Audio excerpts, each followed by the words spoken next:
Президент Российской Федерации Владимир Владимирович Путин.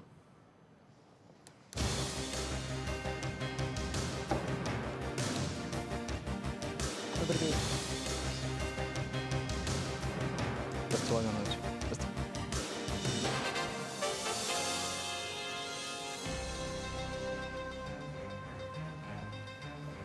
Уже третий год в подготовке нашей программы и в обработке обращений принимают участие добровольцы Общероссийского народного фронта. Но в этом году к ним также присоединились и ветераны специальной военной операции. Все 10 дней с момента открытия телефонной линии они также принимали телефонные звонки.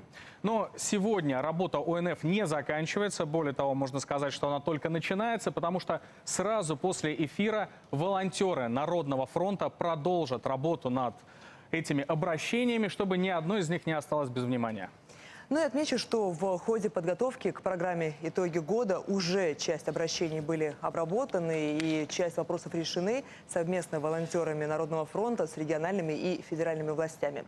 Есть и еще одно отличие этого года. Нам в работе с этими обращениями и вопросами помогал искусственный интеллект от Сбера, Гигачат. Я знаю, что вы, Владимир Владимирович, с ним уже тоже успели познакомиться.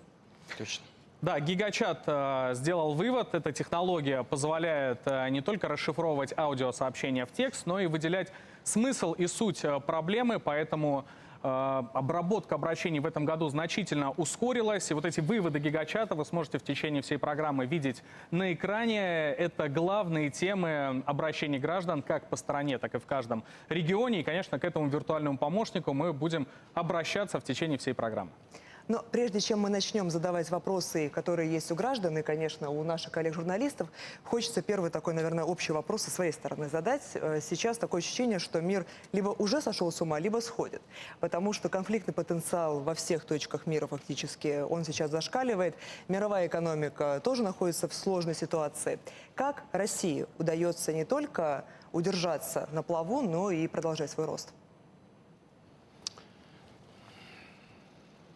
Знаете, когда у нас все спокойно, размеренно, стабильно, нам скучно. Застой. Хочется движухи. Как только начинается движуха, все свистит у виска.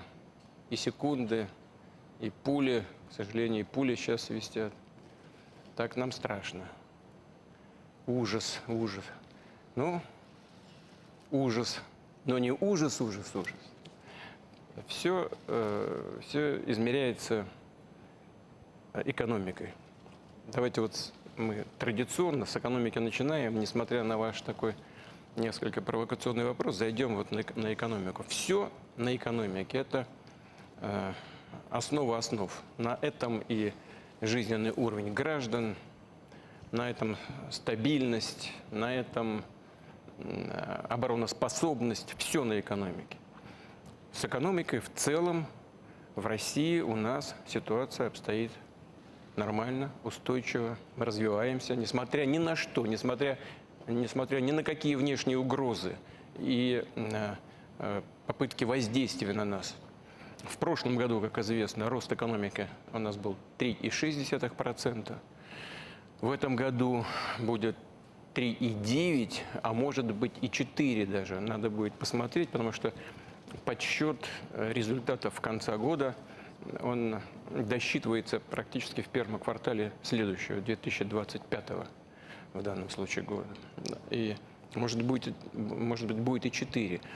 Это означает, что за 2 года у нас рост экономики составил около 8%, потому что, как вот эксперты говорят, я сегодня с утра еще мнениями обменивался, где-то десятые, сотые процента, там это такая виртуальная вещь. Ну, то есть около 8 за 2 года. Вот в Штатах 5-6, в еврозоне 1%. А в ведущей экономике еврозоны в Германии 0. И, судя по всему, и на следующий год будет 0. Международные институты финансово-экономические поставили Россию на 1-е место в Европе по объему экономики, по паритету покупательной способности, и на 4-е место в мире. Впереди Китай, Соединенные Штаты, Индия. Мы обогнали еще в прошлом году ФРГ, и в этом году обогнали Японию. Но это понимаете, это не такой показатель, на котором мы должны заснуть и успокоиться. Нет, конечно. Все развивается, все активно движется вперед. Если еврозона заснула, то есть другие центры мирового развития, они тоже двигаются вперед. Да и в еврозоне, и в Штатах ситуация тоже меняется. Поэтому мы должны набранный темп сохранить, менять качество нашей экономики. Но есть и другие показатели, которые в целом являются, мягко говоря, удовлетворительными. Ну, во-первых, один из таких серьезных показателей для всех стран мира, для всех экономик – это уровень безработицы. Она у нас находится на рекордно низком уровне – 2,3%. Такого никогда вообще не было. Это первое. Второе – это рост отдельных отраслей производства, это промышленности. У нас рост промышленности составил 4,4%, а перерабатывающая промышленность 8,1%, причем в разделе по отраслям там по некоторым еще больше. И да, конечно, таким тревожным сигналом является инфляция. Я вот вчера только, когда готовился к сегодняшнему мероприятию, разговаривал с председателем Центрального банка. Эльвира мне сказала, что где-то уже 9,3, 9,2, 9,3.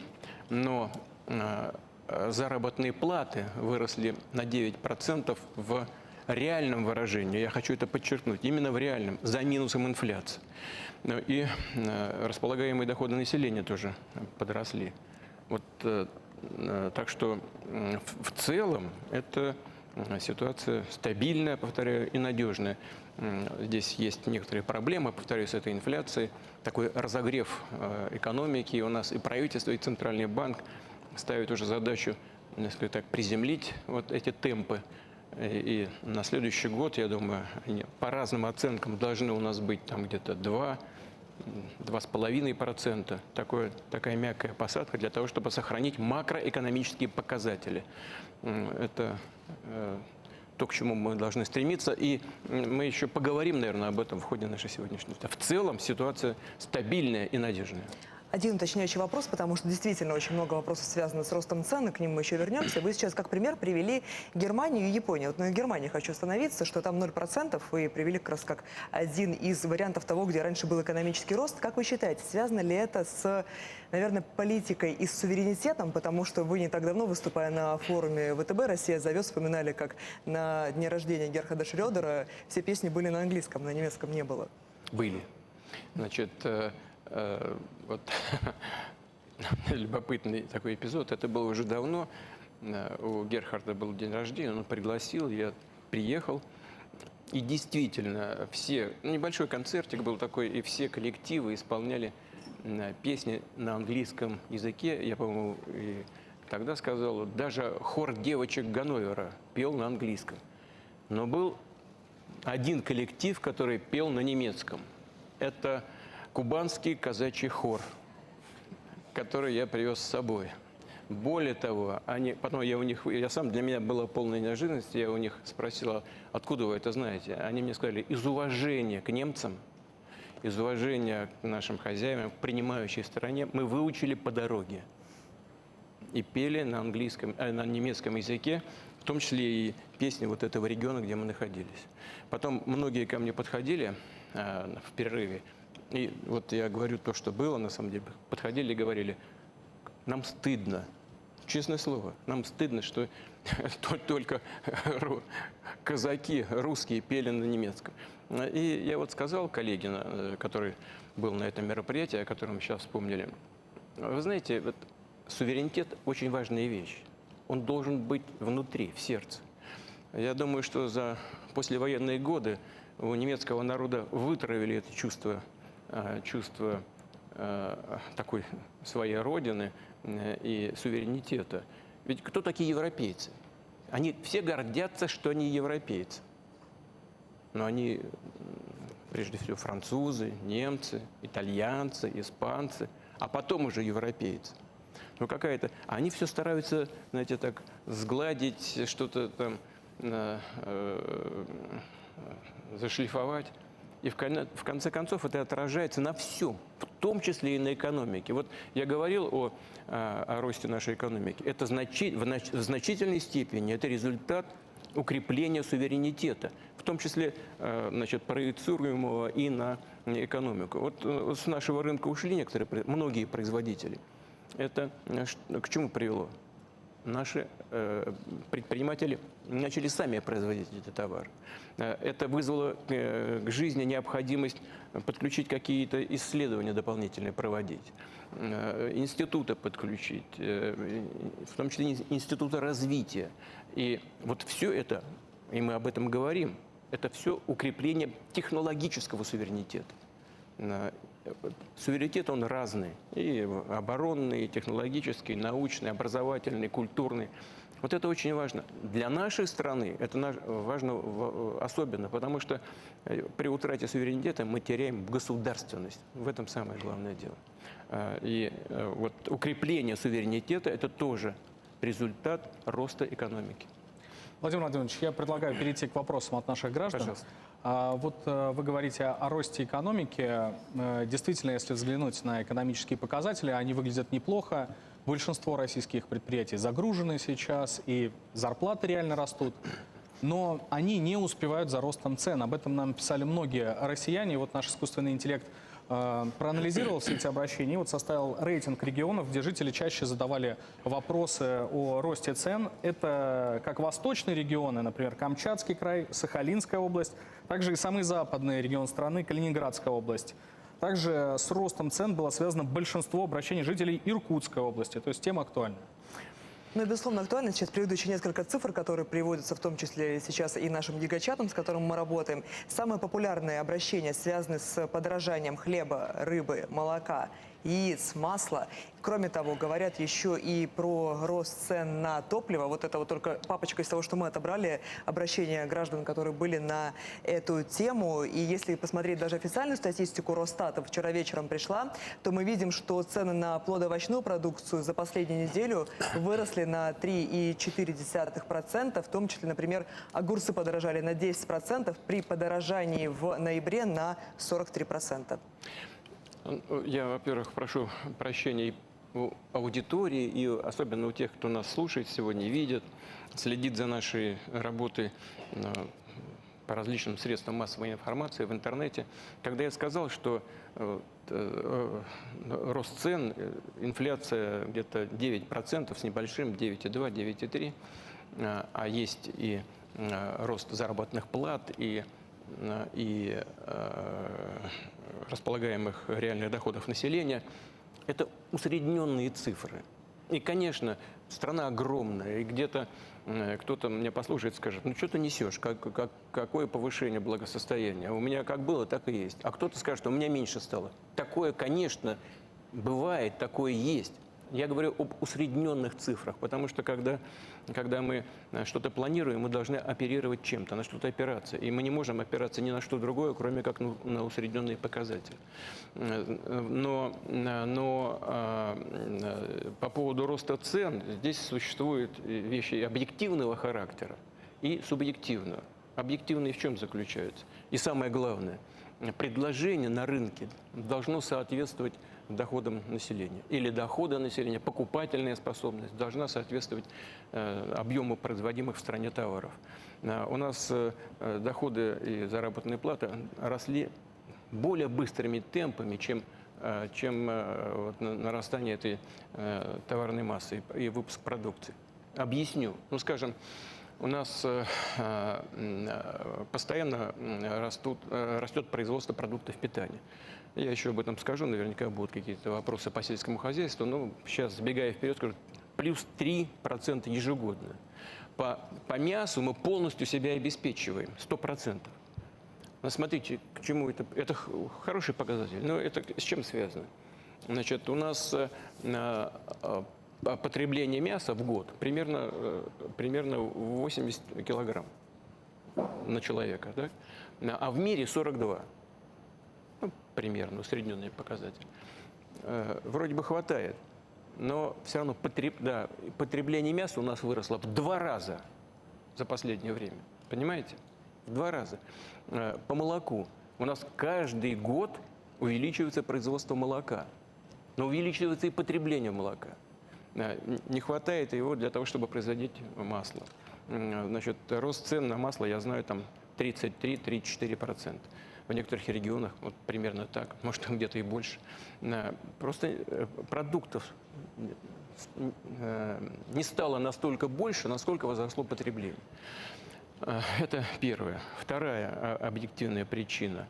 Да, и здесь, конечно, нужно просто работать в отраслевом смысле. Я сейчас еще скажу об этом. Вторая объективная причина – это урожай. Да, третья объективная причина – рост мировых цен на некоторые продукты.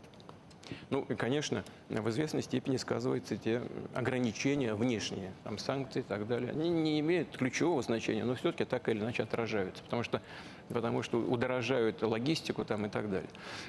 Но есть и субъективные, есть и недоработки наши. Ну, например, некоторые эксперты полагают, что Центральный банк мог бы эффективнее и раньше начать использовать определенные инструменты, не связанные с повышением ключевой ставки. Да, ЦБ начал это делать где-то летом, но, повторяю, вот эти эксперты считают, что это можно и нужно было бы делать раньше. Их много, я сейчас не буду их перечислять, да, это, и аудиторию нашу нет необходимости утомлять этими соображениями по поводу различных способов регулирования Центральным банком. Правительство, оно у нас работает эффективно, вполне удовлетворительно и очень много делает, когда думает о будущем. О будущем нужно думать всегда. У нас даже в самые тяжелые времена Великой Отечественной войны, мы знаем эти примеры, думали о будущем. И делая, как выяснилось потом, правильно, и правительство наше думает о будущем, формулирует задачи, национальные цели развития, национальные проекты. Прекрасно. Но неплохо было бы поработать своевременно и в отраслевом плане, в отраслевом разрезе. Думать о развитии отраслей, отдельных отраслей производства, товаров широкого спроса. Ну, сейчас не буду всего повторять, может быть, еще будут вопросы по отдельным отраслям. И нужно было бы принимать вот эти своевременные решения. Но это вещь неприятная и плохая, на самом деле, рост цен. Но надеюсь, что в целом, сохраняя макроэкономические показатели, мы с этим тоже справимся. Потому что макроэкономика лежит в основе здоровья экономики в целом. Владимир Владимирович, у нас сегодня совмещенный формат, прямая линия и пресс-конференция. Я сейчас предлагаю задать вопрос нашим коллегам-журналистам. А мы чувствуем, как зал жаждет задать Зал вопросы. действительно жаждет. Давайте я предлагаю... Честь Дмитрий Сергеевич. Вот. Ну, вы знаете, если мы будем вот так вот делать, то, к сожалению, мы проявим неуважение ко всем остальным. Нет, но тем не менее, давайте мы больше так не будем делать. Но начнем. Как вас зовут? Алина Хасаева, информационный портал «15-й регион, Северная Осетия». Пожалуйста, Алина, прошу вас. В сегодняшних реалиях вопрос кадрового военного потенциала становится очень важным. На Северном Кавказе было много учебных заведений, которые готовили военных специалистов, в частности в Северной Осетии. Это Северокавказский военный институт внутренних войск. Вуз без преувеличения легендарный. 7 его выпускников Герои Советского Союза, 14 Герои России. По сей день его выпускники продолжают выполнять успешно боевые задачи нашего государства. Среди выпускников экс-министр МВД Анатолий Куликов. Из последних выпускников Сергей Хайрудинов стал Героем России во время участия в спецоперации. Есть ли возможность возродить это учебное заведение, которое сегодня так необходимо не только Северному Кавказу, но и всей России? Спасибо. Алина, спасибо вам за этот вопрос. Потому что это хорошее открытие. Не сердитесь на Алину. И вот почему. Во-первых, Северная Осетия всегда была форпостом России на этом направлении, на Кавказе. И во все времена оправдывала это свое высокое предназначение. Мы знаем, как жители республики относятся и к своей малой родине, и к нашей большой общей родине, к России. Всегда стояли на ее защите и исполняли эту функцию очень достойно, блестяще. Вы сказали о сокращении училищ. связано это не с тем, что в Осетии именно решили закрыть. Связано с тем, что сеть училищ вообще военных, как посчитали военные специалисты, военные ведомства, она была переразмеренной. И не нужно было столько специалистов, столько военных для такой армии, как армия России была. Сейчас мы увеличиваем армию и силовые подразделения в силу целого ряда обстоятельств до 1,5 миллиона человек. Я не могу сейчас прямо сказать, да, мы сделаем завтра, но я вам обещаю, что мы это точно проработаем. Спасибо. Продолжаем с залом работать. Давайте мы все-таки вернемся к самому центру. Давайте и Тартас, пожалуйста. Дайте микрофон в середину, Соля. Спасибо. Михаил Петров, главный редактор ТАСС. Владимир Владимирович, я хочу, прежде чем задать вопрос, поблагодарить вас. ТАСС в этом году отмечает 120-летие. Мы старейшее информационное агентство страны. В этом году, в августе, вы подписали указ о награждении коллектива ТАСС орденом за доблестный труд. И вот от всей большой команды ТАССовцев, по их поручению, я хочу передать вам большое спасибо. Это высокая оценка нашей работы. Спасибо. Что касается вопросов, то, я думаю, этот вопрос волнует сегодня всех. Наверное, кстати говоря, вот когда ТАССовцы во время Великой Отечественной войны передавали сводки с фронта, наверное, было так же. И сегодня, когда наши ребята работают в зоне специальной военной операции, их это волнует. Как вы оцениваете ход специальной военной операции, которая продолжается уже без малого 3 года, и стала ли ближе победа? Значит, безусловно, я рассчитывал на вопросы подобного рода. Их много и в том объеме, которые поступали за предыдущие дни. И больше того, я и вам тоже благодарен за это, потому что это дает нам возможность показать, что происходит и что делают наши ребята на линии боевого соприкосновения. Вы знаете, мне бойцы, с которыми я общаюсь регулярно, передают всякие сувениры свои, передают шевроны, передают там оружие какое-то и так далее. И вот совсем недавно бойцы 155-й бригады морской пехоты Тихоокеанского флота передали мне копию своего боевого знамени. Я бы просил, кто у нас здесь, кого можно попросить проассистировать? Может, вы подходите ко мне? Да? Ну, пожалуйста, вы подходите. Да. И кто-нибудь с этой стороны. Да. Значит, у меня к вам большая просьба. Встаньте, пожалуйста, здесь, а вы здесь. И вот это вот знамя разверните, пожалуйста, с обеих сторон.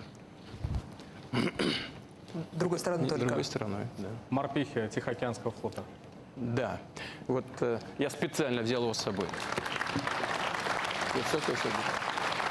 Значит, во-первых, хотел ребят поблагодарить за этот подарок.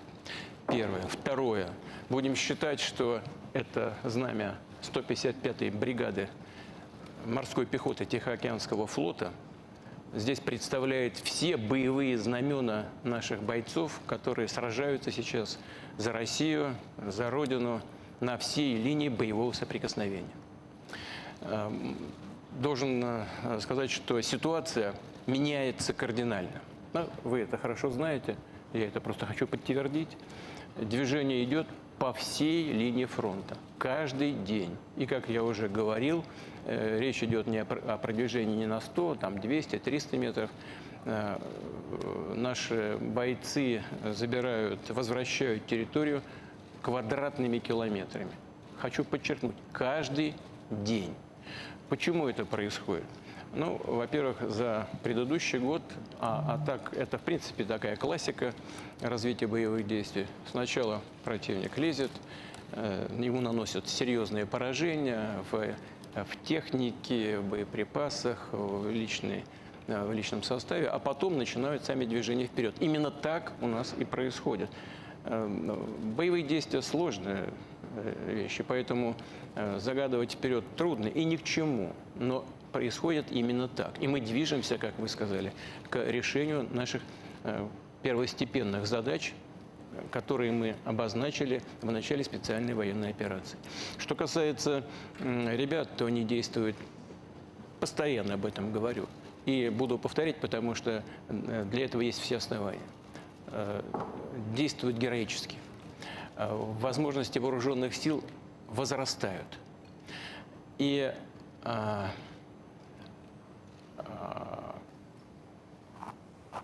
вот сейчас 155-я бригада воюет в Курской области, выдавливает, выбивает противника с нашей территории. Ну, конечно, они там не одни. Там воюет еще 810-я бригада морской пехоты Черноморского флота, 76-я и 106-я дивизии ВДВ, мотострелки, мотопехота северной группировки. Все воюют просто в прямом смысле слова, героически. И вот в данный момент они ведут бой. Пожелаем им всем, и тем, кто воюет в Курской области, и тем, кто воюет на всей линии фронта, удачи, победы и возвращения домой. Спасибо.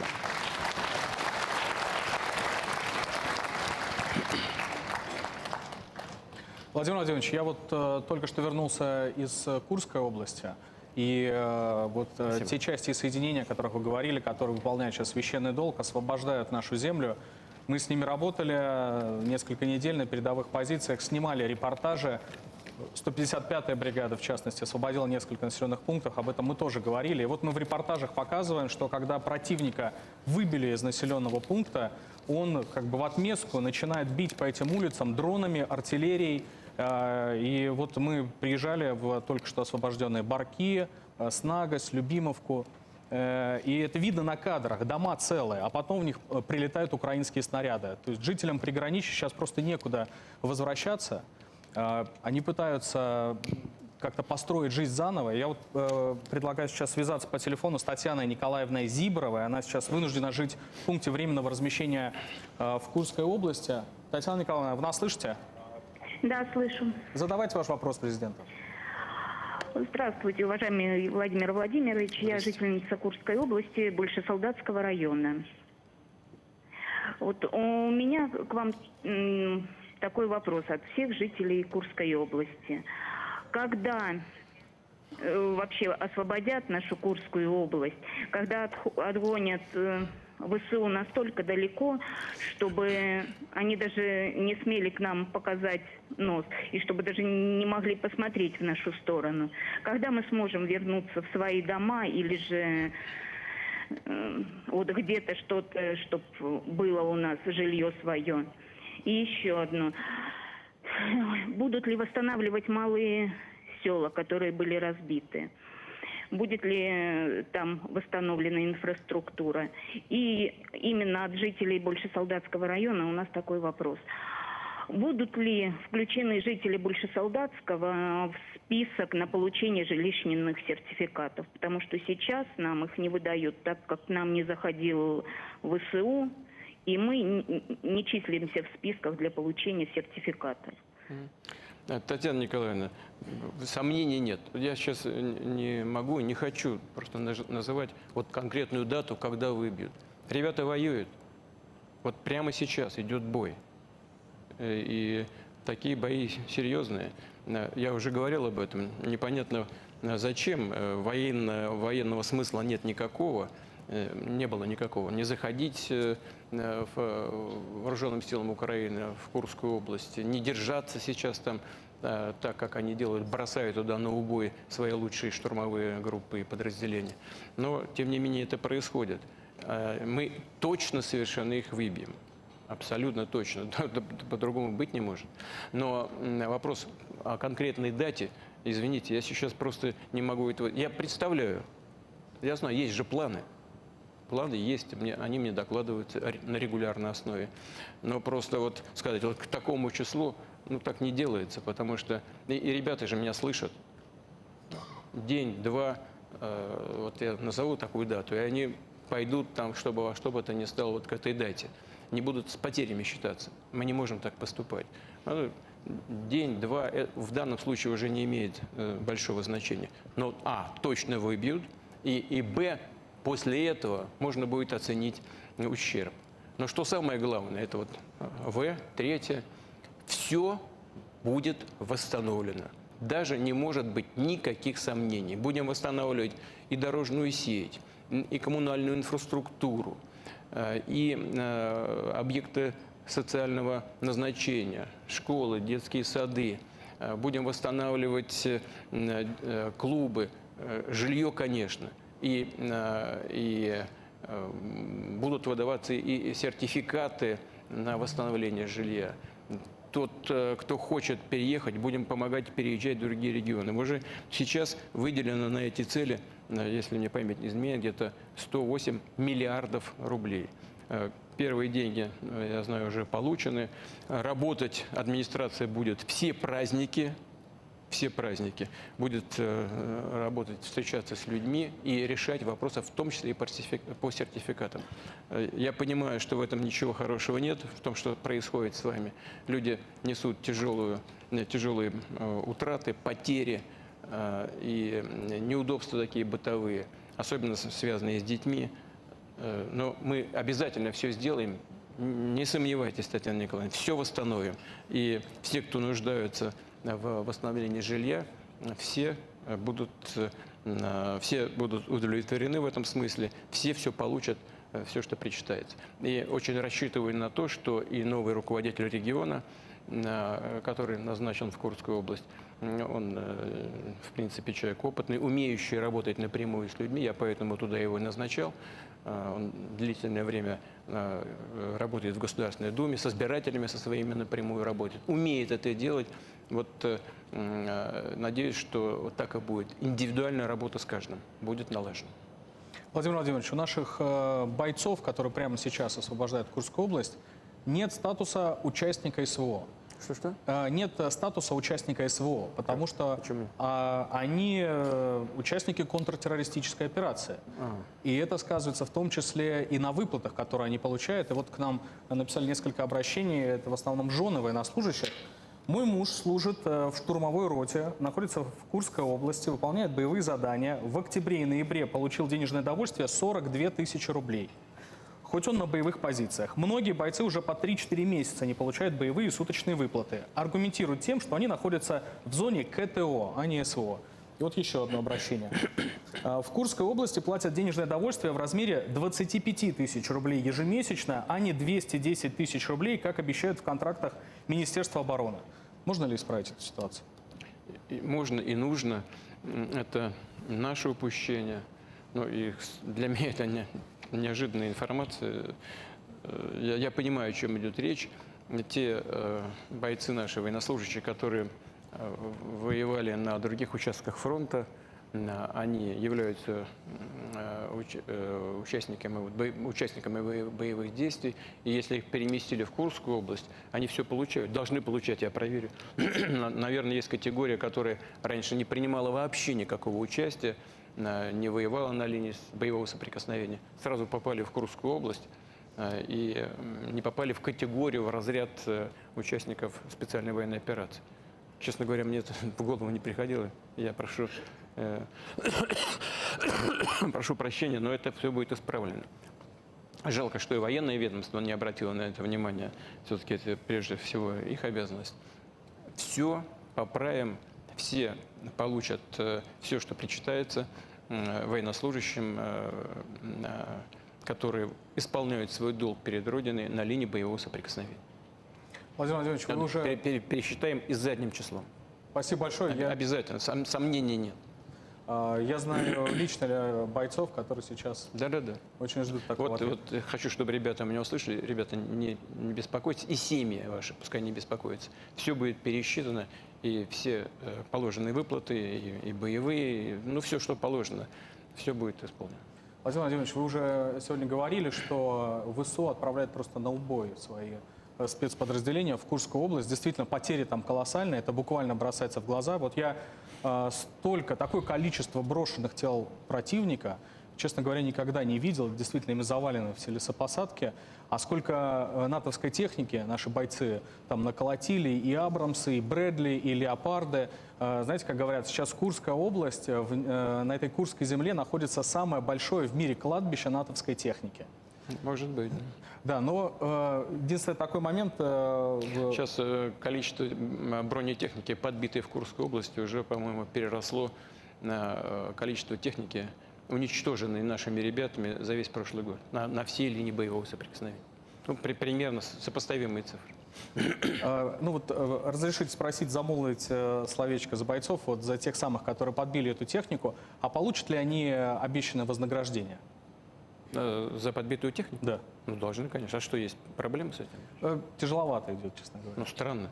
Я знаю, что и министр обороны слушает сейчас нашу беседу. Это все будет сделано. Даже сомнений быть в этом не должно ни у кого. Все будет сделано. Спасибо, спасибо. Может быть, мы уже в зал перейдем? Да. Да, все-таки зал тоже. Давайте мы... Ну, военная, поскольку тематика. Давайте телеканал «Звезда», пожалуйста.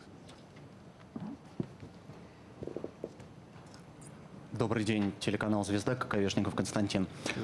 Не могу не спросить про заявления, которые мы слышали от вас последние несколько недель, говоря о растиражированных на весь мир кадрах первых боевых испытаний новейшей ракеты «Орешник». Складывается впечатление, что у нее действительно нет недостатков, но вот на Западе, например, продолжают называть «Орешник» модификацией старого советского оружия и говорят о том, что эту ракету может сбить ПВО даже на стадии пуска. Вот как бы вы это могли прокомментировать? Есть ли у нее недостатки?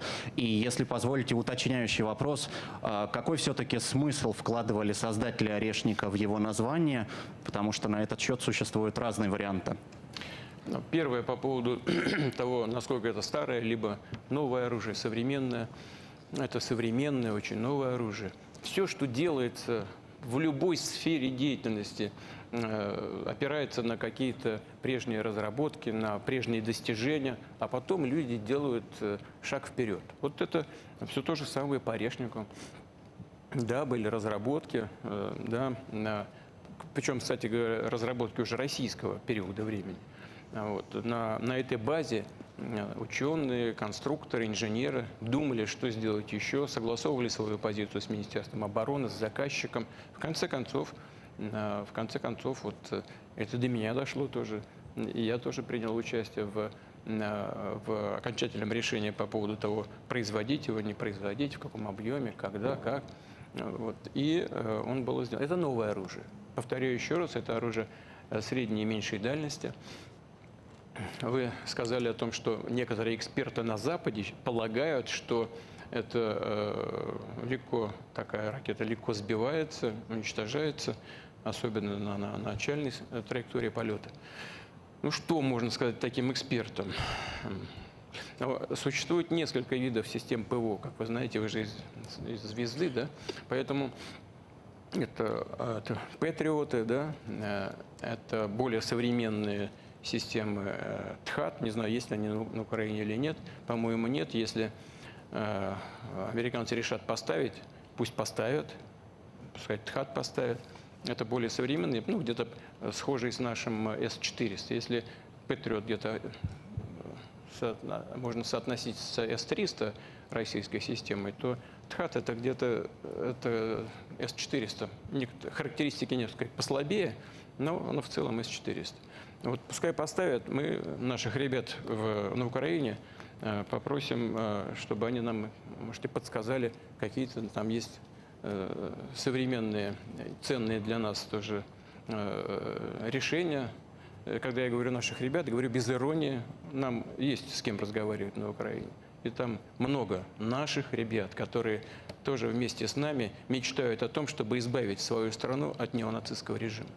Но есть и другие средства поражения. Это системы противоракетной обороны, о которой много-много говорили, много дискутировали. И у нас мы упрашивали когда-то американцев не разворачивать эту систему, чтобы нам не нужно было создавать систему преодоления. В конце концов, мы это сделали. Помните, «Авангард» появился у нас, планирующий блок, который не летит по вот такой вот траектории, а стелется по земле, не выходит там в космос, не баллистическая ракета и так далее. Мы много чего сделали для преодоления ПРО. И в целом, с точки зрения интересов американских налогоплательщиков, вся эта история – затратная вещь, дающая мало чего для обеспечения безопасности их страны. Но эта система, тем не менее, создана в значительном объеме. Создано 2 позиционных района, один в Румынии, один в Польше. И там на боевом дежурстве уже стоит по 24 противоракеты. Я уже не помню. По-моему, называются они «Стандарт-3». В Румынии это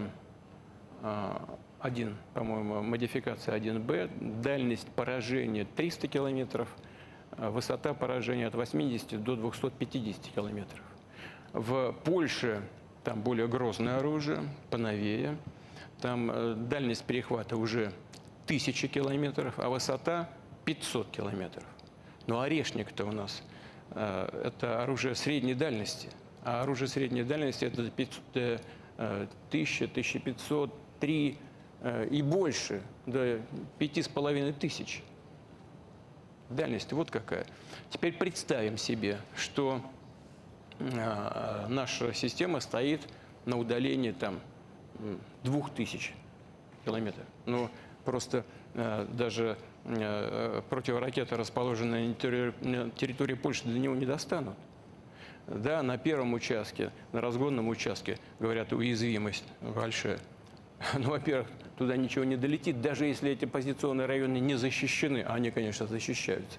Ничего не долетает. Нет таких систем, которые туда долетают. Первое. А второе, все-таки, чтобы долететь на такое расстояние, нужно время. А у нас через несколько секунд начинается разведение боевых блоков. И все, поезд ушел. Так что шансов никаких нет для того, чтобы сбить эти ракеты. Ну, а если вот те эксперты западные, про которых вы сказали, так полагают, пусть они предложат нам, и пусть предложат тем на Западе и в США, кто им платит за их анализ, произвести некий такой технологический эксперимент, ну, скажем, такую высокотехнологичную дуэль 21 века. Пусть определят какой-то объект для поражения, скажем, в Киеве. Сосредоточат туда все свои силы ПВО и ПРО, а мы нанесем туда удар «Орешником» и посмотрим, что будет. Мы к такому эксперименту готовы. Готова ли другая сторона? Но мы в любом случае этого не исключаем, имея в виду, что все системы ПРО и ПВО все равно находятся у них в работе. И для нас будет интересно. Вот то, что я вам рассказал, это мне рассказывают инженеры, ученые, военные специалисты. Там на уровень политического руководства в Штатах тоже что-то рассказывают. Проведем такой эксперимент, такую технологическую дуэль и посмотрим, что получится. Интересно, думаю, что будет полезно и для нас, и для американской стороны. Давайте... Что? Почему такое название? Честно, не знаю. Давайте с залом еще хотя бы вопрос еще с зала. Давайте вот в ту сторону уйдем. Вот я вижу «Российская газета», может быть, что-то по мирным делам. Российская газета, Айсель Гериханова. Владимир Владимирович, вы недавно подписали указ об изменении ядерной доктрины. Как вы считаете, на Запад правильно услышали сигналы? Правильно его поняли? Я не знаю, как они поняли, это надо у них спросить. Я знаю, что является содержанием этих изменений. Но это не новая доктрина, это действительно изменения. Ну, некоторые ключевые вещи я назову. Мы говорим о некоторых военных опасностях новых, которые могут перерасти в военные угрозы. Это и появление вот этих систем ПРО там, и некоторые другие вещи. и мы их называем. Затем мы говорим о повышении ответственности неядерных государств, которые могут принимать участие в агрессии против Российской Федерации вместе со странами, которые обладают ядерным оружием. И если такие страны также будут, как их союзники, создавать угрозы нашему суверенитету, существованию России самому, то тогда мы имеем в виду, что считаем себя вправе применять и против них наше ядерное оружие. Ну и, наконец, еще одна компонента, связанная с управлением ядерным оружием. И еще одна, четвертая важная вещь, это мы объявили о том, что если такие же угрозы будут создаваться для нашего союзника, члена союзного государства, для Белоруссии, то Российская Федерация будет это рассматривать так же, как создание аналогичных угроз для самой России. И мы сделаем все, чтобы обеспечить безопасность Белоруссии. Это мы делаем по согласованию с белорусским руководством, по согласованию с президентом Беларуси Александром Григорьевичем Лукашенко. И я думаю, что это очень важная компонента обновленной ядерной стратегии Российской Федерации. Дмитрий Сергеевич, давайте еще один вопрос из зала. Вижу, что рука на микрофоне же у вас. Да, давайте. Нет, мы договорились, что мы не будем кричать и будем уважать друг друга. Нет, давайте кричать не будем и будем уважать. Но Арктике слово дадим. Давайте будем начальство слушаться. Владимир Владимирович, добрый день. Дарья Шучалина, Республика Коми, газета «Республика». Ну, во-первых, большое спасибо, что вернули в регион нашего земляка Ростислава Гольштейна. Он теперь в Рио главы и, скажем так, с места в карьер сразу приступил к работе, потому что хорошо знает регион. Спасибо за ваш кадровый выбор. Он хороший руководитель, чуткий человек и очень такой стабильный и системный. Я надеюсь, что у него все здесь будет получиться. Спасибо за него. И к предложениям. У нас в стране на арктических территориях, на Дальнем Востоке, в районах Крайнего Севера, и у нас в Республике Коми немало населенных пунктов до 2000 жителей. И, к сожалению, такие населенные пункты не подпадают в очень хорошую госпрограмму по обустройству кинозалов. А мы понимаем, что у нас на севере люди, преданные своей малой родине, они не уезжают в мегаполисы, они служат стране именно вот в своих селах и деревнях.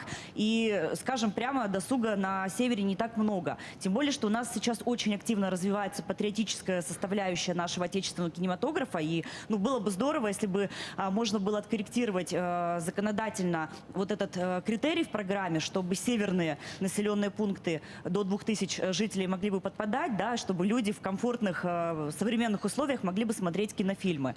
А что касается темы моего плаката, вы у нас были в молодости в студенческом студотряде, и как никто знаете, насколько эта советская практика была эффективна. Сегодня, к сожалению, законодательно тема не прописана четко. Возможно ли откорректировать 44-й закон, чтобы, когда речь идет о государственных и муниципальных контрактах, когда речь об объектах строительства за счет бюджета, чтобы хотя бы 10-15% общестроительных работ можно было закладывать именно на студотряды, поскольку для молодежи это хороший новый трудовой опыт, ну и заработок, для предприятий это кадровое подспорье, а для регионов это ускорение возведения очень нужных социальных объектов. Еще раз, эти 10% откуда? Из общестроительных работ, чтобы могли муниципалитеты или регионы закладывать. Да, те средства, которые предусмотрены на строительную отрасль, частично направляясь на стройку. Да. Ну, я поговорю с Хуснуллиным, наверное, это возможно. Мы же сейчас занимаемся возрождением, оно возрождается. Я думаю, что оно возрождено на самом деле, строительные отряды, движение стройотрядов. Но вот такой механизм финансирования, наверное, возможно. Я думаю, он, кстати говоря, используется. Но я проверю и с Маратом Шахизановичем обязательно поговорю. Хорошо? И про кинозалы. Да, и спортивные залы или кинозалы? Кинозалы. Кинозалы, да. Вы знаете, совершенно для меня неожиданно. Вот, во-первых, что касается арктической зоны. Во-первых, мы там сохранили льготную ипотеку по 2%. Да? Так же, как Дальний Восток и Арктика по 2% значит, сохраняется ипотека. Что, на мой взгляд, очень важно, люди пользуются этой льготой. Вот еще для новых территорий, так сказать, тоже 2% сохраняется. Это первое. Второе, мы в этой зоне целую программу делаем для отдельных населенных пунктов, это 25 городов, по-моему, агломерации. И будем это расширять по всей стране до 200 городов. Если вот речь идет о небольших населенных пунктах, они могут не попасть в эти планы развития агломераций и отдельных городов, вот эти 25, числом 25. И мы, конечно, посмотрим, что можно сделать дополнительно для небольших населенных пунктов, для арктической зоны. Безусловно, это очень важно, потому что они там в большинстве своем являются небольшими по количеству населения. Но, видимо, исходили из того, что здесь нужно развивать быстрый интернет и так далее, что этого достаточно. Но я с вами согласен, когда это в кинозале происходит, другая атмосфера, другое настроение, обязательно на это посмотрю, я пометил. И тем более, что у нас действительно сейчас очень качественное российское патриотическое кино. Да, согласен. Это отдельная тема. От нас там многие уходят, производители, и дай бог им здоровья. А это толкает наше собственное производство, в том числе и кинопроизводство. Это правда. А с учетом такого объединяющего подъема общества, объединяющего людей подъема общества, конечно, очень важно. И историческое, значит, наши сказки, там, былины и прочее возрождаются. Я сам иногда смотрю это с удовольствием со своими близкими малышами. Поэтому вы правы. Я пометил, мы постараемся это отреагировать на это. Хорошо. Давайте еще один в зал мы продолжим. Дорогие друзья, при всем уважении, задавая подряд 2 вопроса, вы лишаете кого-то из своих коллег возможности задать его вопрос. Не слушайте Пескова, давай. Давайте мы тогда вот в эту сторону пойдем. Давайте у нас...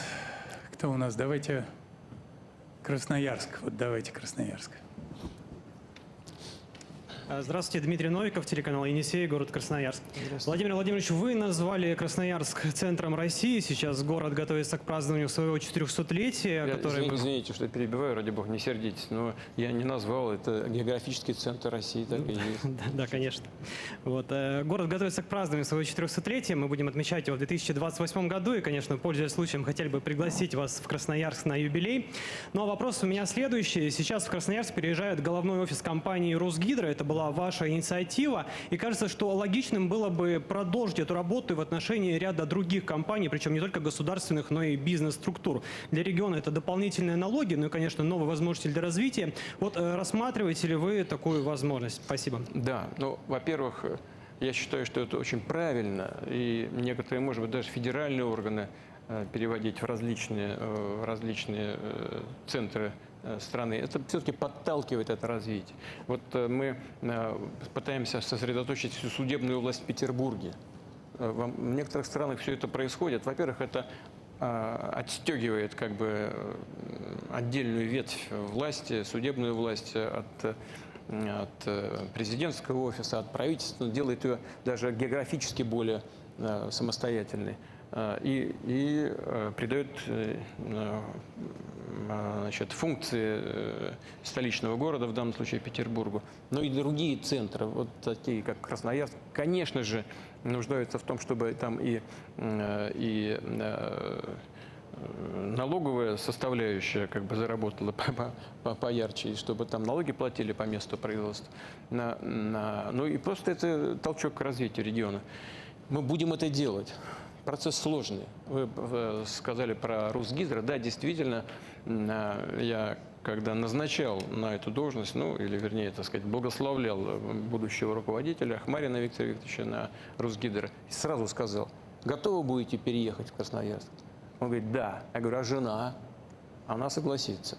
Вот, но это требует такого времени, понимаете, и нужно, чтобы кадры были на месте.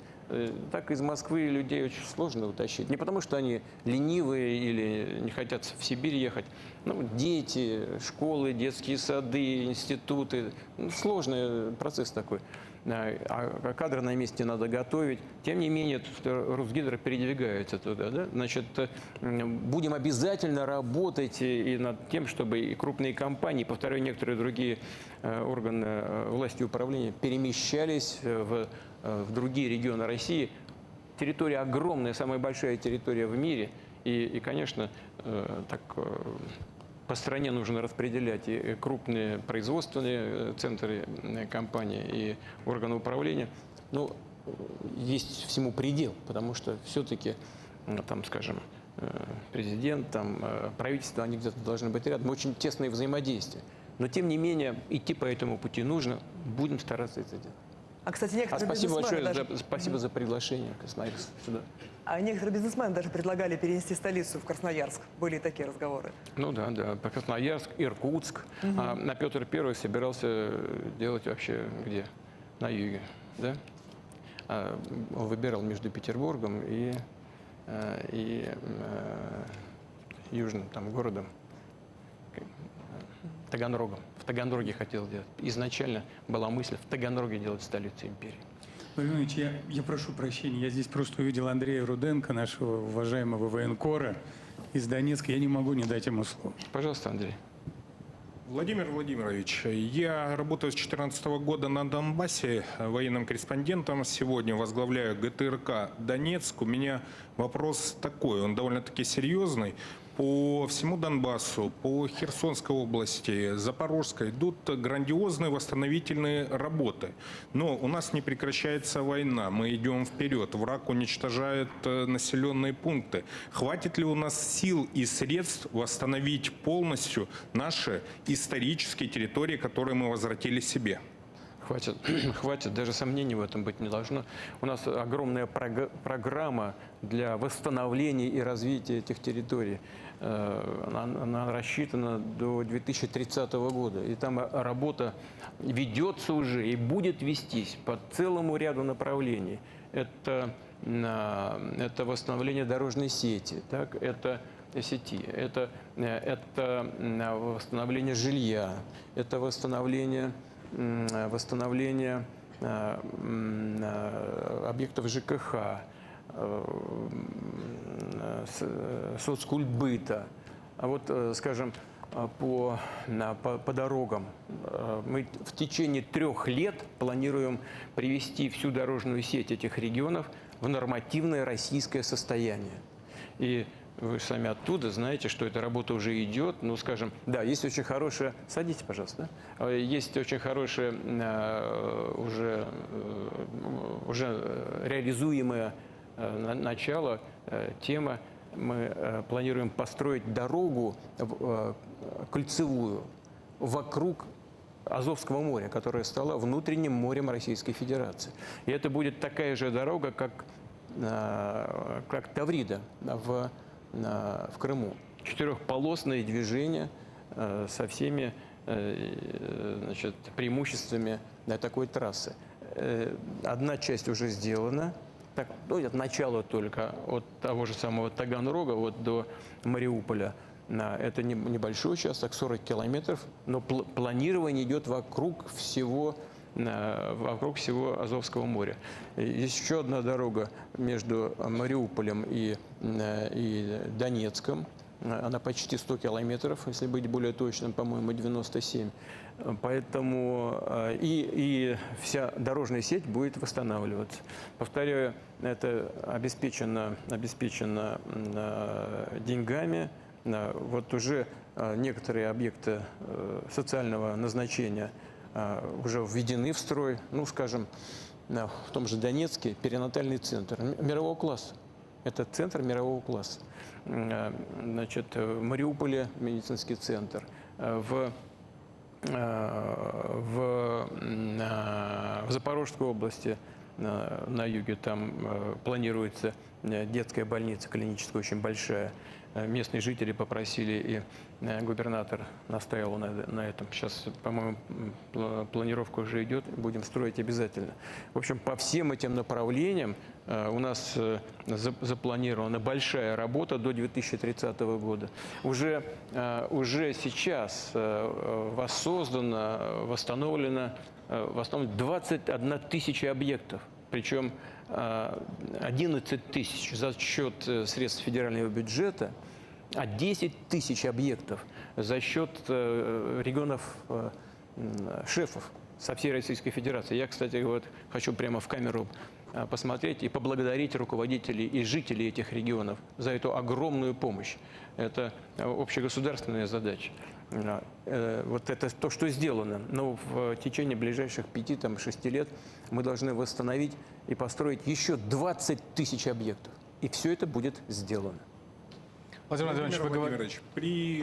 По Луганской Народной Республике хотел сказать, за все время никогда там не существовало, я имею в виду за время управления Украины там, никогда не существовало дорог. На сегодняшний день идеальные дороги по всей Луганской Народной Республике. Люди безмерно благодарны. Ну, это самое необходимое, что мы можем и должны сделать. Делать будем больше. Что касается вот конкретных регионов, то я бы хотел обратиться к их жителям и этих регионов и сказать, да и ко всей России, чтобы люди тоже знали во всей стране, что эти регионы, они имеют очень хороший потенциал развития.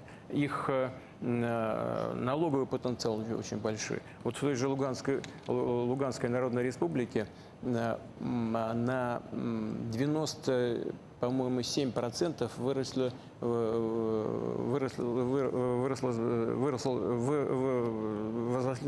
возросли налоги, так, которые собираются. В Донбассе, по-моему, 69% уже рост налогов, так? А в Запорожье, в Херсоне, там вообще он рост измеряется сотнями процентов. Там, правда, относительно соответствующие цифры гораздо меньше, база гораздо меньше, но рост какой? Сотнями процентов, 200 с лишним процентов и там, и там. То есть налоговая база хорошая, возрождение идет достаточно быстро, и все эти регионы становятся, выходят в зону самообеспеченности. Да, нужно поддержать людей, нужно вовремя оказать помощь, подставить плечо. Страна это делает и будет продолжать это делать до полного вхождения в этих регионов в Россию не юридически, а в смысле социального развития и экономического. Уточняющий один вопрос. Владимир Владимирович, вы сейчас говорите о налогах. Имеется в виду речь о сборе налогов? О сборе налогов в этих регионах. Повторяю еще раз. Вот я могу в чем-то ошибиться, но в Донецке рост составил уже где-то 79%, в Луганске вообще 90 с лишним, а в Херсоне и Запорожье, в этих областях 200 с лишним процентов рост. Ну, там абсолютные цифры меньше, но и база была меньше. Вот. Но просто эта тенденция, она устойчивая. Ну, кстати, вообще из новых регионов поступает очень много различных вопросов, и в том числе по расчету пенсий. Дело в том, что зачастую стаж, который был получен ранее на Украине, сейчас не учитывается, зачастую у людей просто нет документов. Давайте сейчас послушаем видеообращение пенсионера Леонида Шипилова. Пожалуйста. Я Шипилов Леонид Николаевич, пенсионер из Красного Лимана. Стаж у меня 45 лет. На данный момент проживаю в городе Донецк у дочери, так как в Красном Лимане ведутся боевые действия. В мае 22 года при обстреле сгорел мой дом, сгорела трудовая книжка. В связи с этим я не могу добиться справедливого перерасчета пенсии. Единственным документом, который может подтвердить мой стаж, это справка 5 ОК. В июле этого года я предоставил ее в пенсионный фонд Калининского района города Донецка, но до сих пор мне не последовало никакого ответа. Прошу вас помочь разобраться в сложившейся ситуации. Леонид Николаевич, да, это такие житейские проблемы, но они важны для людей, я прекрасно это понимаю. Нужно подтверждать стаж. Было сложно это сделать до недавнего времени, но вот совсем недавно был принят закон о том, что весь стаж, полученный человеком в предыдущие годы, десятилетия, он зачитывается и засчитывается. Это, по-моему, в ноябре был принят федеральный закон соответствующий. Поэтому это основания для того, чтобы решить ваш вопрос, имеются нормативные правовые основания. Все вопросы подобного рода, даже если нет документов, то они закрываются свидетельскими показаниями и решениями межведомственных региональных комиссий. И я очень прошу руководство республики, таким образом построить свою работу, чтобы вопросы подобного рода решались без лишней бюрократии. Вот совсем недавно разговаривал с Пушилиным, руководителем Донецкой Народной Республики. Он мне рассказывал о том, как принимал делегацию из Африки. Мы очень рады нашим друзьям, гостям. И сам собирается поехать в Африку. Это очень хорошо, и это правильно, надо поддерживать отношения. Но хочу напомнить ему, что есть еще и Леонид Николаевич, на которого тоже нужно обратить внимание. И надеюсь, что работа межведомственных региональных комиссий работа их будет налажена должным образом. Повторяю еще раз, тем более, что появилось законное основание, принят соответствующий федеральный закон. Ну, действительно, очень много сейчас обращений приходит с вопросом об утере документов, и речь идет не только о пенсиях, также об образовании, права собственности. Но вот хочу еще процитировать несколько сообщений. Да. Извините, вот я уже говорил, это закрываются эти вопросы решениями межведомственных комиссий и так называемыми свидетельскими показаниями. Речь идет не о каком-то судебном процессе, а о том, чтобы получить достоверные сведения там, от соседей, сослуживцев там, и так далее, и так далее. Большая еще одна тема в этом регионе – это жилье. И очень много обращений и звонков поступило из Мариуполя от тех, кто рассчитывал получить жилье в качестве компенсации, но пока не смог сделать. Вот приведу несколько из них. Нужна помощь Мариуполю в строительстве компенсационного жилья. Сколько нам еще сменить съемного? Это СМС пришла с таким текстом. Потом, дома построили еще весной, но заселение до сих пор не началось. Об этом пишет Алексей Цыганков. Вот одно из обращений. Их, на самом деле, тоже достаточное количество, вот только то, что мы отобрали. Да. Ну, Мариуполю мы уделяем много внимания, и это заслуженно. Это большой город. До начала боевых действий там проживало официально где-то 430 тысяч человек. Местные руководители говорят, что это на самом деле не так, что проживало и больше, 470 тысяч. А может быть, там где-то 3 с лишним тысяч домов многоквартирных. Я там был, все это я знаю. И коллеги из правительства докладывают регулярно. Примерно 1700 домов восстановлено. Но не все еще введены. Документы на 500 с лишним домов сейчас еще оформляются. Но они уже есть. Что там происходит?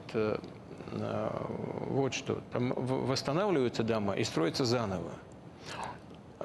Там, где дома не подлежат восстановлению, на этом месте местные власти тоже дома приняли решение снести и передать эти участки для застройки застройщикам. И там возникает коммерческое жилье, которое можно получить по ипотеке под 2%, потому что эти ипотека 2% сохраняется на новых территориях. Кстати говоря, там такой, на самом деле, в известной степени бум происходит строительный. И в тот же Мариуполь вернулся уже, по нашим оценкам, как минимум 300 тысяч человек. И количество населения быстрым темпом продолжает расти. Мы занимаемся там тоже и дорогами, и школами, и соцкультбытом, и медициной. Там вот медицинский центр крупный возник недавно, и учебными заведениями, и будем продолжать это делать. Но вот что касается жилья, повторяю, значит, есть дома, которые переданы застройщикам, но люди, граждане, имеют право получить жилье хотя бы рядом с тем местом, где они раньше проживали. Лучше там же, если дом восстанавливается, и нужно людям предоставлять жилье именно там. Или если на этом месте возникает дом, построенный застройщиками так называемыми, то нужно делать все для того, чтобы человек мог получить не где-то там на окраине, за чертой города уже, а рядом с тем местом, где он проживал ранее. В городе имеется 5000 бесхозных квартир. Местным властям нужно перестать их придерживать, а нужно тоже распределять между людьми. Конечно, все должно быть законно, еще кто-то возвращается, надо все это продумать, но эти вопросы нужно решать. Одно могу сказать точно. Все, кто имеет право на компенсацию, все эту компенсацию получат. Если нет, то, пожалуйста, обращайтесь в соответствующие органы и местной власти, и федеральной власти. Вот эти, по-моему, центры по принятию решения, это, по-моему, как раз там находятся. Они созданы, они имеются. Если мне память не изменяет, как раз на улице Марата и находится. Это мне Марат Шакирзянович об этом и доложил. Легко запомнить. Легко запомнить, да. Если место не перепутано, по-моему, это там. Владимир Владимирович, говоря о южных регионах, хочется упомянуть еще об экологической ситуации, которая сложилась после крушения 2 танкеров во время шторма в Керченском проливе. Нефтепродукты выбросило на берег, на пляже в районе Анапы. И сейчас, как мы знаем, это загрязнение распространяется в сторону Геленджика. И ситуация ухудшается. Сейчас на очистку берега вышли и сотрудники МЧС, и добровольцы, и простые жители. Они снимают видео, выкладывают в социальных сетях и прислали в том числе к нам в программу. Я предлагаю сейчас посмотреть. Пожалуйста. Таких природных катаклизм Анапа и Анапский район еще не видели. 45 километров песчаных пляжей залиты мазутом. Топливо на всем песчаном побережье. Мертвых птиц и других животных выносит волной. И тут же накатывает новая волна, которая приносит топливо снова и снова. Все эти тонны оказались на песчаных пляжах нашего курорта. Силами волонтеров здесь не справиться.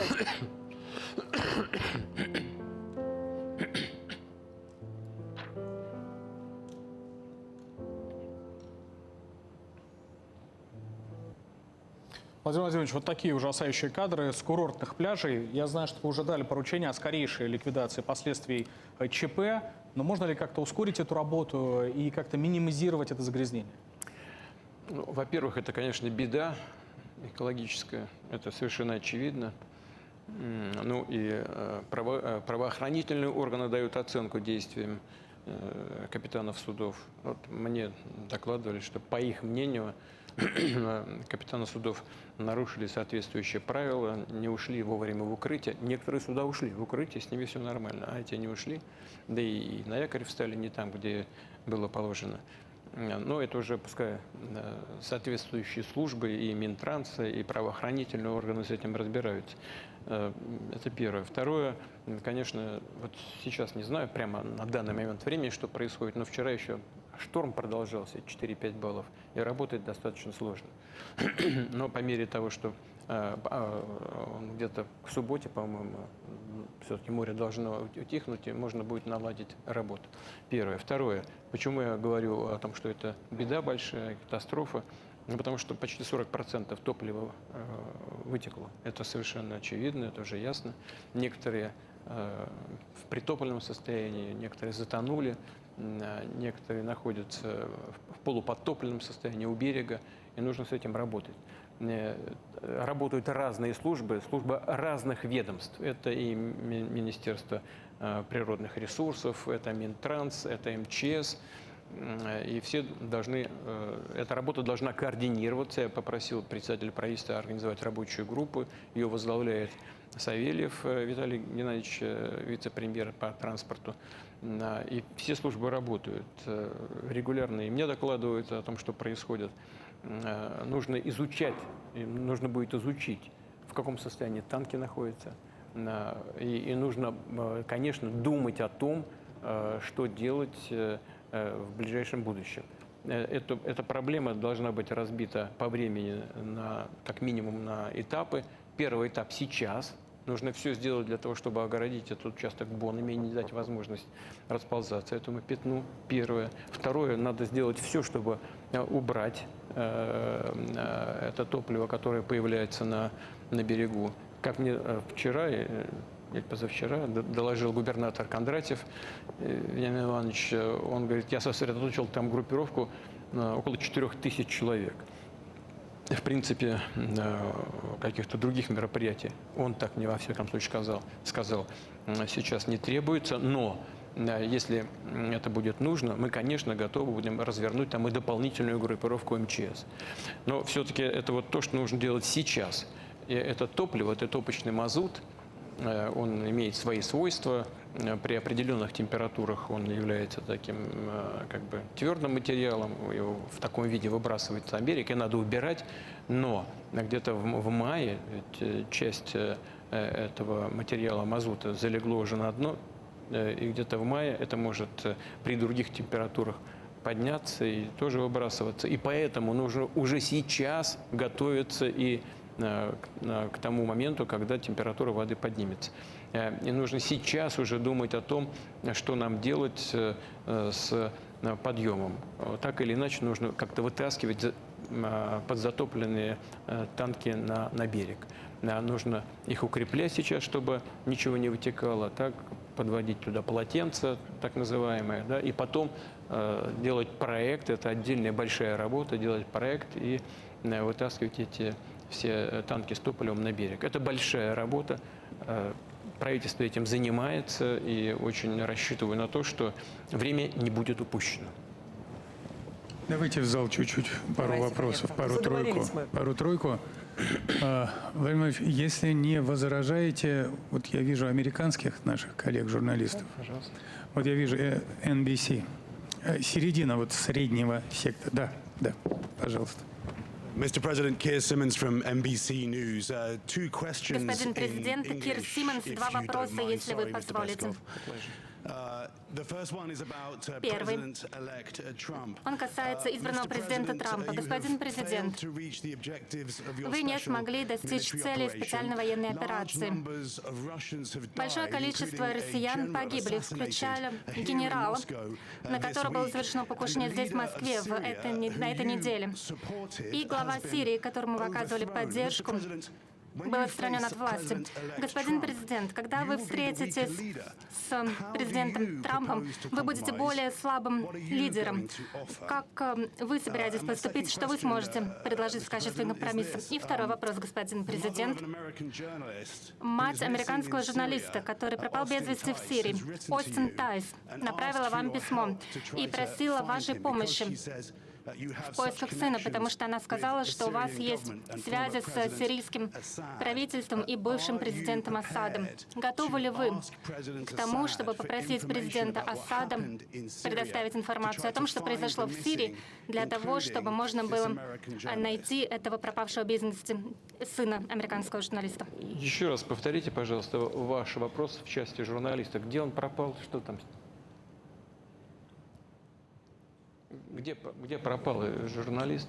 Когда, что там с ним произошло? Yeah, yeah. Okay, so I have a letter here У меня есть письмо, sent to you this week которое было by направлено the вам mother of на an этой American неделе journalist, матерью американского who is журналиста, missing in Syria. который пропал He's been без вести missing в for Сирии. 12 years. He's Он called Austin пропал без Tice. вести еще And in 12 this лет назад. letter, Его зовут she Остин is Тайс. asking for your help И в этом письме to try она to просит find вашей him, помощи because she в его says поисках, потому you что, have как such она close говорит, у вас connections to есть the такие former Syrian тесные government, to связи President с Assad. бывшим президентом Сирии Will Асадом. ask President Могли бы Assad вы, for information сможете ли about вы the missing in попросить Syria, президента Асада about Austin Tice, предоставить a информацию woman's относительно son? She says she's prepared to Остин come to Тайса? Moscow, Она сказала, что она if it готова will приехать help в Москву, если to это find будет out необходимо, anything she если это can about поможет, her son. для того, чтобы получить возможную информацию о ее сыне. Я понял. Если вам сказать честно, садитесь, пожалуйста. Если сказать честно, что я пока, я пока не виделся с президентом Асадом после его приезда в Москву. Но я планирую это сделать. Обязательно с ним поговорю. Но мы с вами, взрослые люди, понимаем, да? 12 лет назад человек пропал в Сирии. 12 лет назад. Мы понимаем, какая ситуация была там 12 лет назад. Там шли активные боевые действия, причем с обеих сторон. Знает ли сам президент Асад о том, что произошло с этим американским гражданином, журналистом, который, я так понимаю, исполнял свой журналистский долг в зоне боевых действий? Но, тем не менее, я обещаю, что обязательно этот вопрос задам. Так же, как могу задать и вопрос, мы можем задать вопросы и тем людям, которые контролируют ситуацию на земле в Сирии сегодня. Вы сказали, что мы можем предложить, или я могу предложить президенту вновь избранному президенту Трампу, когда мы с ним встретимся. Ну, во-первых, я не знаю, когда мы с ним встретимся, да, потому что он об этом ничего не говорит. Я с ним вообще не разговаривал более 4 лет, и я готов к этому, конечно, в любое время. И готов буду и ко встрече, если он захочет этого. Вы сказали, что значит, этот разговор состоится в ситуации, когда я буду в каком-то ослабленном состоянии находиться. Уважаемый коллега, почему я говорю уважаемый? Потому что, несмотря на все гонения на нашу прессу, мы вам позволяем работать в России, и вы делаете это свободно. Уже хорошо. Вам и тем людям, которые вам платят заработную плату в Соединенных Штатах, очень бы хотелось, чтобы Россия была в ослабленном положении. Я придерживаюсь другой точки зрения. Я полагаю, что Россия стала гораздо сильнее за предыдущие 2-3 года. Почему? Потому что мы становимся по-настоящему суверенной страной. Мы уже мало от кого зависим. Мы в состоянии уверенно держаться на ногах с точки зрения экономики. О темпах развития экономики я уже сказал. Мы укрепляем свою обороноспособность. Боеготовность наших вооруженных сил сегодня находится, уверенно говорю, на самом высоком месте в мире. На самом высоком месте в мире. То же самое касается и нашей оборонной промышленности. Мы наращиваем производство всего, что нужно для наших армий и флота. Причем и на текущий момент, и на перспективу. Делаем это достаточно уверенно, быстрыми темпами. Чего не скажешь о наших противниках. Вот мы уже говорили об успехах наших вооруженных сил. Не в последнюю очередь это происходит из-за роста производства оборонных отраслей промышленности Российской Федерации. И мы делаем это, повторяю, уверенно и достаточно рационально. Вот сказано было о том, что продвигаются наши войска на линии боевого соприкосновения. И что? За счет чего? В том числе за счет наличия той техники, которую я сейчас сказал. Да, с нами практически воюют все страны НАТО. Но вот мы говорили о нашей инфляции. А что там происходит? Один снаряд 155 миллиметров, он 2 года назад стоил 2000 евро. Теперь стоит 8. В 4 раза подорожание. Если все будет развиваться таким же темпом, то не только 2% на оборонные расходы, на которых всегда настаивал и сейчас настаивает вновь избранный президент США, господин Трамп, странам НАТО не будет хватать. Не будет хватать и 3%. Выучка, боеготовность, внутреннее состояние российских войск таково, которого нет, пожалуй, сегодня ни у одной армии мира. Поэтому я считаю, что Россия в значительной степени находится сегодня в том состоянии, которого мы и добивались. Она окрепла, она стала по-настоящему суверенной страной. И мы принимать решения будем без всякой оглядки на чужое мнение, а будем руководствоваться только своими национальными интересами. Вы сказали про Сирию. Вам, и тем, кто, повторяю, платит заработную плату, хочется подать все, что происходит в Сирии, как какой-то сбой, поражение России.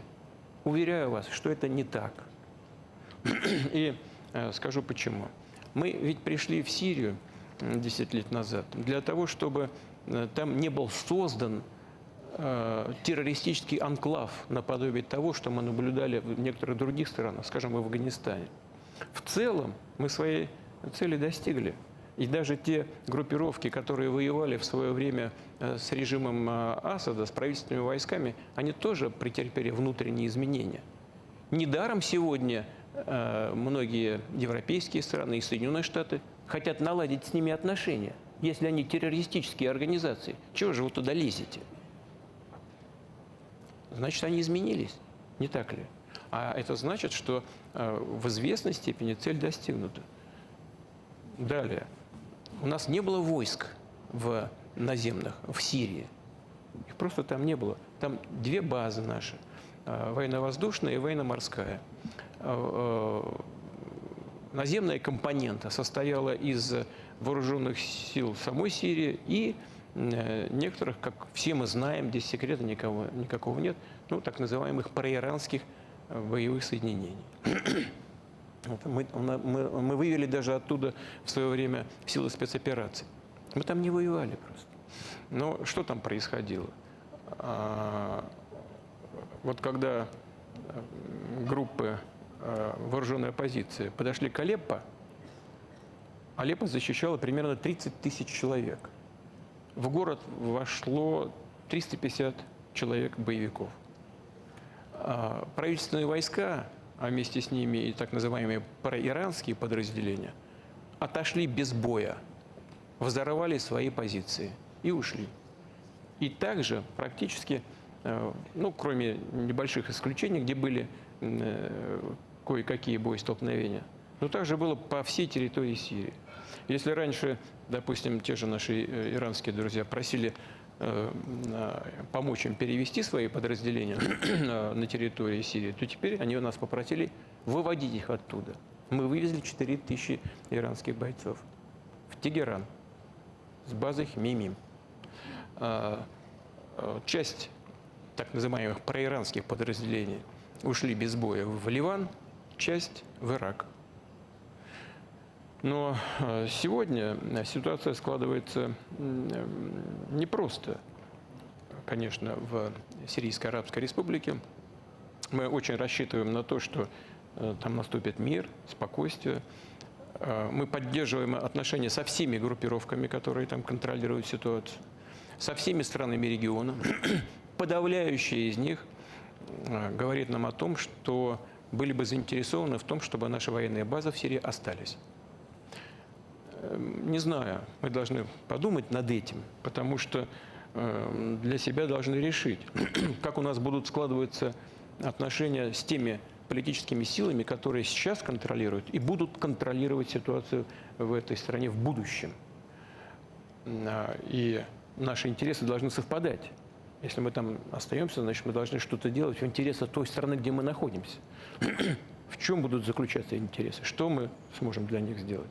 Это вопрос, ждущий кропотливого исследователя с обеих сторон.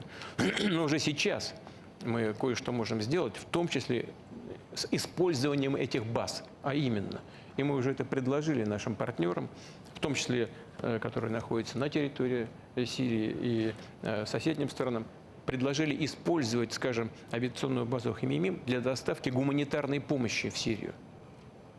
И это принято с пониманием и с желанием организовать эту работу совместно. То же самое касается и военно-морской базы в Тартусе.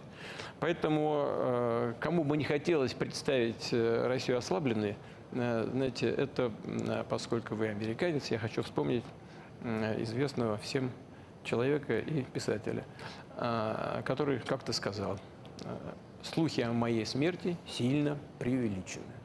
А если у нас... А если когда-то состоится встреча с вновь избранным президентом, господином Трампом, уверен, нам будет о чем поговорить. Владимир Владимирович, хочу напомнить еще один вопрос, который задавал коллега, об убийстве генерала Кириллова. Да, вот об убийстве генерала Кириллова. Вот вы сказали покушение. Я вам благодарен за это, потому что вы косвенно признали, что это террористический акт. Почему? Потому что это убийство совершено способом, опасным для жизни многих. Режим в Киеве неоднократно совершал такие преступления, террористические преступления, теракты в отношении многих граждан Российской Федерации. И в Курске сейчас, когда они расстреливают мирных граждан. И, ну, имеется в виду в Курской области. И на других территориях России убивали журналистов, ваших коллег, совершали теракты в отношении журналистов. Мы ни разу не слышали, ну, я сейчас не вас имею в виду лично, но от западного журналистского корпуса ни разу не слышали осуждения подобным терактам. Но я вам благодарен хотя бы за то, что вы об этом вспомнили. Давайте еще чуть-чуть залом поработаем, потому что большой интерес. А вот я вижу татары БРИКС. Совсем недавно вроде Да, были мы в Казани. Кстати говоря, я прошу прощения, хочу к американскому вашему коллеге обратиться. Если вы меня слышите? Да. Если у вас еще какие-то вопросы будут, задавайте. Давайте мы в Казань вернемся сейчас. Ну, давайте, вы подумайте, да? Сформулируйте. А мы пока с татарами поговорим, а потом с американцами. Well, my question is, Мой вопрос такой. Готовы ли вы каким-либо образом достигать компромиссов по поводу Киева? Вы говорили, что Украина должна идти на компромиссы. А вы готовы идти на компромиссы? Что вы готовы предложить в качестве уступок? Возможно, в переговорах, которые будет под руководством Я прошу Трампа. прощения, что упустил эту часть, очень важную часть вашего вопроса. Политика и есть искусство компромисса. А мы всегда говорили, что мы готовы и к переговорам, и к компромиссам. Просто противная сторона в прямом и переносном смысле этого слова, противная сторона отказалась от переговоров. А мы-то всегда к этому готовы. А результатом компромиссов, этих переговоров всегда являются компромиссы. Ведь мы же достигли договоренности по сути в Стамбуле в конце 2022 года. И, повторяю в 100-й раз, украинская сторона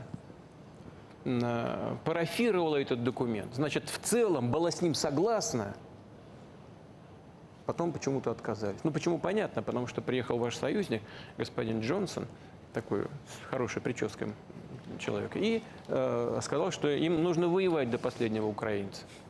Вот они воюют. Скоро заканчиваются эти украинцы, которые хотят воевать. Там уже, по-моему, скоро не останется тех, кто воевать хочет. Значит, и мы-то готовы. Но нужно, чтобы та сторона была готова и к переговорам, и к компромиссам. Спасибо, Казань. Казань на очереди, пожалуйста. С американцами поговорили, с татарами. Владимир Владимирович, спасибо большое за возможность задать вопрос. Артур Халилулов, Татаринформ. БРИКС после Казанского саммита вышел на принципиально иной уровень, как бы это очевидно. На самом деле я даже не могу вспомнить, чтобы в Москве собирались десятки лидеров стран, причем во главе там Си Цзиньпином, Нарендра Моди и прочее. Насколько ваши ожидания по части как бы противодействия западному миропорядку оправдались? Это первый вопрос. И еще маленький такой вопрос, уточняющий. Вы говорили в прошлом году мне лично, отвечая на мой вопрос, что Татарстан – это образец мирного существования разных культур, наций и конфессий. Отчасти то же самое можно сказать и о БРИКС, потому что БРИКС – это сочетает с собой страны совершенно разные. И отсюда маленький вопрос. Рассматриваете ли вы возможность создания в Казани штаб-квартиры БРИКС?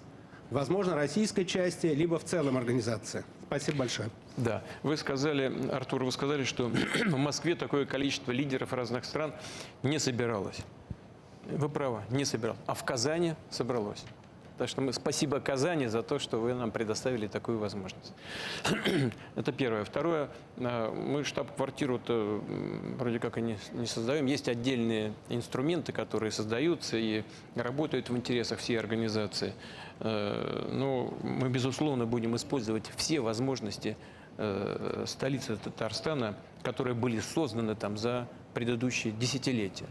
Казань сделала удивительный рывок в своем развитии. Это без всякого преувеличения, считаю, один из лучших городов Европы. Вот, знаете, с удовольствием это говорю. Мы гордимся Москвой.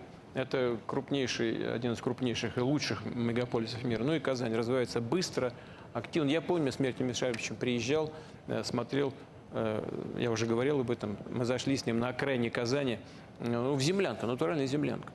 Люди в землянке жили. Все, вырытый такой котлован, сверху крыша, но должен отдать должное татарам и их культуре. Знаете, чистенько, все прибрано. Вкусный там чак-чак на столе и так далее. Просто Но сейчас ничего подобного нет. Сейчас Казань развивается. Замечательный город, и метро появилось. Мы тогда с Дмитрием Александровичем говорили о том, что это нужно, и сделали это. И новый руководитель, Рустам Нургалиевич, подхватил эту эстафету, очень эффективно работает. Ну и вообще в Казани, в Татарстане люди живут талантливые, там, и люди разных национальностей проживают в мире, согласии, уважают друг друга, традиции друг друга уважают, ходят друг к другу в гости, я знаю, на религиозные праздники. Очень здорово, очень хорошо у вас получается это. Можно только поздравить. Ну, есть еще момент, на который я хотел бы обратить внимание. Вы сказали, что БРИКС развивается как инструмент противодействия Западу. Это не так, вы ошибаетесь. БРИКС не является инструментом противодействия Западу. Мы не работаем против кого бы то ни было. Мы работаем за свои интересы, за интересы стран-участниц этой организации. Мы не выстраиваем никакой конфронтационной повестки в рамках БРИКС.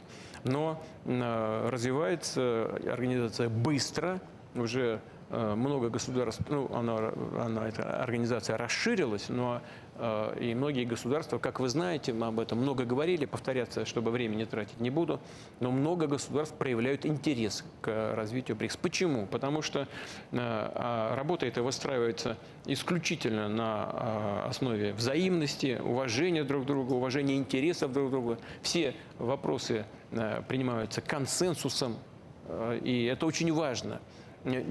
Там нет маленьких, больших государств, более развитых, менее развитых. Там есть объединение по интересам. Интерес один – развитие.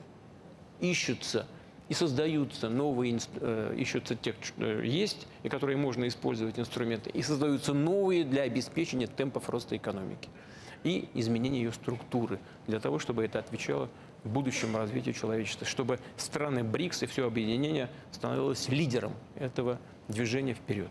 Так и будем работать. Вам спасибо большое. С залом продолжим. Давайте еще залу еще дадим вопросик. Вон я вижу нетрадиционная СМИ, новая, но популярная. Ридовка, пожалуйста. Что? Здравствуйте, Владимир Владимирович. Максим Долгов, издание «Ридовка». У меня такой вопрос. Для многих стран мира сейчас проблема старения и уменьшения населения очень актуальна. И это также не избежало и Россию. Интересно, вот было проведено очень много мер по повышению рождаемости. И также вы недавно подписали закон о создании Совета о демографической и семейной политике. Ну вот, понимаете, если этих законов будет недостаточно, что мы будем делать? Спасибо. Будем их совершенствовать. Садитесь, пожалуйста. Но вопрос чрезвычайно важный. Это вообще вопрос, один из ключевых вопросов для России. Ну, не только для России, вы правильно сказали, это вопрос демографии. Он очень важным является не только для нас, но для очень многих стран мира. В Советском Союзе достигался уровень примерно 2% рождаемости. Что такое уровень рождаемости? Это количество детей на одну женщину. Вот в Советском Союзе был момент, когда было 2% роста. У нас в определенный период, несколько лет назад, мы достигали где-то 1,7%. К сожалению, он у нас упал до 1,41%. Много это мало? Конечно, очень мало. Но в нашем же положении находятся и другие страны, примерно в таком же регионе находящиеся. Это, скажем, Финляндия, там еще меньше, по-моему. В Норвегии столько же. В Испании меньше. В других многих странах меньше. В некоторых развитых странах, скажем, в Японии еще меньше. В Южной Корее вообще 0,7%. Ужасно. У нас еще получше. Но для того, чтобы обеспечить просто воспроизводство, нам нужно поднять этот коэффициент рождаемости как минимум до 2,1. А чтобы было расширенное воспроизводство, чтобы население росло, это нужно как минимум 2,3%. Я уже много раз говорил о том, что у нас происходило в предыдущие десятилетия. у нас резкий спад рождаемости был в период Великой Отечественной войны 1943-1944 годы, и потом после развала Советского Союза. То же самое, такой же результат, как после войны. Резкое падение рождаемости. Что дальше происходит? Все-таки 2 минуты потрачу на это. Когда малочисленное поколение доходит до детородного возраста, оно воспроизводит небольшое же количество потомства. Потом все опять возвращается. А у нас потом сблизились эти два тренда падения рождаемости и за время Великой Отечественной войны, и за время после распада Советского Союза. Это вот так, как синусоида, все и продолжается. Вот. И для нас тяжелые испытания. У нас, вы знаете, количество женщин в детородном возрасте сократилось на 30%. Девочки нужны. Девушки. Вот. Но что мы делаем для того, чтобы ситуацию поправить? Ну, это целая программа создана. Мы занимаемся этим постоянно, но эти инструменты совершенствуются. Повторяю, в разные годы по-разному это работает. Во-первых, единое пособие для семей с детьми. Оно действует эффективно. Вот мы выплачиваем это пособие от беременности женщины до достижения ребенком 18-летия, то есть 17 лет включая. И такое пособие получают уже свыше 10 миллионов детей и примерно 320 тысяч беременных женщин. Это первое. Второе, наше уникальное изобретение, такого нет нигде в мире, материнский капитал, который мы постоянно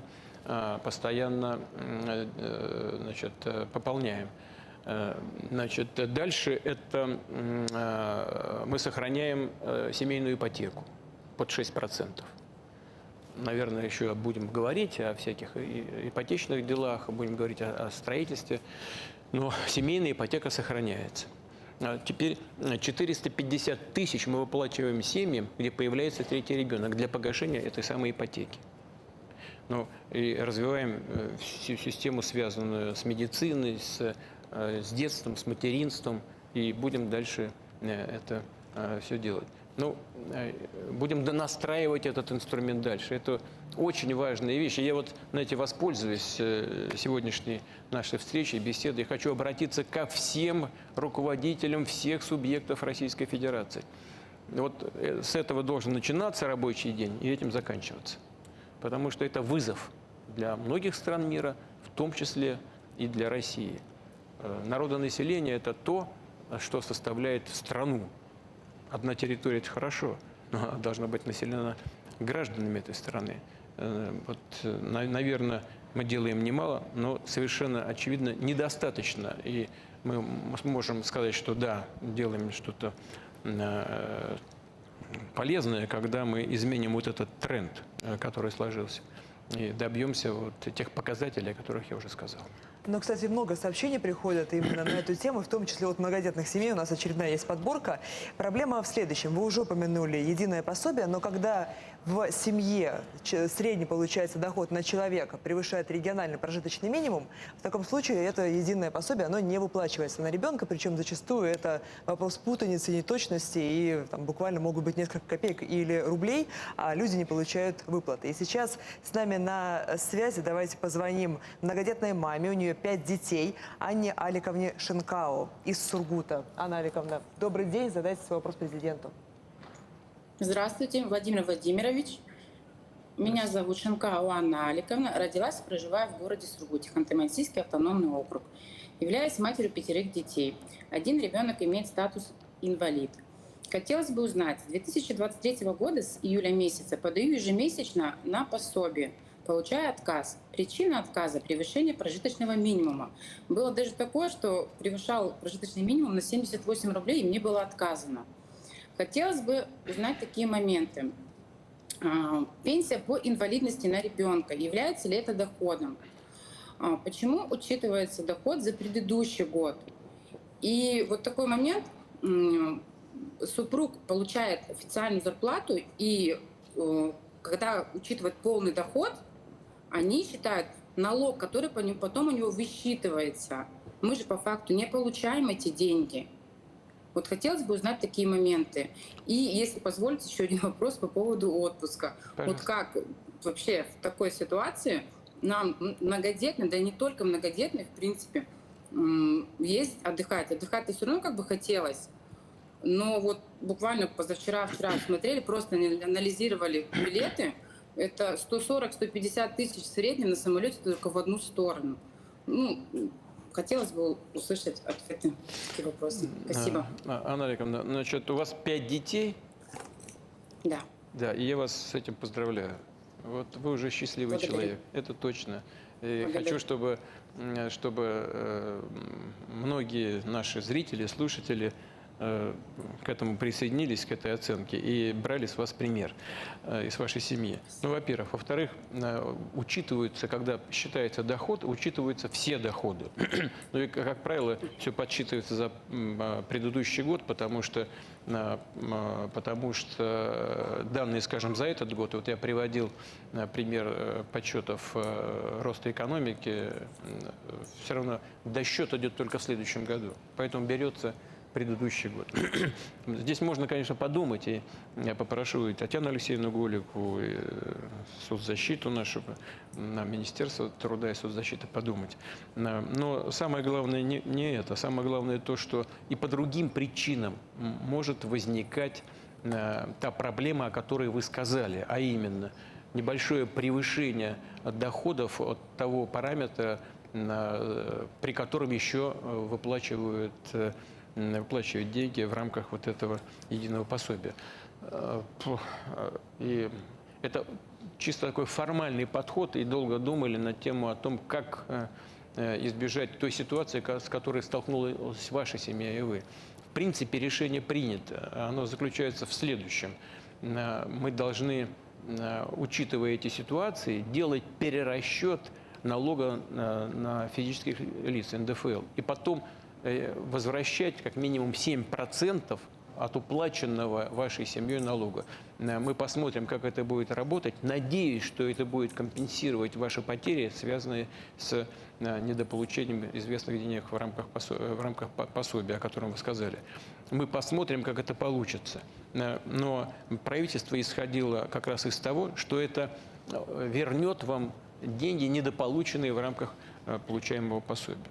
Вот это решение принято не так давно. Повторяю, надеюсь, что эта проблема будет решена. Это первое. Второе, что касается отдыха и переезда. Вы правы, есть такая проблема.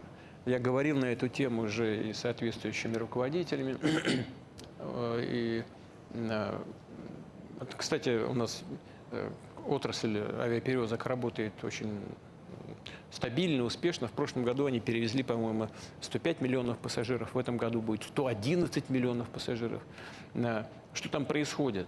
Есть решение, по-моему, в кодексе изложено, что многодетным семьям с детьми должны предоставить льготу 50%, по-моему, от тарифа. Чего делают компании? Но это от стандартного тарифа. Что компании авиационные делают? Они вводят свои льготы, маленькие, незначительные, но это уже не стандартный тариф. Да. И потом говорят, ну это же у нас льготный, у нас уже не стандартный тариф, поэтому скидку 50% предоставлять не будем. Эта практика должна быть прекращена. Я с вами полностью согласен и прошу правительство и вместе с компаниями авиационными отрегулировать эту проблему не позднее, чем 14 января следующего года. Решим эту проблему. Вот. И что касается превышения дохода, вот возврат 7% от НДФЛ, тоже посмотрим, как работает. Благодарю. Вам спасибо большое. Владимир Ильич, я видел еще там, вот хотят доспросить по демографии. Вот пожалуйста. Чечня важно, написано тоже про демографию. Да, пожалуйста. Где вы? С левой стороны. ГТРК «Война» в Чеченская республика. Владимир Владимирович, вы очень часто говорите о важности демографического роста, при этом ставили в пример Чеченскую республику. Да. Может, стоит все-таки запустить отдельную программу? Чеченскую республику ставлю. И Туву. Вот в Чечне и в Туве с демографией все нормально. Может, стоит все-таки вести отдельную программу для регионов, которые наиболее эффективно справляются с этой задачей? И второй вопрос, с вашего позволения уже. В прошлом году вы утвердили стратегию высокоскоростной магистрали в 3 этапа. И один из них, 3-й этап, Москва-Адлер направление. По мнению большинства экспертов, если включить в магистраль Москва-Адлер, Грозный и Махачкалу, то это направление было бы более быстро окупаемым и эффективным. Что вы скажете по этому поводу? Видите ли вы целесообразность? Да, Спасибо. спасибо вам за этот вопрос. Вы сказали о том, что в Чечне все в порядке с демографией. Садитесь, пожалуйста. Садитесь. Все в порядке с демографией. Так и есть. И в Чечне, и в Туве. У нас 2 субъекта федерации, где все нормально. Но и в этой связи вопрос, нужно ли дополнительно что-то делать. Только сказать спасибо, так и поддержать, и брать всем остальным с вас пример. А вот что касается регионов, где уровень рождаемости меньше, чем коэффициент рождаемости 1,41, вот там точно совершенно нужно делать отдельную программу и их поддерживать. Мы так и будем делать в отношении этих регионов. Их, по-моему, дай бог памяти, где-то 35 регионов. Вот для них создается отдельная программа поддержки объемом финансирования 75 миллиардов рублей на ближайшие несколько лет. Так и будем делать. Да, а что касается Москва, Адлер, Грозный, Махачкала, вы знаете, у нас есть несколько вопросов в этой связи. Они какие? Нам нужно обеспечить проезд по побережью Черного моря, нужно обеспечить въезд в Сочи. И нужно, значит, уничтожить пробки, которые на подходе к Адлеру скапливаются, особенно в туристический сезон. Там пробки, люди часами стоят. Это возникло потому, что когда готовились к Олимпиаде, сделали обход Сочи, а потом оказалось узкое горлышко, старая, по сути, дорога, она немножко отремонтирована, но все равно 2 потока сливаются, и старый поток, и поток обхода Сочи большого сливаются на подходе к Адлеру. Вот это нужно расшить сначала. Надо это расшить с тем, чтобы люди там в пробках не стояли. И, кстати говоря, или там, или на входе, либо на подходе к Адлеру, там будут работать, я уж не знаю, там детали, не помню, будут работать, так сказать, чеченские строители, чеченские компании строительные. Вот. А что касается Грозного, Махачкала, тоже правильно, тоже об этом нужно подумать, но следующим этапом. А идея сам по себе хорошая. Ну, давайте, чтобы никого не обидеть, вот давайте, Чечня, магистры. Вы то же самое хотели сказать или что?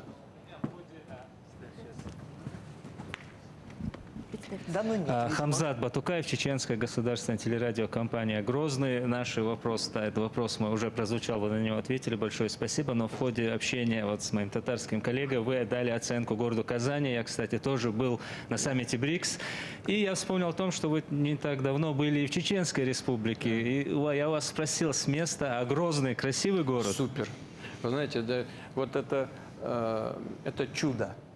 Это вот современное российское чудо. Я летал над Грозным в суровые годы, когда там шла борьба с терроризмом, в том числе и прежде всего международным. Да. Сплошные развалины, из этих развалин еще раздавались пулеметные очереди по вертолету. И тогда многие в Чечне ставили вопрос о том, чтобы столицу перенести в Гудермес. Но и первый президент республики, ну и действующий президент сказали, нет, Грозный – это традиционная историческая столица всей Чечни, чеченского народа, будем восстанавливать. Это чудо, то, что сделано за последние годы в Грозном. Это, конечно, результат и действующего, прежде всего, президента, а главным образом результат работы чеченского народа, его трудолюбие, его талант сыграли в этом огромную роль. Я не говорю и про мечеть, которая, знаете, это любо-дорого посмотреть, но какие новые сооружения, здания, архитектурные решения. это не может не вызывать чувство гордости за то, что сделано в Чечне и в Грозном за последние годы. Я вас поздравляю с этим. Спасибо, Владимир Владимирович. Мне вспоминаются ваши слова, когда были в мечети, общались с муфтием Чеченской Республики. Вы сказали важную мысль о том, что в своих нравственных, моральных ориентирах и ислам, и православие, да и вообще все традиционные религии, они имеют один общий корень, общее начало. И если можно, я вас про Российский университет спецназа тоже спрошу. Вы его посещали. Он с недавних пор носит ваше имя в честь Верховного Главнокомандующего. Видите ли вы вот этот опыт или расширение, пожелание, оценка? Какое у вас впечатление сложилось от этого комплекса? Ну, отлично. Он вообще нужен, да? И там Росгвардия активно его использует. И люди там проходят подготовку ведь не только из Чечни, со всей Российской Федерации. Я когда вот с некоторыми бойцами разговариваю, которые сейчас в зоне боевых действий воюют, причем вроде как и не из Чечни, так, в других подразделениях, спрашиваю, где вы, откуда? И проходили подготовку в этом центре. Этот центр играет важную роль в повышении обороноспособности всей страны. Спасибо. Давайте еще парочку из зала дадим. Я вижу наши китайские друзья. Вот Синьхуа, вот этот сектор прямо передо мной. Владимир Владимирович, здравствуйте. Меня зовут Хуан Хэ. Я представляю китайское информационное агентство Синьхуа. Очень рад сегодня задавать вам вопрос. У меня всего два вопроса к вам. Первое. Как вы оцениваете нынешнее состояние развития китайско-российских отношений? Расскажите нам, пожалуйста, какие главные итоги сотрудничества между нашими странами? Второй вопрос. В следующем году Китай и Россия совместно отметят 80-летие победы во Второй мировой войне, а также 80-летие со дня основания Организации Объединенных Наций. По вашему мнению, какую роль играет взаимодействие и координация между Китаем и Россией в поддержании глобальной стратегической стабильности, а также международная справедливость? Спасибо вам большое. Мы очень часто говорим о взаимодействии России и Китайской Народной Республики. В следующем году мы отмечаем 75 лет установления дипломатических отношений между нашими странами. За эти годы очень многое происходило в наших отношениях, но вот в последние десятилетия уровень, качество отношений стали такими, которых на протяжении всей нашей истории, пожалуй, не было никогда. И прежде всего, я сейчас скажу и о экономической составляющей, но прежде всего это связано со взаимным доверием. Все, что мы делаем в отношении друг друга, и как мы делаем, основано на полном доверии к политике с одной и с другой стороны. Мы ничего не делаем, что противоречило бы нашим интересам, и делаем очень много, что отвечает интересам как китайского народа, так и народов Российской Федерации. Но я уже говорил по экономике. Ну, по разным оценкам, но это 220-230 по китайской статистике, до 240 миллиардов, если в долларовом эквиваленте говорить, долларов оборот, это очень хороший оборот. За прошедший год, несмотря на такую хорошую большую базу, рост продолжается, он такой умеренный, по-моему, 3% роста будет, но тоже рост есть. Первая часть. Вторая – инвестиционная деятельность. У нас чуть ли не 600 проектов для совместных инвестиций, тоже в объеме 200 миллиардов долларов. О чем это говорит? Это говорит о том, что будущее обеспечено. И, наконец, очень важной составляющей, на мой взгляд, является гуманитарная часть. Это вот мы постоянно проводим перекрестные годы. Год культуры, год молодежных обменов и того, и другого. Это, понимаете, это все очень важно для конкретных людей. Это база для развития экономических связей и политического взаимодействия. Важнейшей частью является региональное взаимодействие. Здесь люди, просто руководители регионов общаются друг с другом. Ну, там и Мао Тай присутствует, и водочка, конечно, но все там в меру, насколько я понимаю. И вот эта личная химия, она имеет значение. И между студентами обмены происходят, между высшими учебными заведениями и так далее. Теперь Великая Отечественная война.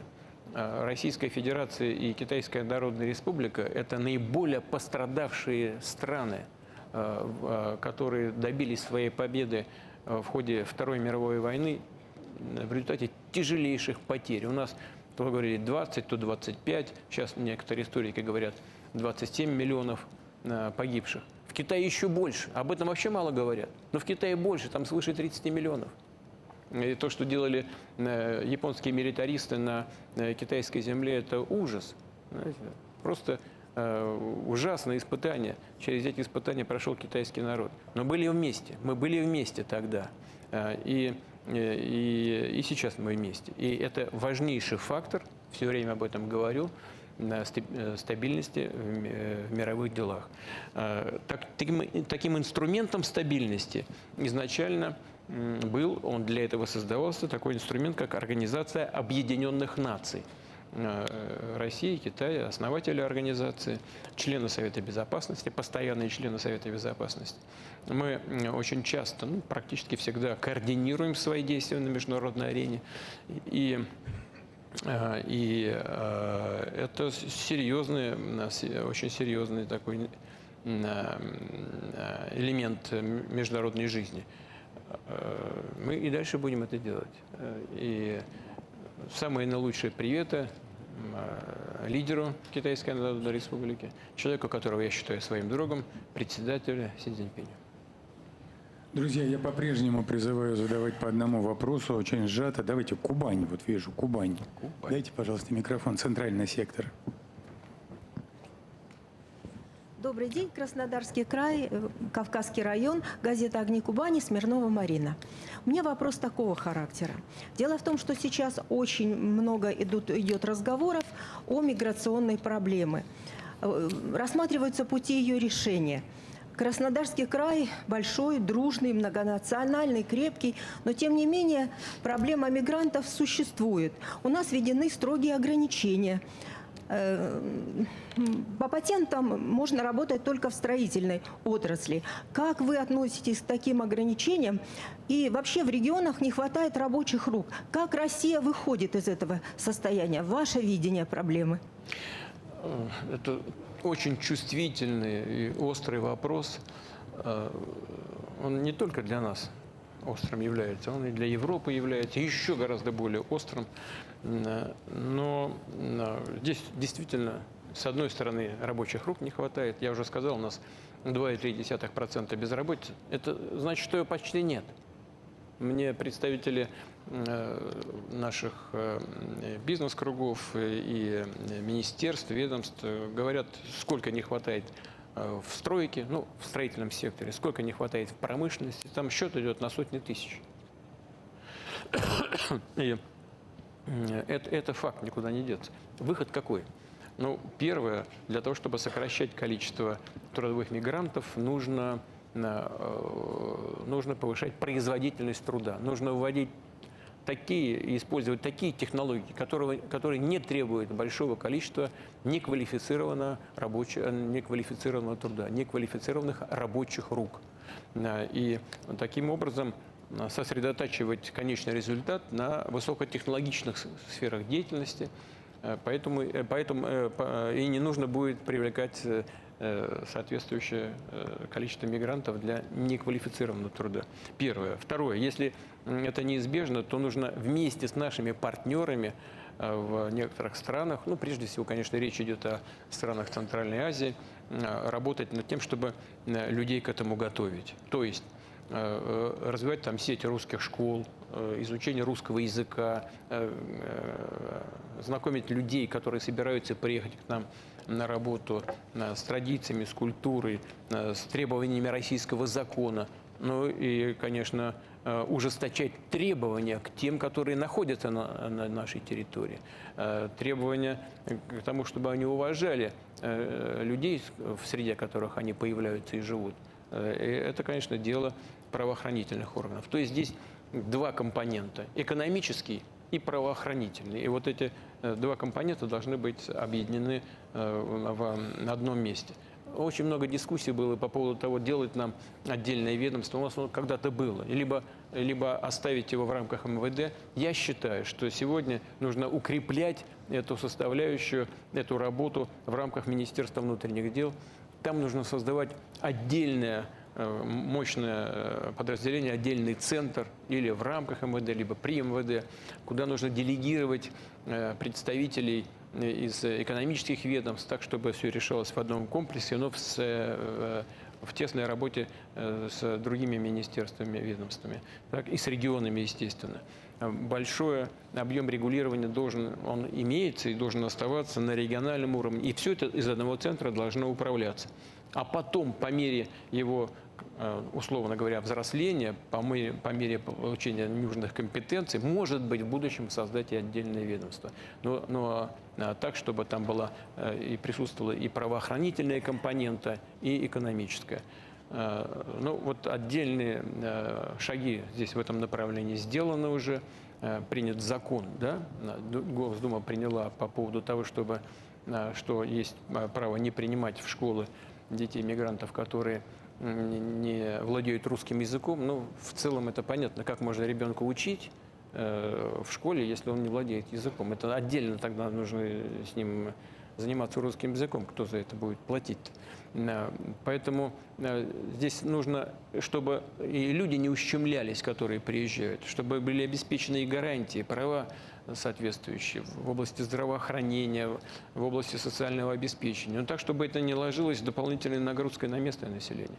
И они не чувствовали себя люди в состоянии дискомфорта. Много вопросов, и, конечно, правительство должно уделить этому большего внимания. А как это развивать, я сейчас только сказал. Сначала в рамках МВД, а потом, может быть, если сложится такая обстановка, что этого потребуется сделать, создать и отдельное ведомство, но где работали бы представители разных и правоохранительных органов, и экономических ведомств. Владимир Владимирович, мы специально мониторили вопросы по теме миграции. Тема эта действительно очень острая и сложная, но вот значительная часть этих вопросов поступила от тех, кто приезжает.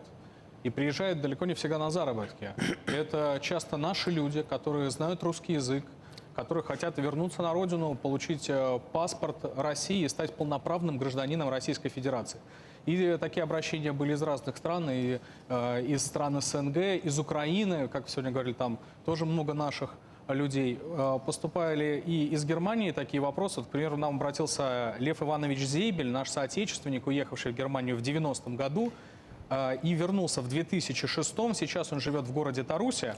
И вот он говорит, что, имея вид на жительство, он много лет не может получить гражданство. Ответ всегда один и тот же. Вам не положено, нет такого закона. Цитата: «Только Путин может дать вам гражданство». И вот маленькая деталь: после того, как он сказал чиновникам о том, что он написал письмо Путину, разговор поменялся, сказали, какие документы приносить. И дело вроде бы пошло, но хотелось бы довести его до логического конца. Послушайте, гражданство присваивается действительно указами президента. Но это чисто формальный акт, который должен готовиться на местах, готовиться соответствующими подразделениями, комиссиями и так далее. Вы сейчас подняли вопрос, который называется работа с соотечественниками. То есть это с теми людьми, которые чувствуют себя, значит, частью России. Они владеют русским языком, они считают себя частью нашей культуры, частью русского мира. Как правило, они являются высококвалифицированными специалистами, и мы заинтересованы в привлечении именно высококвалифицированных специалистов в Россию, чтобы они здесь работали и жили. У нас вроде как целая программа даже создана для этого, но, видимо, не все еще работает эффективно. Безусловно, нужно совершенствовать эти механизмы. Вы сказали про украинцев. Мне кажется, что украинцев уже в России проживает, если не столько же, сколько в Украине, а может даже больше. Я не шучу, вполне это может быть, имея в виду тех людей, которые живут на новых территориях, в Крыму, и тех, которые переехали к нам, это миллионы людей. И в целом у нас примерно столько же, сколько на Украине сейчас украинцев проживает. Вот, поэтому, кстати, мы приветствуем, пожалуйста. Это люди нашей культуры, это часть нашего народа, по сути. Но эти механизмы, как я сказал, безусловно, нужно совершенствовать. Мы заинтересованы в том, чтобы в страну приезжали высококвалифицированные работники, но в том числе и те, кстати говоря, которые просто являются, ну не просто, это не простая вещь, но тем не менее являются носителями наших традиционных ценностей. Это сложно определить, но для того, чтобы сделать это эффективно, нужно над этим работать. Будем это, безусловно, продолжать делать. А вот конкретно в вашем примере, дайте мне потом данные на этого человека. Да, передадим. Да, мы точно ему поможем. В самом начале программы мы рассказали, что с нами еще есть и искусственный интеллект, и нам Гигачат помогал выбирать популярные темы по запросам. Среди самых таких топовых запросов это, конечно, вопросы жилья, ипотеки. И вы в самом начале программы тоже говорили о том, что еще будем не единожды обращаться. Вот если сейчас посмотреть на наши мониторы, мы видим, что даже на первом месте находится, впрочем, количество обращений тоже значительное. Давайте сейчас выведем видеовопрос от молодой семьи из Краснодара. Уважаемый Владимир Владимирович, на протяжении 3 месяцев мы не можем взять семейную ипотеку. Постоянно то у банков лимиты кончаются, то они увеличивают первоначальный взнос с 20 до 50%. Подскажите, пожалуйста, как будут обстоять дела вообще дальше с семейной ипотекой, потому что сейчас ее очень сложно получить. И также помимо семейной ипотеки практически нереально получить и сельскую, и IT. То есть постоянно у банков кончаются лимиты, плюс они ее не хотят одобрять. Меняют программы постоянно, каждый день, при подаче. Да, и банки с недавнего времени ввели так называемую программу комбо-ипотека, когда они накидывают свой процент, и процентная ставка возрастает с 6 до 13%. То есть под семейную банки просто не хотят выдавать ипотеку. Да. Как нам быть? Да, вот то, что... Спасибо вам за этот вопрос и за то, что вы обратили на это внимание. Это безобразие. Во-первых, потому что не должно быть никаких лимитов. И мы с правительством уже эту тему обсуждали. Мне было обещано, и я это обещание проверю, насколько оно исполняется, что никаких лимитов не будет. Потому что в конечном итоге все это связано с субсидиями со стороны государства. Для банков это только в удовольствие должно быть. Получать 6% от тех, кто использует кредит семейной ипотеки, а разницу между банковской ставкой и этими 6% возмещает государство, должно возмещать. И здесь никаких лимитов со стороны государства быть не должно. Это, да, эта разница в банках оседает, между прочим. Для них это доход и не маленький. Поэтому, если не отказывают, то это значит, что правительство вовремя не направляет эту субсидию в банки. Наверное. Я проверю, обещаю вам, обязательно проверю. Но мы договорились о том, что никаких лимитов не будет. Это первое. Второе, это касается семейной ипотеки под 3%, касается и сельской ипотеки. Сельская ипотека у нас, по-моему, под 3%, семейная под 6%, сельская под 3%. Это очень важный инструмент в жилищном строительстве. Почему? Потому что у нас из всего объема построенного жилья, а это в прошлом году у нас было там 110 миллионов квадратных метров, это рекорд вообще со времен Советского Союза. Ничего подобного раньше не было, рекорд. Вот. 50% было построено, это ИЖС. Это ИЖС. А в основном это на селе. И больше того, люди берут такую ипотеку, люди примерно 40 лет, до 40 лет или чуть старше. И они переезжают в сельскую местность, там живут, берут ипотеку, семьи строят. И эта ипотека тоже не должна иметь никаких лимитов. Это несколько десятков миллиардов для бюджета. Не критично абсолютно, ее нужно сохранить. То же самое касается IT-ипотеки. Сколько у нас там? 6%, да? или 5, но во всяком случае это льготная ипотека. Не так уж и много народа, там совсем недавно мы это обсуждали, кто-то предлагал ее, так сказать, прикрыть. Ну, смысла большого с точки зрения экономии бюджетных средств нету. Но семейное точно остается, сельскохозяйственное точно остается. И я прошу правительства обеспечить объемы необходимых субсидий. Мы здесь наведем порядок. Дальневосточные, новые регионы тоже все же. Дальневосточная 2% остается, в Арктике 2%, новые регионы 2%. Владимир Владимирович, я сейчас предлагаю перейти к проблеме, которая, к сожалению, остается острой из года в год. Тема телефонных мошенников. Мы ежедневно предупреждаем людей на телевидении, но, увы, число жертв... Извините, кстати говоря, это, я вот говорил, 110 миллионов квадратных метров было построено в прошлом году. В этом году будет построено чуть поменьше, где-то 105 миллионов, но это тоже очень хороший показатель. Да, телефонные мошенники. Насколько актуальна эта проблема, можно понять хотя бы по цифре 250 миллиардов рублей. Столько мошенники в этом году украли у россиян. Это подсчеты Сбера. Злоумышленники звонят и чего только не говорят. Представляются ЦБ, ФСБ. Говорят, что во всех банках вклады заморозят. Требуют переводить деньги на другие счета, даже брать кредиты. Вот в подобной ситуации оказалась и Елена Ильинична Маркелова из Казани. Вот предлагаю посмотреть сейчас ее видеовопрос. Здравствуйте, Владимир Владимирович. Меня зовут Маркелова Елена Ильинична. Я с города Казань. 63 года, пенсионерка. Недавно я стала жертвой мошенников. Был взломан мой личный кабинет в госуслугах, и в результате их действий я должна двум банкам 1 900 000 рублей. Мое обращение – это крик души. Как же банки, клиентам, которой я являюсь и получаю пенсию, 18 770 рублей, одобряют такие кредиты, при этом не запрашивая никаких документов о моем доходе, не запрашивая никакие контакты знакомых, которые могли бы поручиться за меня, и такие большие суммы ежемесячным платежом, который превышает мой ежемесячный доход. И в связи с тем, что сейчас большое количество обманутых мошенниками пенсионеров, не пора ли принять более серьезные меры и обязать банкам более тщательно контролировать действия своих сотрудников и также тщательно проверять заявки, особенно от лиц пожилого возраста? Спасибо. Да. Вы правы. Как зовут? Елена Маркелова. Елена Ильинична. Да. Елена Ильинична, вы правы абсолютно. Но это комментариев здесь немного.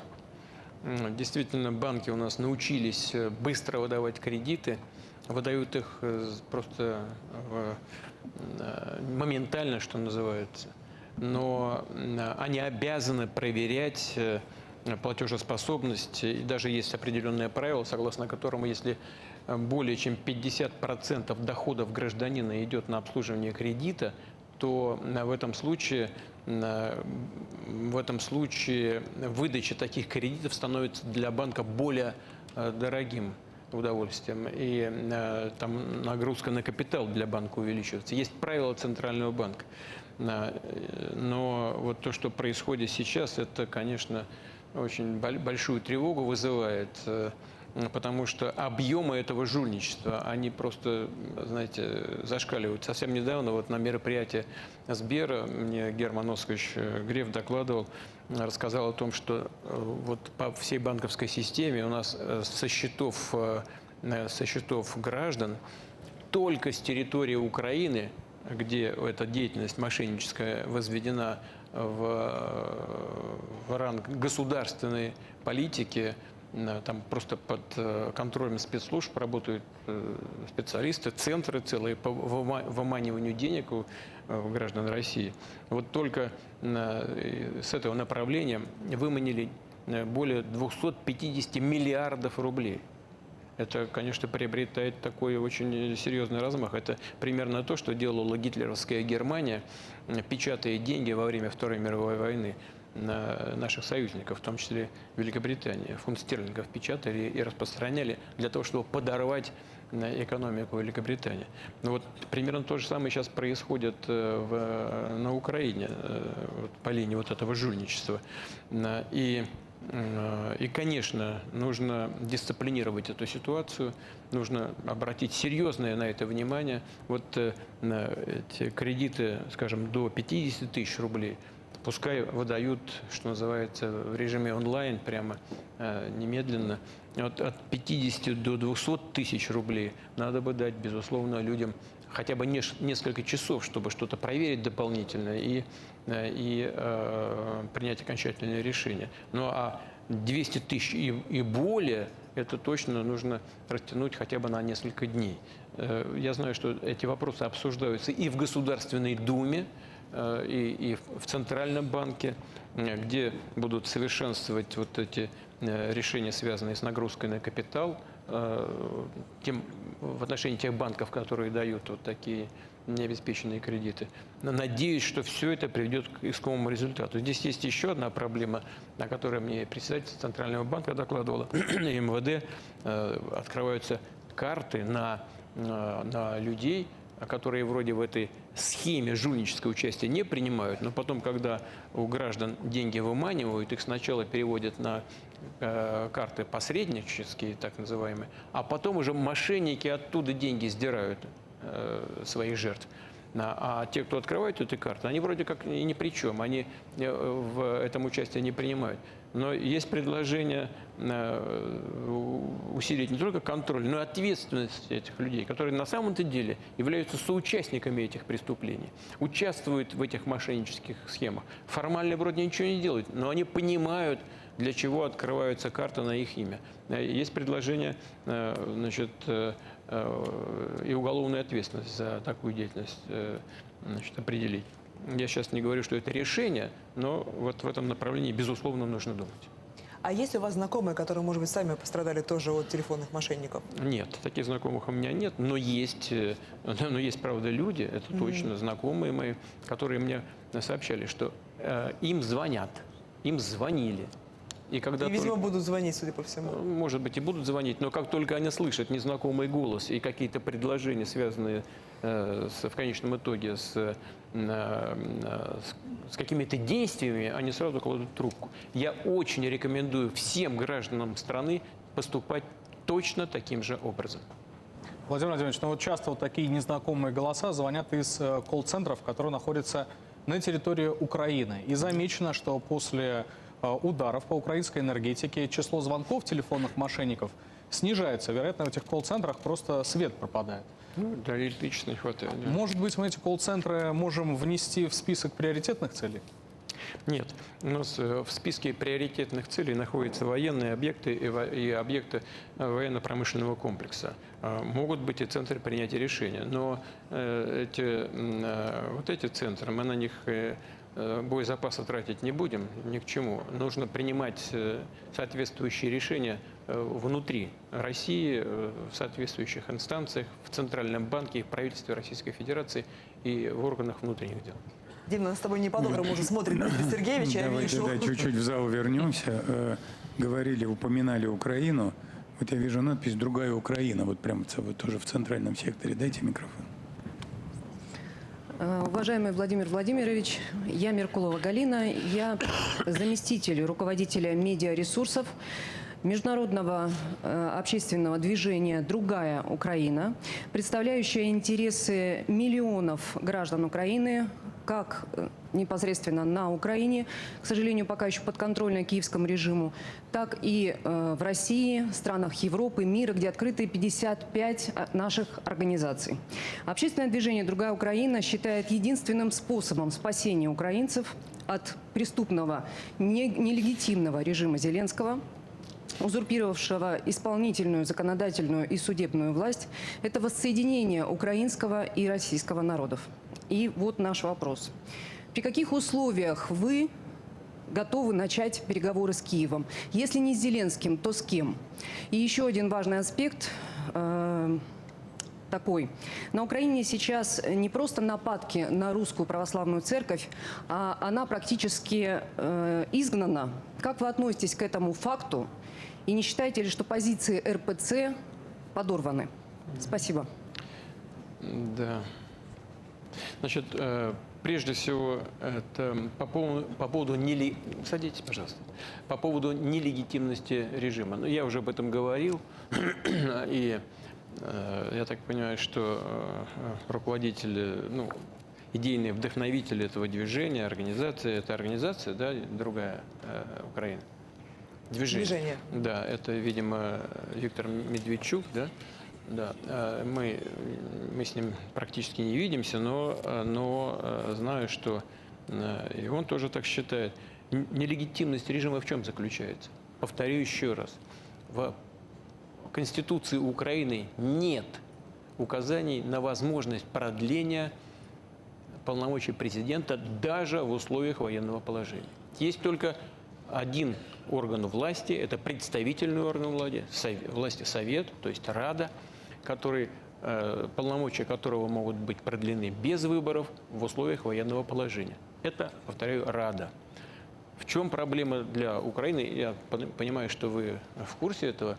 В том, что государственное устройство на Украине таково, что целый ряд органов власти формируется президентом. Это и руководители, значит, областей, там, регионов, это руководство всех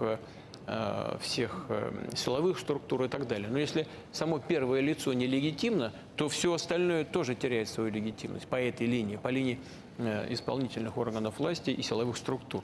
И все, что они делают, исполняя его приказы, они, значит, что они соучастники этой противоправной деятельности.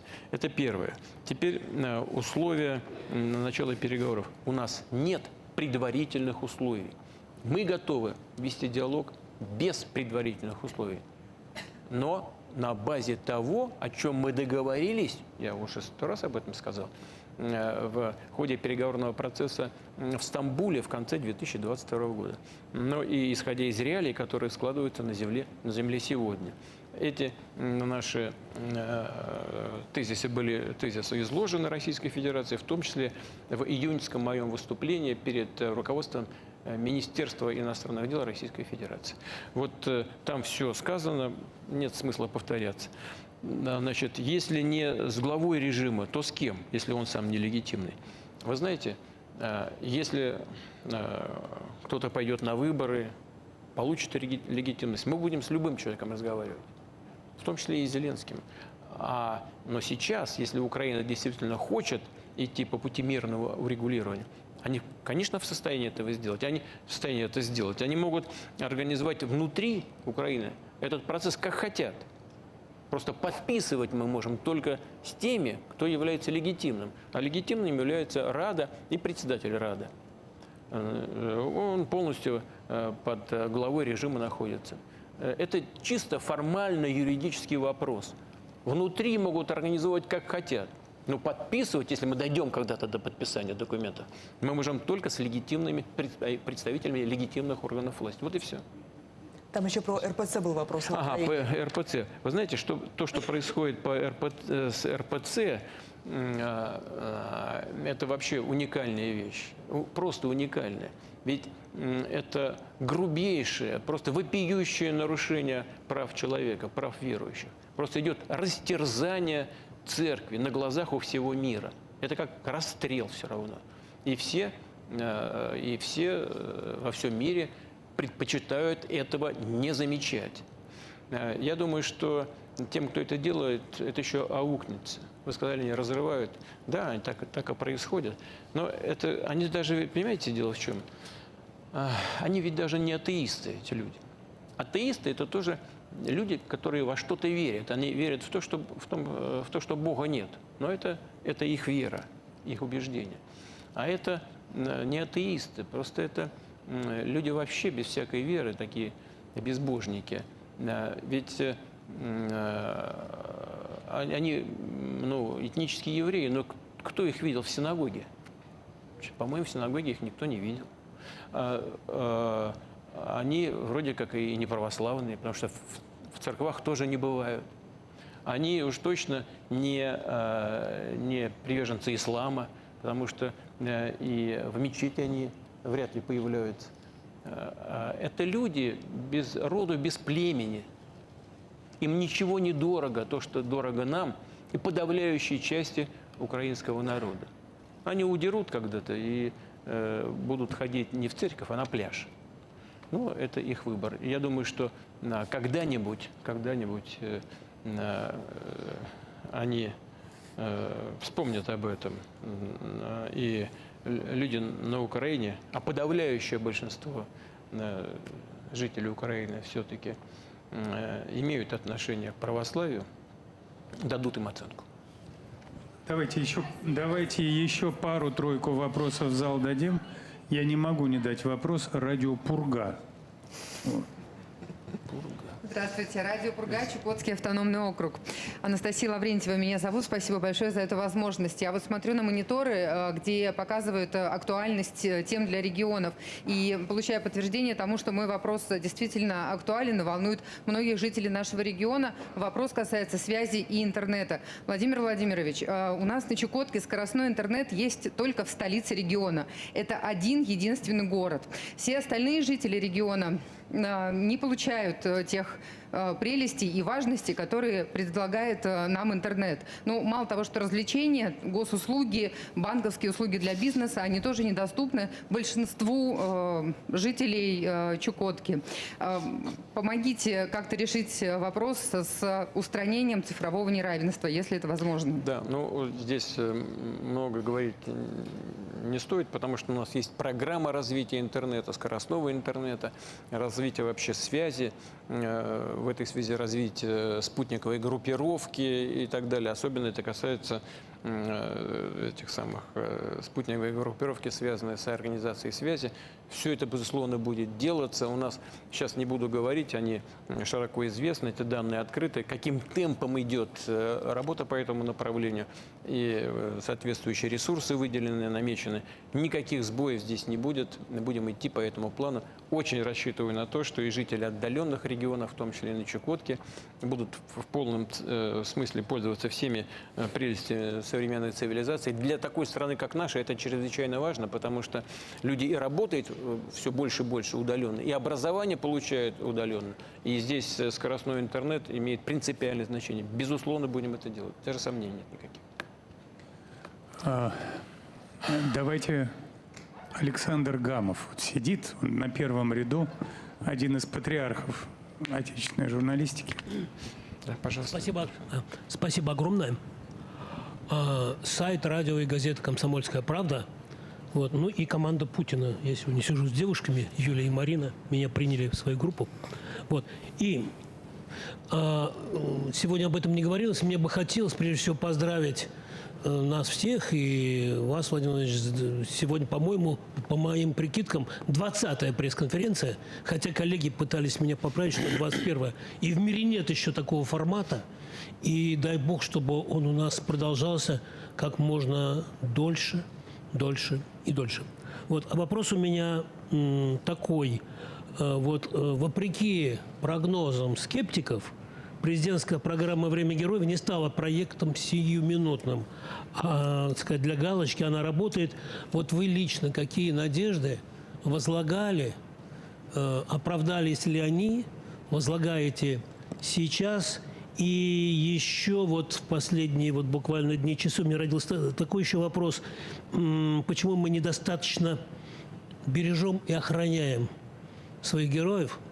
Я имею в виду не только гибель генерала Кириллова, о которой здесь сегодня вскользь говорили, но и масса было случаев, когда обижали наших участников СВО, и, собственно, правоохранительные органы становились на стражу, справедливость восторжествовала. Мы много об этом писали. И еще о времени героев, о программе. Я представляю героическую газету «Комсомольскую правду», которая и в Великую Отечественную была фронтовой, и сейчас она фронтовая. Наши военкоры мужественно работают. Мы там с 2014 года выпускаем КП в Луганске, КП в Донецке. И в следующем году нам 100 лет, 24 мая 2005 года. И просто вот меня коллеги просили передать вам приглашение, чтобы вы пришли к нам.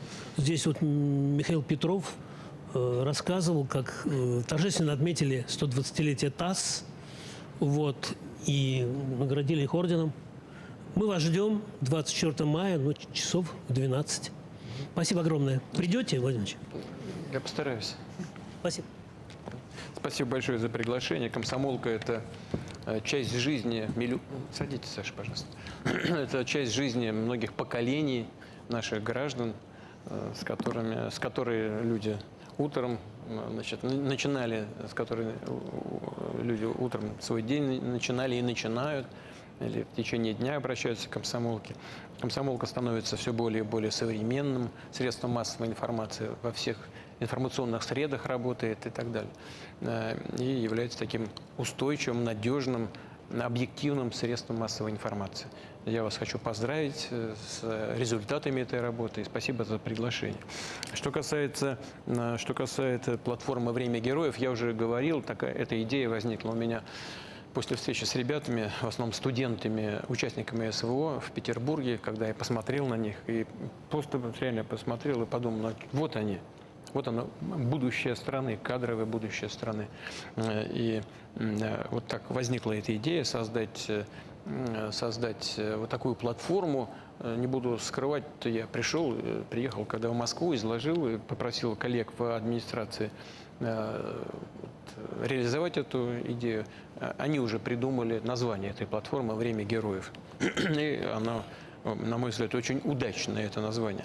В первый поток мы набрали 43 тысячи заявок поступило. 43 тысячи.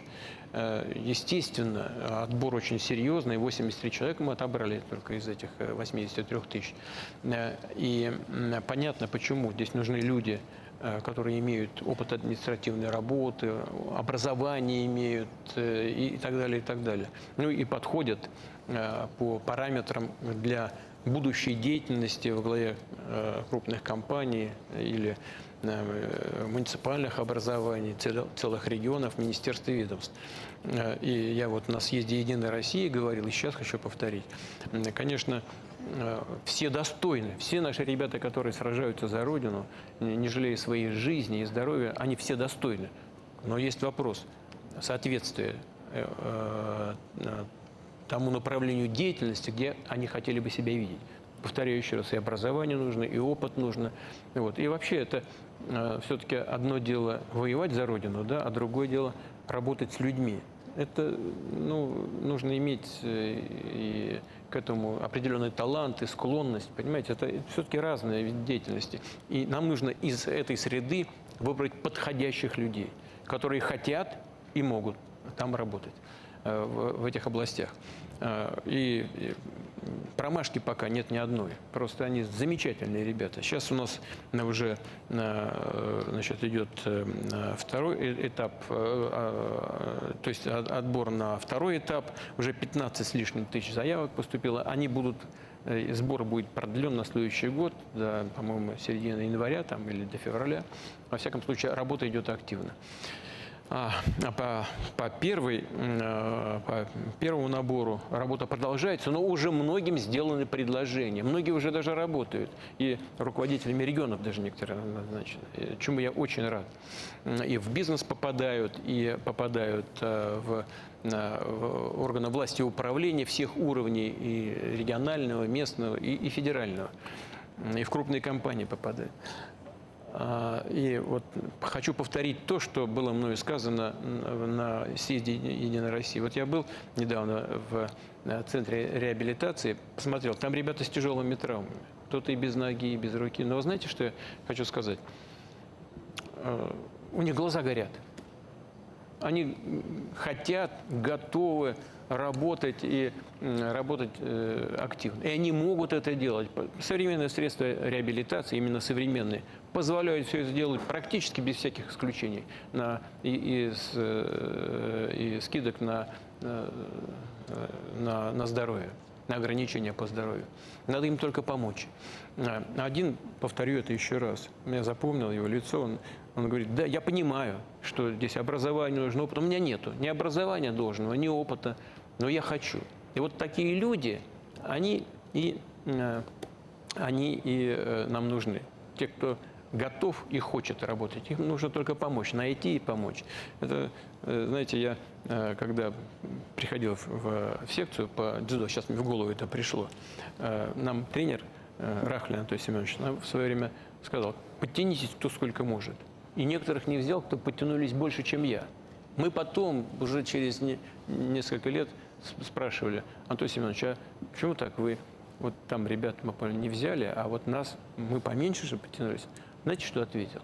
Вот какой был мудрый человек. А потому что вы делали до последнего. Руки дрожали, понимаете, подбородком тянулись, но прямо старались вовсю. А там, кто побольше вас, там посмотрел, что вы столько-то, они подтянулись спокойно, а могли бы еще, а они не боролись. Они не отдавали себя. А вот эти ребята отдают себя целиком. Они хотят. И надо им помочь, надо их поддержать.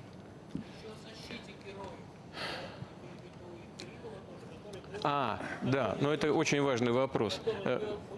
Да, я понимаю, вы правы. Ну, что можно сказать? Во-первых, нам эти попытки, они не первые, так, они известны. Устремления противника нам понятны. К сожалению, это покушение является не единичным, и не только на военнослужащих. Я уже говорил о вашем американском коллеге, и на журналистов покушение, на общественных деятелей покушение. Значит, достаточно вспомнить только убийство Дугиной. Да? Ну что это такое? Это признаки террористического характера действующего в Киеве режима. Но это, конечно, и значит, что наши соответствующие правоохранительные специальные службы пропускают эти удары. Они пропустили эти удары. Что здесь можно сказать? Нужно просто совершенствовать эту работу и не допускать таких тяжелейших для нас проколов. Вот и все. Да, вы знаете, я хотел бы вот в центральной, правая часть центрального сектора, я там увидел весьма популярного молодого блогера. Это середина где-то, вот повыше. Вот он встал, да. Такая нетрадиционные гости у нас. В каком смысле?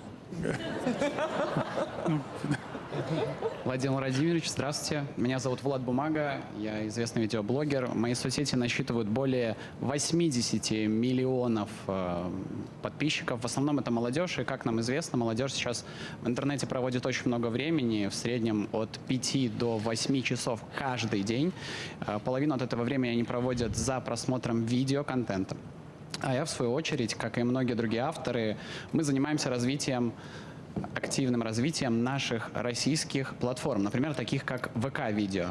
Да, эти площадки сейчас не такие большие, но демонстрируют хороший, уверенный рост и предоставляют действительно качественный сервис. И в связи с этим вопрос, а зачем блокировать YouTube, если наши площадки и так хорошо справляются? Они конкурентоспособны и предлагают отличные условия, альтернативу для авторов. Тем более туда можно выкладывать контент и транслировать наши идеи и смыслы на более широкую аудиторию, чем только на русскоязычную. Еще один важный вопрос. Как я и говорил раньше, меня знают и смотрят практически все дети нашей страны. И скажу больше, я и сам в этом году стал отцом. Да. Поздравляю. Спасибо. И поздравьте вашу жену. Обязательно. Прежде всего, это ее заслуга. Да. И вот скажите, я как человек, фактически, на чьих видео растет целое поколение, какие ценности я должен транслировать аудитории? Или, может быть, что я точно не должен транслировать аудитории? И скажите, вот как вы считаете лично, какие идеи и смыслы должны быть во главе у молодежи? Так сказать, дайте напутствие, мы возьмем на заметку и будем работать. Спасибо. Ну, первое по поводу торможения YouTube. Здесь, да, здесь, пожалуй, вопросов больше на стороне YouTube, чем на нашей стороне. Ну, что происходит? Для того, чтобы здесь заниматься вот тем, чем вы... Да, извините, сначала Влад Бумага, это ваш псевдоним Бумага? Это моя фамилия настоящая, да. Понятно. Ну, отлично. Значит, Бумага в известной игре сильнее камня. Поэтому я вас поздравляю с 80 миллионов, вы сказали, да? Ну, это, конечно, такой уникальный результат. Это значит, что контент, который вы создаете, он отвечает тому, чего ждут эти 80 миллионов человек. Это результат вашей творческой работы, и я вас с этим поздравляю. Это первое. Второе, что касается торможения. Дело в чем, чтобы Google, да, он же Google хозяин YouTube, да, он когда создавал здесь у нас свою сеть, он создал и соответствующие дочки в России, юрлицы, которым он платит, создавал, значит, сервисы соответствующие создавал, которые надо обслуживать. Вот создав эти дочки, он работал с ними. А после того, как на Западе начали вводить различные ограничения и санкции, Google практически перестал или сократил их финансирование, сократил поставку сюда соответствующей техники. И таким образом создал сам для себя определенные проблемы. Это первое. Второе, YouTube и Google должны соблюдать наши законы, должны избегать какого-то жульничества в сети, а именно не должны использовать и злоупотреблять сетью для достижения политических целей своих правительств. Что имею в виду? Ну вот в поисковике начинает человек что-то искать, какую-то тему. Культура, музыка, а там вместо культуры и музыки вылезают какие-то вещи, которые ни к культуре, ни к музыке не имеют никакого отношения, так, а являются пропагандой какой-то политической платформы.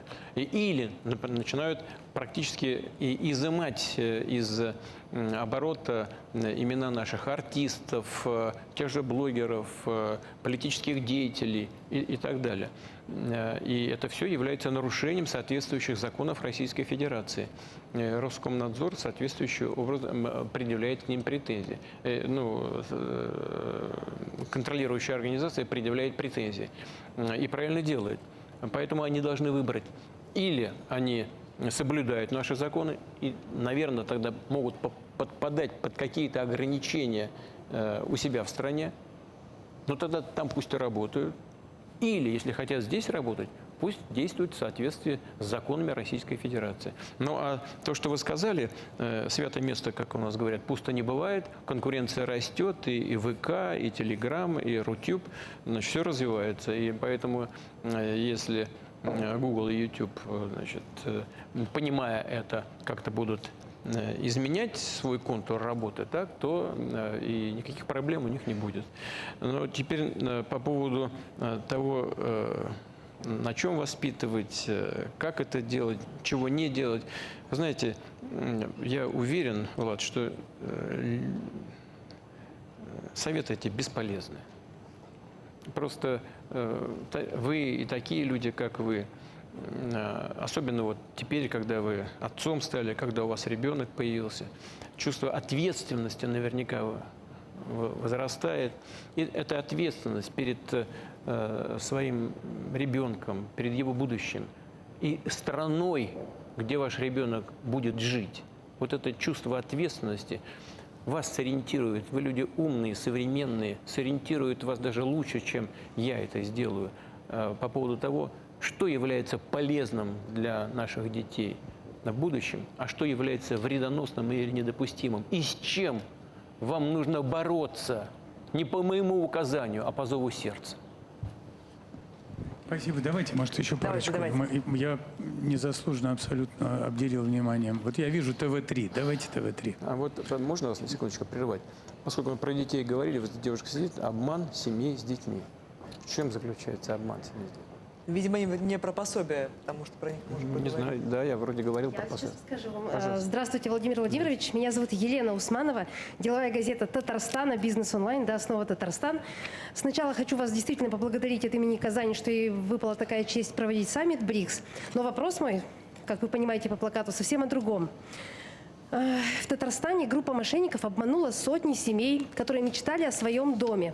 Они взяли ипотеку с господдержкой, льготную ипотеку, но дома им так и не построили. Так вот, расскажите, пожалуйста, будут ли помогать обманутым ИЖСникам, как когда-то помогали обманутым дольщикам? Получается, сейчас люди продолжают платить ипотеку фактически за воздух. При этом государство продолжает перечислять банкам господдержку фактически за те дома, которые не существуют. Когда же все-таки будут помогать людям, а не банкам? Послушайте меня. Дело совершенно не в банках. У нас создана... не уходите, пожалуйста, оставьте. У нас создана значит, соответствующая система искровых счетов, куда люди, если они берут ипотеку, значит, они перечисляют деньги на искровые счета, и эти деньги являются замороженными до тех пор, пока люди не получают свои квадратные метры. Куда они эти деньги направят? Тут дело про ИЖС, то есть Но дома. ИЖС то же самое. Ну вот так, на тот момент, видимо, это не действовало. ИЖС у нас полностью попадает под ипотечное кредитование, значит, на селе, как сказал, 3%, значит, и в тех 110 в прошлом году и 105 миллионов квадратных метров, которые мы построили, 50% ИЖС, 50%. Это вообще прорыв. Но деньги должны быть на искровых счетах. Куда люди перечислили эти деньги? И зачем, если это не на искровые счета? Я вообще не понимаю даже, о чем вы сейчас говорите. Ну вот такой случай у нас случился в Татарстане. Сотни семей действительно оказались в таких ситуациях. Но куда деньги-то они перевели? Вы сможете мне ответить? Нет? Я вам тут вот тонкости не скажу. Я знаю, что они брали... Послушайте меня, как вас зовут? Елена. Лена, но эти тонкости имеют значение. Давайте обязательно с этим... Экскроу счетов там точно не было. Ну, послушайте, а как же они деньги?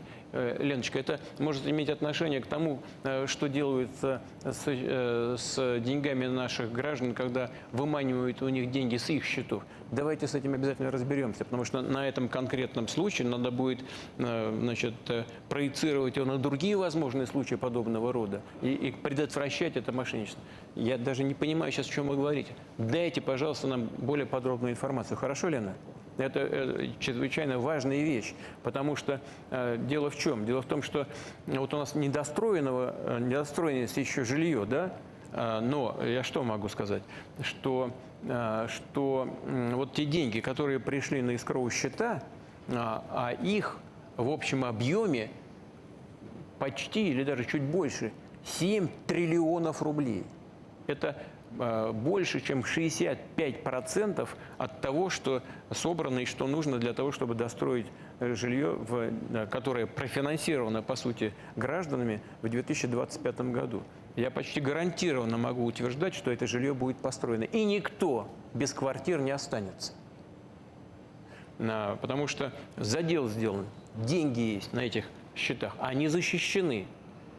Если речь идет о каких-то случаях без использования искровых счетов, дайте, пожалуйста, эту информацию. С этим надо разобраться. Спасибо. Да, мы возьмем эту информацию. Вот ТВ-3 мы хотели дать слово. Владимир Ильич. Давайте, вот Турция здесь. Давайте про Турцию. Да, ну, извините. Сейчас, ну, давайте Турция. Обязательно. Сейчас обязательно к вам вернемся.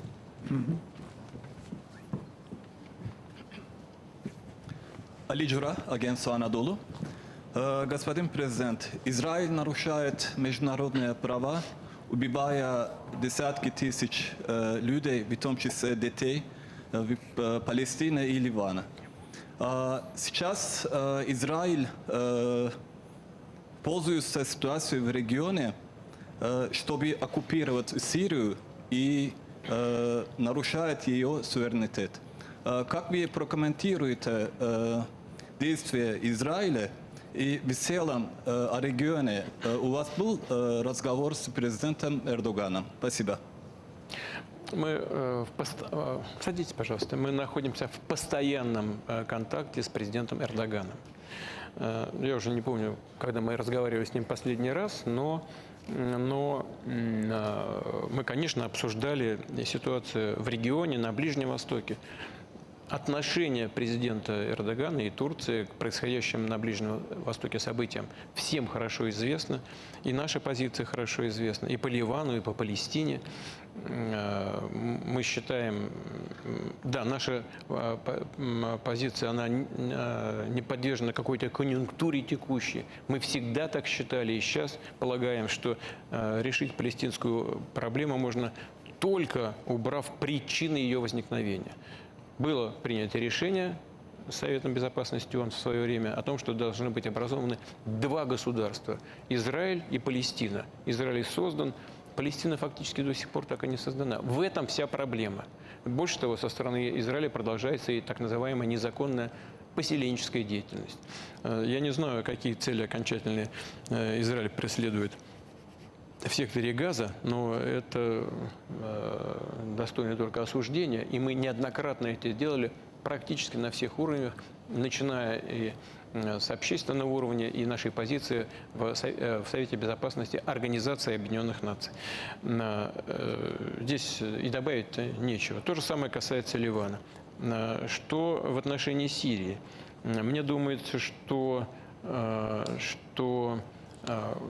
скажем откровенно, Турция делает все для того, чтобы обеспечить свою безопасность на своих южных рубежах в ходе развития ситуации в Сирии, создать условия для возвращения беженцев со своей территории на другие территории Сирии, которые сконцентрированы на территории Сирии под контролем, находящейся под контролем фактически Турции, отодвинуть, может быть, курдские формирования там от границы. Все это, наверное, возможно. И, может быть, даже будет в какой-то степени, в каком-то объеме сделано. Но все-таки главный бенефициар происходящих событий в Сирии, главным бенефициаром является, на мой взгляд, Израиль. И можно как угодно относиться к тому, что делает Израиль. Россия осуждает захват любых сирийских территорий, это очевидно. Наша позиция здесь не подлежит никакой корректировке. Но Израиль решает тоже для себя вопросы, связанные с безопасностью. Вот уже эта линия на голландских высотах, всем хорошо известная линия. Израиль продвинулся по фронту на 62-63 километра, на глубину до 20-25 километров. И он вошел в укрепления, которые были созданы для Сирии еще Советским Союзом. Это типа линии Мажино.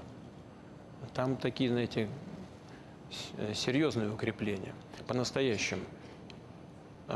Мы надеемся, что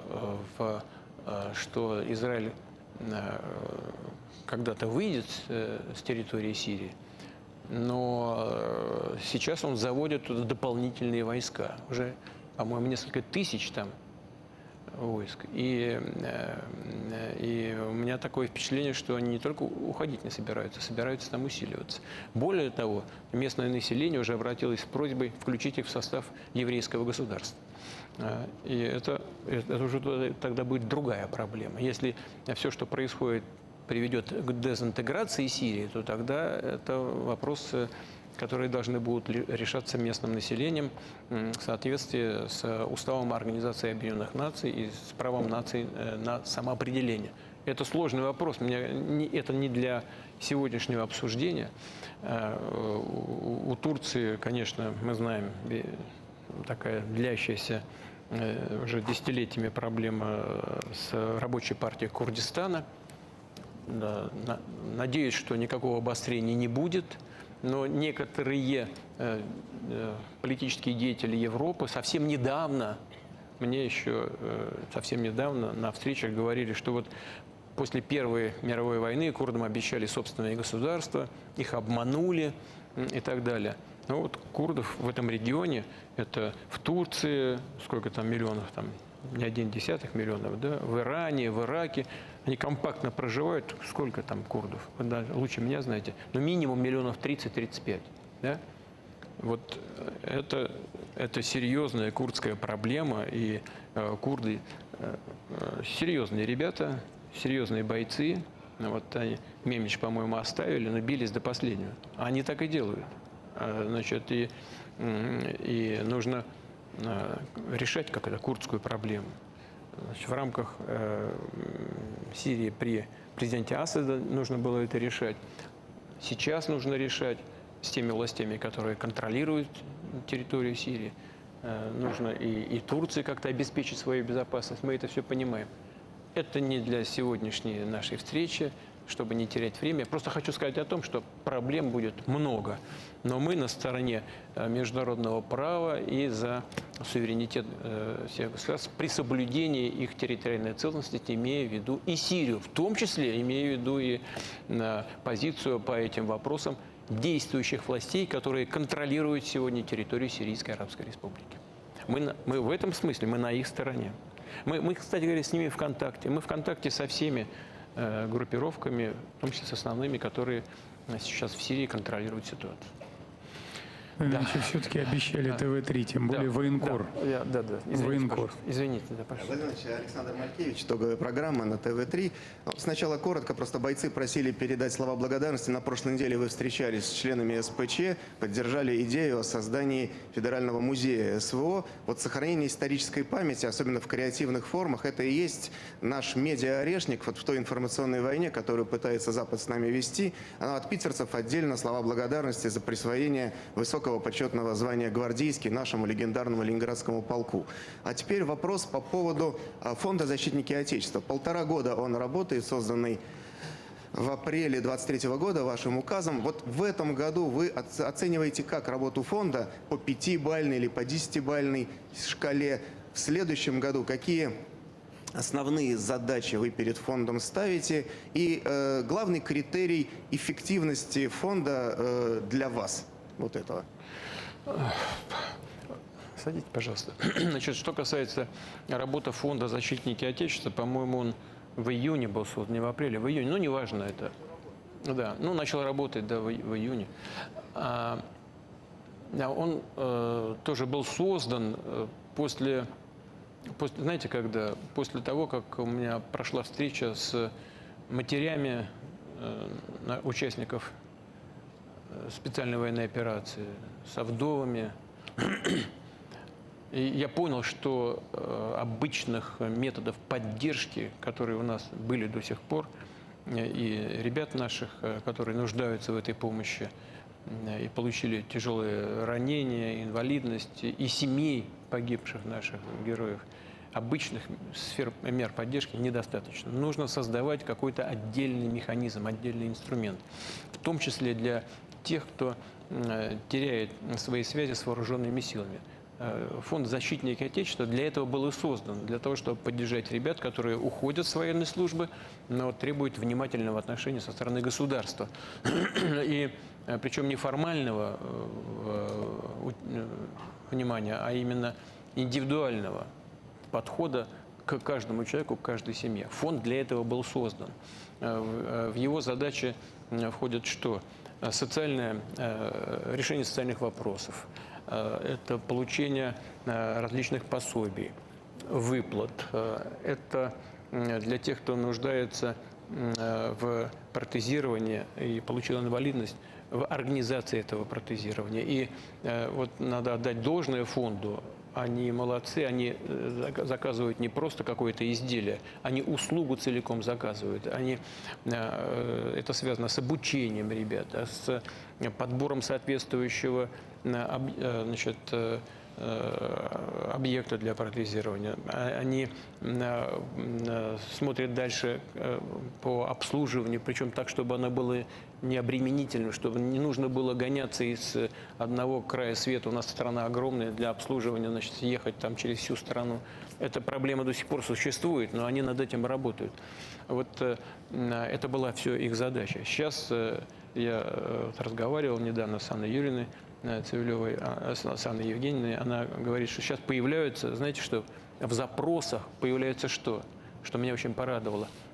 Идут запросы от ребят по поводу того, по поводу трудоустройства, и это одно из важнейших направлений деятельности, кстати говоря. Но сейчас идут все больше и больше запросов по поводу занятия спорта и участия в культурных мероприятиях. Вот это, конечно, здорово. Понимаете, это значит, что все-таки какой-то тренд на изменение ситуации к лучшему, он все-таки имеет место, он наметился. Это очень хорошо. Но важнейшая задача – это, конечно, трудоустройство. Я уже говорил, молодые ребята, значит, глаза горят, и подготовка есть. Многие хотят такую подготовку получить. И в современных условиях, конечно, можно оставаться в вооруженных силах, такое решение принято, но не только работать в военкоматах, где, кстати, уровень доходов не такой уж большой, достаточно скромный уровень дохода, но можно работать в IT-сфере, можно работать в медицине, да можно где угодно, в спорте тоже можно работать, и в военном спорте, и в таком гражданском спорте. Способов найти себя очень много, таких возможностей все больше и больше, с учетом современных технологий и пожеланий конкретного человека. Вот в этом над этим они работают. Работают успешно в целом. Ну, знаете, всегда есть какие-то, в такой масштабной работе всегда есть какие-то проблемы. Но там очень много людей работает, которые имеют прямое отношение к проведению специальной военной операции. Либо, к сожалению, вдовы погибших наших ребят, матери наших ребят, которые еще воюют там. В общем, это люди неравнодушные к тому, что происходит.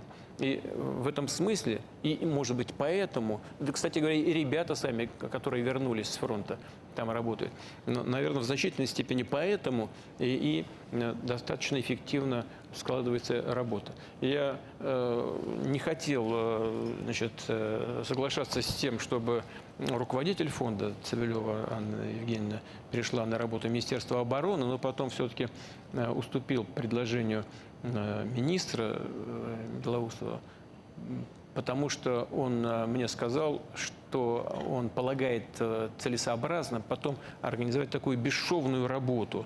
То есть и с теми ребятами, которые остаются в рамках вооруженных сил, в рамках Министерства обороны, и с теми, кто еще воюет, но нуждается в каких-то мерах поддержки, и с теми, кто уже вышел за периметр Министерства обороны. Нужно сделать такую бесшовную работу. И они вот совсем недавно, летом, по-моему, создали такой социальный центр. И теперь это социальные центры Министерства обороны и Фонд защитника Отечества организуют свою работу в рамках одного окна, где и люди, которые в Министерстве обороны остаются, и те, кто уже покинул, так сказать, периметр министерства, там объединяются работы по двум этим направлениям. В целом проблем наверняка много, но в целом так работа настраивается. Но вы знаете, вот по ранениям они тоже принимали участие в выработке ранений. У нас все получали по 3 миллиона и за мелкое, такое небольшое, там царапину, ну и даже за ранение, но небольшое. И те, кто получал и тяжелую травму, и связанную с инвалидностью, все получали там по 3 миллиона. Сами же военнослужащие попросили, обращаясь к Министерству обороны, к Фонду защитники Отечества, поменять эту систему. И мы начали платить тем, кто получил тяжелое ранение, 4 миллиона. Но когда мне это все докладывалось, я увидел, что за периметром этой выплаты остались ребята, которые получили тяжелое ранение, инвалидность получили, но получили 3 миллиона.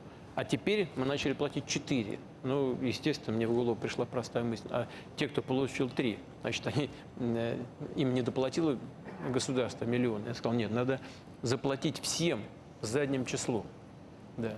И вот сейчас ребята все получают этот дополнительный миллион. И получают достаточно активно. Эту работу тоже организует Фонд защитники Отечества.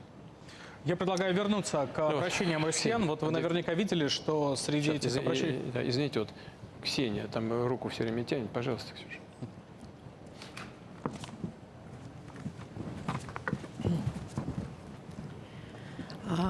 Владимир Владимирович, Ксения Собчак, «Осторожно, медиа». Вот вы затронули как раз очень важную тему про одно окно и такие возможности у Министерства обороны. Я хотела об этой проблеме поговорить с другой стороны. Мы, в частности, и многие другие люди, журналисты, звезды шоу-бизнеса, просто неравнодушные граждане, делают различные проекты. Вот, в частности, мы уже 2 года занимаемся большим проектом по помощи людям из Белгородской и Курской областей, нашим согражданам, которые пострадали от атак ВСУ. Вот более 600 семей уже в этом году мы сумели помочь. И мне кажется, людей таких неравнодушных очень много. Было бы очень хорошо, как вы считаете, можно было бы в этом помочь, сделать тоже такое единое окно для того, чтобы совместить эти общественные гражданские инициативы с соцработниками и с той государственной структурой, которая уже есть. То есть сделать это на общественных началах, но так, чтобы была возможность вот этого единого окна по всему спектру помощи, потому что в основном мы сталкиваемся с проблемами трудоустройства на новых местах, с проблемой устройства в детские сады и прочие учреждения для семей, которые с детьми временно переселяются. Вот. Возможно ли было создать такое единое окно для подобных гражданских инициатив? Ну, во-первых, хочу сказать вам спасибо за то, что вы это делаете. Это чрезвычайно важная вещь. Помощь конкретным людям. Первое. Второе, конечно, когда это делают волонтеры, за что всем волонтерам хочу выразить слова благодарности, они не просто работают, они собой рискуют. Есть и потери, к сожалению, среди волонтеров. Ну, вот, а когда они это делают, то, конечно, они доходят до конкретного человека и тоньше иногда чувствуют, что получается у государства, а где что-то сбоит, как в народе говорят, где что-то не получается. Вот. Поэтому, конечно, здесь у нас есть, я уже говорил в отношении Курской области, есть просто программа восстановления Курской области, на которую и средства выделяются, они практически выделены уже. То же самое будет происходить и происходит, конечно, и в других пограничных областях, и Белгородской, и Брянской. Здесь никто не останется без внимания. Но конечно, вы, наверное, чувствуете это тоньше и острее. Я подумаю, как это сделать сам, и обязательно попрошу на соответствующее наше ведомство, и Минобороны, и с губернатором мы поговорим, каким образом объединить эти усилия, одно окно создать, либо какой-то инструмент для координации усилий. Обязательно подумаем, Ксения. Спасибо. У меня сейчас нет прямого ответа, но постановка вопроса абсолютно правильная, и мы подумаем, как это сделать. Спасибо. Владимир Владимирович, тема СВО. Предлагаю продолжить тему поддержки военнослужащих и их семей. Вы наверняка видели, что среди обращений, которые пришли в программу, были также просьбы помочь разобраться с начислением выплат семьям, военнослужащим. Также были просьбы помочь отыскать людей, которые сейчас числятся пропавшими без вести, либо с ними нет связи, либо по имеющейся информации родственников они попали в плен. Владимир Владимирович, можно ли дать отдельное поручение Минобороны разобраться с этими случаями? Людям тяжело в неведении. Можно как-то скорректировать, настроить эту систему информирования семей военнослужащих? Это очень чувствительный вопрос для многих людей. Одно дело, когда человек воюет, и дай бог, чтобы все было хорошо, и там разные виды выплат существуют, они в целом достойные, это боевые, так называемые, потом в некоторых случаях так называемые командировочные для тех, кто оказался там даже в этих некоторых регионах до начала специальной военной операции, рассматривалась как командировка. Значит, потом начисления за участие в наступательных штурмовых операциях, за участие в в Организации обороны.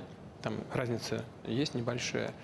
Но все ясно, за что. Когда человек с радаров исчезает, то здесь возникает вопрос поддержки семей. Здесь мы обсуждали этот вопрос, и я перед министром обороны этот вопрос ставил. Он знает об этой проблеме. И здесь как минимум две вещи нужно сделать. Во-первых, нужно принять, ускорить или сократить сроки принятия окончательных решений. Потому что информации нет, люди семьи перестают получать соответствующие выплаты, потому что человека нет, он не участвует ни в наступательных, ни в оборонительных мероприятиях, боевые там не получает и так далее. И сокращаются объемы поддержки семей. И здесь Министерство обороны вместе с правительством должны принять другое решение. Что может заменить хотя бы часть этих выплат? Там есть разные идеи, какое-то пособие на детей сформулировать, либо какое-то другое решение принять. Но вот нужно принять решение и по временным мерам, и ускорить принятие решения по окончательному закрытию вопроса. Я сейчас не буду вдаваться в детали. В целом Министерство обороны знает об этом и над этим работает. Тем временем мы работаем уже больше 3 часов, практически 3 часа и 10 минут. Вопросов у нас много, вопросы разные поступают. Я предлагаю сделать короткий блиц.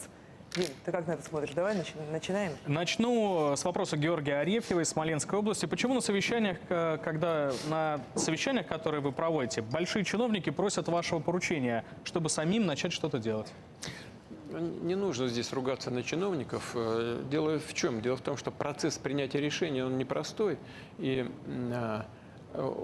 когда вопрос доходит до меня, то это, как правило, такие вопросы, такие проблемы к решению подходов. Есть разные точки зрения. И одни коллеги считают, что нужно решить это таким способом, другие таким способом. И поручение, как правило, нужно для того, чтобы определиться.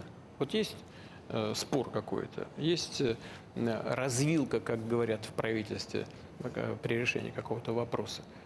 Тогда коллеги приходят ко мне и просят принять окончательное, что называется, командирское решение. Вот. И тогда просят поручение, чтобы уже ничего не забылось. Решение окончательное такое, сформулировано в поручении, вперед. Все начинают работать. Если такой вопрос... И потом просто, знаете, бюрократических всяких заковырок много. Иногда просто, даже все согласны. Нам нужно, чтобы это было положено на бумагу и исполнялось как нормативный акт. Следующий вопрос. С кем из ныне живущих или ушедших личностей вы бы хотели выпить чашку чая? Из ныне живущих личностей я бы хотел почаще встречаться со своими друзьями и близкими мне людьми. И чайку с ними выпить, пообщаться, поговорить. Если говорить о ушедших мировых лидерах, то вот у меня были контакты, не такие уж близкие, но тем не менее достаточно на протяжении достаточно большого времени, длительного времени с канцлером ФРГ Колем, господином Полем. Он был такой фигурой, конечно, международного масштаба, и не только в силу того, что он был крупным мужчиной, но и по своим действиям, по своим убеждениям. Он после буквально первой встречи с ним в 1993 и на протяжении длительного времени, он уже когда перестал быть канцлером, не часто, но регулярно приезжал ко мне в гости. И я имел удовольствие с ним, именно удовольствие с ним беседовать. Это был, как говорили в свое время в Советском Союзе, крупный политический деятель современности. Он много сделал для своей родины, для немцев многое сделал, но он был крупным европейским мировым политиком. И я с интересом вспоминаю многие наши с ним разговоры. Они были очень для меня полезными. Говорю без всякого преувеличения. Очень полезными. Вот очень интересным был человек, президент Франции Ширак. Просто интересным. Он вообще был, знаете, как энциклопедист, как академик. Чего не спросишь, он все знает. Вот даже любопытно, вот честное слово. И на все у него было свое мнение, он его строго придерживался, это мнение. Он был очень корректным, галантным человеком. И я от него тоже многому научился. Говорю честно, так же, как от Коля многое услышал и как бы для себя это подметил. И от Ширака тоже манеры поведения его, там, это вот интеллигентность его поведения и так далее. Немножко другим человеком, но тоже весьма теплым таким в общении, но деятельным, очень хватким был Берлускони. Он очень много сделал, даже как и Ширак, для развития российско-итальянских отношений. Даже несмотря на то, что происходит сегодня, мы чувствуем, в итальянском обществе есть определенная симпатия к России. Так же, как у нас есть симпатия к Италии. Все они внесли очень существенный вклад в развитие двухсторонних отношений, но и в мировую политику. С ними было интересно. И потом они были личностями с собственным мнением, и это все концентрировалось на достижении максимального результата для своих собственных стран, на укрепление суверенитета их государств. У меня и сейчас много в Азии, я уже говорил про дружеские отношения с Китаем, говорили, с Китаем, да? И с Индией. У меня очень теплые отношения с премьер-министром Индии. Есть с кем общаться. Но так же, как и любому человеку, хочу еще раз сказать, прежде всего это мои близкие, и некоторые у меня друзья сохранились еще с детства, поэтому я этим очень дорожу. Давай следующий вопрос. Владимир Владимирович, у меня то ли вопрос, то ли просьба дать совет от Татьяны Прохорова из Чувашии. У вас есть вклады в банках? Если да, то в каких? Изначально у меня был вклад в Сбере, но, по-моему, так сохранился. А потом, когда Банк России был поставлен под санкции, это было первое финансовое учреждение, я просто демонстративно перевел туда свои деньги и, по-моему, зарплату туда перечисляю. Так, ну что, следующий вопрос. Вам Эльвира Набиуллина сказала, какая будет завтра ставка ЦБ? Да. Я думаю, это интересует не только Валерия Семенова, который из Псковской области написал этот вопрос. Да, нет, она мне не говорит, какая будет ставка. Она сама, наверное, этого пока не знает, потому что они обсуждают это на совете директоров, на своей комсомольской ячейке, и в ходе дискуссии принимают окончательные решения. Но надеюсь, что оно будет взвешенным и будет отвечать требованиям сегодняшнего дня. Такой вопрос. Прогнозы Владимира Жириновского о развитии ситуации на Ближнем Востоке и на Южном Кавказе сбываются. А сбудутся ли другие предсказания основателя ЛДПР? Я, естественно, был знаком хорошо с Владимиром Вольфовичем. Он не предсказатель, он не был предсказателем. Но он был человеком, он любил эпатаж и с удовольствием эффектно все это делал, занимался этим. Но он был человеком очень эрудированным и очень хорошо подготовленным. Он же вообще специалист был по Ближнему Востоку. Он был реально экспертом. И все, что он говорил, сбывается действительно, потому что он говорил это на основе анализа того, что происходило и в нашей стране, и в мире, и прогнозировал развитие ситуации. И это сбывается действительно. Поэтому это именно прогноз, основанный на реальных знаниях и на том опыте, который у него был как у специалиста. Ну, я предлагаю к Блицу вернуться чуть позже к концу программы. Мне тоже, что Дмитрий Сергеевич, да. 2 миллиона 200 тысяч вопросов, я конечно. не совсем вижу, что у вас на бумажке, но вы давно тянете руку. Вот там мужчина в маске. Здравствуйте, Светлана. Ладно, вы следующий, хорошо? Хорошо. Могу, да? Да, говорить? пожалуйста. Светлана Шевченко, Новосибирск, Новосибирская область. Дело в том, что мы являемся аграрно-промышленным регионом, производим продукцию по добавленной стоимости, на экспорт, качественную продукцию. Однако в последнее время у нас острая нехватка молодых кадров на селе. Мы действительно это чувствуем, несмотря на сельскую ипотеку, несмотря на развитие сельских территорий, кадров не хватает. Владимир Владимирович, что бы вы нам посоветовали, какие меры принять, чтобы привлечь новые молодые кадры и сохранить тех, кто уже проживает на селе? Извините, очень важный вопрос, потому что сельское хозяйство одна из ключевых отраслей экономики Российской Федерации. Я уже говорил, она развивается хорошим темпом, 3% в год. И нас не может не радовать то, что происходит в сельском хозяйстве. Ну вот я уже приводил этот пример, если я ничего не перепутаю, скажу, в 1986 что ли, году Советский Союз закупил 35 миллионов тонн зерновых. А в этом году, нет, в прошлом, мы поставили 66 миллионов тонн на экспорт. Еще в 2000 году мы уже начали экспортировать, но это был 1,2 или 1,3 миллиона тонн. А сейчас 66 миллионов тонн. Ну, просто это кажется невозможным, но это происходит. Значит, смотрите, мы входим в число 3 крупнейших экспортеров продовольствия на мировой рынок. А по пшенице занимаем вообще 1-е место в мире. И несмотря на то, что у нас в прошлом году был вообще рекордный урожай, там сколько было, 148 миллионов, сейчас будет 130, но это тоже очень большой урожай. Мы стабильно на протяжении 10 лет, у нас свыше 100 миллионов тонн. И стабильный, большой очень ресурс для экспортных операций. Но полностью, я уже сказал об этом, закрыли себя по мясу, 100% и экспортируем.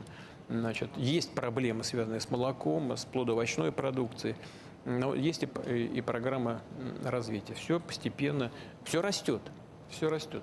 Одна из важнейших проблем – это социальные вопросы на селе, это жилье, это культура, образование. Есть программа социально-экономического развития села. Она в целом обеспечена финансированием. Ну, конечно, наверное, этого мало. Но самое главное – это повышение уровня благосостояния людей, которые проживают на селе, увеличение уровня их дохода. От этого будут решаться все остальные вопросы. И мы, уверен, в таком ключе и будем двигаться. Ну и что касается кадров, тоже одна из ключевых составляющих. У нас традиционно еще со времен Советского Союза мы уделяли всегда большое внимание кадрам. Ну а сейчас работа на селе, она становится все более интересной, это индустрия уже.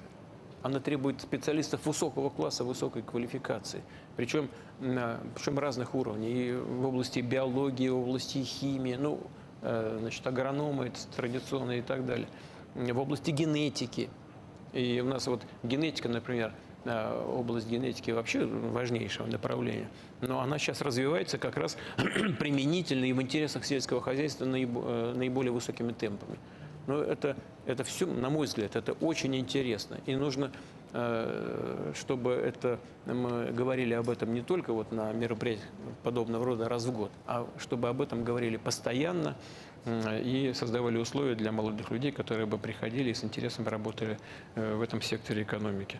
Ну, государство со своей стороны все будет делать для того, чтобы и абитуриентов привлекать нужных для этой отрасли, но производители должны делать то, что делают и в других отраслях производства, то есть создавать условия для того, чтобы целевым образом направлять людей на подготовку и в ходе подготовки уже смотреть, подбирать для себя кадры, обеспечивать их работу на предприятиях, их производственную практику. Вот все это вместе будем, безусловно, обеспечивать. Значит, обещали журналисту маски. Да, Уже пожалуйста. снял маску, просто езжу в метро, как большинство, наверное, здесь. Князев Андрей, аргументы недели Узбекистан, на волонтерских началах. И руководитель студии юных и взрослых журналистов и блогеров «Мир молодых. Москва». Вопрос у меня... 45 лет в этом году будет, как я начал в журналистике, еще в Узбекистане начинал, последние 30 лет здесь. И вижу, что бумажная журналистика умирает. Может, такие блогеры, как Влад Бумага, помогут газетам, которые независимые, которые не зависят ни от государства, ни от бизнесменов, а только от читателей. Как вы считаете, что делать, чтобы хотя бы еженедельная бумажная пресса не умерла? Потому что блоги, какие сейчас есть, они не всегда умны, и не всегда искренни, и не всегда хороши. Это короткий вопрос. А второй вопрос я задавал многим чиновникам, в том числе госпоже Захаровой, пресс-секретарю министра иностранных дел. Она говорит, идите к Владимиру Владимировичу на прямую линию. Поэтому я добиваюсь. Это очень многие наши ученые и очень многие люди, которые видят будущее, говорят о том, что в течение 10-12 лет страны Европы, Японии, Америка, Соединенные Штаты и не только, и континент Америка могут уйти под воду или погибнуть. А люди-то останутся, они же к нам начнут проситься, Владимир Владимирович, а они против нас. Может быть, им это заранее рассказать об этом? Это, конечно, гипотетически, но ведь есть это, прогнозы есть. Я читаю, я очень много читаю, и газет в основном, а не всяких телеграм-каналов, врунишек и всех остальных. Вот два вопроса у меня к вам. Извините, что два.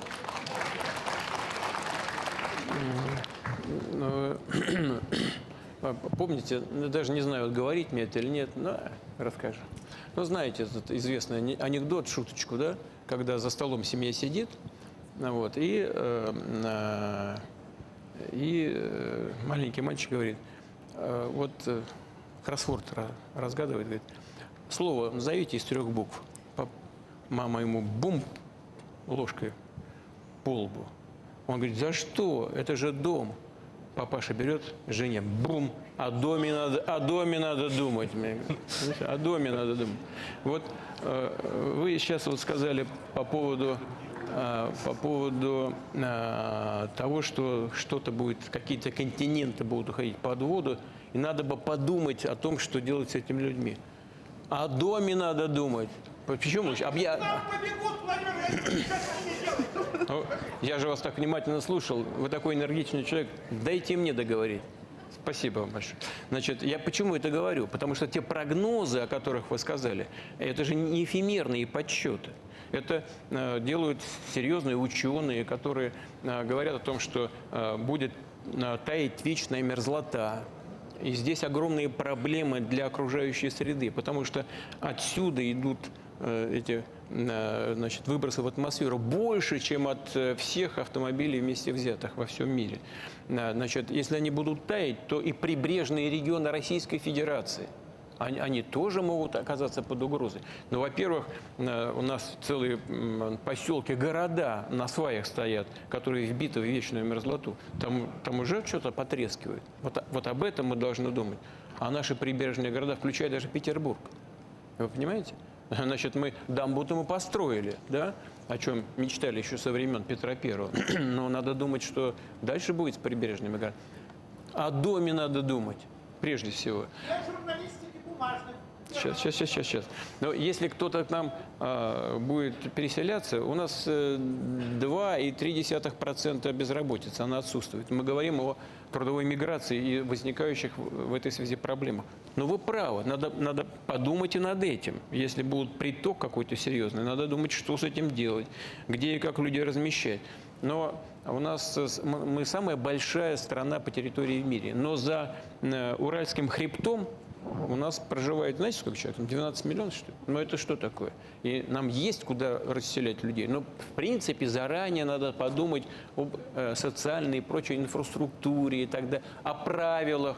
На самом деле это не праздный вопрос. Так вы там с эпатажем это все излагаете, но на самом деле вопрос есть. Но повторяю еще раз, прежде всего нужно думать о проблемах, которые у нас в стране возникают. Теперь бумажная журналистика и помощь со стороны Влада Бумагина. Я думаю, что такие ребята, конечно, с удовольствием вас поддержат. Тем более, что речь идет в данном случае о бумажной журналистике. Но мне вот думается, что бумажная журналистика также будет иметь свое место в этом огромном меняющемся мире, так же, как и бумажная книга. Но есть же возможность полистать гаджет, да, и там все хорошим шрифтом, все изложено на разных языках. Я сам, честно говоря, иногда этим пользуюсь. Вот. Но взять в руки книгу – это другая история. И не потому, что не только потому, что там картинки есть, хотя это тоже интересно посмотреть. И это тоже произведение искусства иногда, иллюстрация книжная. Это же произведение искусства. Вот. Поэтому и бумажная журналистика, вот взять в руки те же «Известия» там, или «Комсомолку», да, это же полистать, там, покопаться, в этом есть кайф какой-то, правда? Вот я надеюсь, что те, кто занимается бумажной журналистикой, тоже учтут это и будут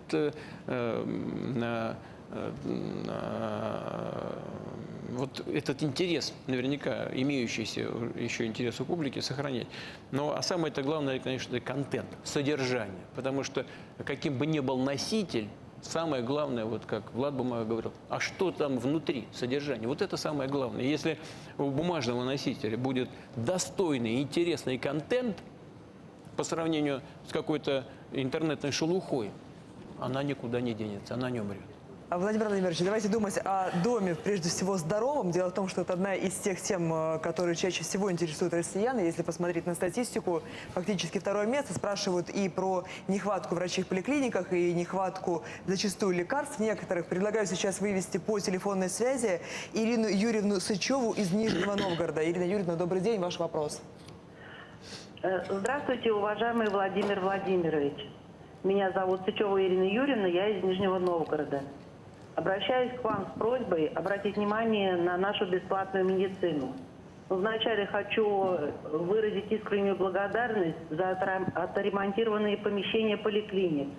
Слава Богу, их приводят в божеский вид. Но в поликлиниках катастрофически не хватает узких специалистов и участковых терапевтов. Врачи уходят в платные клиники. А что делать нам, пенсионерам и малоимущим гражданам? Второй месяц я не могу записать отца к кардиологу, он после инфаркта. Врач принимает всего лишь один раз в неделю. Электронная запись отсутствует, так как врач не на полной ставке. За талоном нужно занимать очередь в 5-6 утра, стоять на улице. И не факт, что достанется талон. Очередь стоит на улице до 7 утра, то есть до открытия поликлиники. Многим пожилым людям такое испытание не под силу. Мы надеемся, что вы разберетесь в этом вопросе. Заранее спасибо большое. Да, Ирина Юрьевна, да? Да. Ирина Юрьевна. Да, Ирина Юрьевна, вопросы медицины, я вижу их в разрезе всего комплекса вопросов. На втором месте, по-моему, стоят. Да, второе. Да, второе место. Это всегда очень важный вопрос. И во всех странах, кстати говоря. И в странах так называемой развитые, рыночная экономика, и там даже сегодня, пожалуй, острее даже, чем у нас. Ну, чего о них думать, о себе нужно, о доме надо думать, согласен. Поэтому спасибо, что вы отметили отремонтированную поликлинику, вот они сказали. Это значит, что все-таки что-то происходит. И у нас целая программа, сейчас скажу какая. Потому что главная проблема с кадрами – это проблема находится в первичном звене здравоохранения. У нас стационары есть, так, и там, известно, работают врачи и доктора. Вот там практически с кадрами вопроса нет. Но из этого, в первичном звене есть, но из этого вытекает понятный вывод. Это прежде всего вопрос организации здравоохранения в регионах Российской Федерации. Вот если посмотреть на оборачиваемость коек в стационарах, то мы увидим, что они не целиком и не полностью в течение года заполнены. А в то же время в первичном звене здравоохранения, в поликлиниках, в районных больницах, там, где работают каждый день, там есть проблемы. И это задача местных органов власти в области здравоохранения распределить нагрузку. Это первое. Второе связано с подготовкой кадров. Ну, мы привлекаем, стараемся, Министерство здравоохранения старается привлечь как можно больше абитуриентов, и этот процесс идет.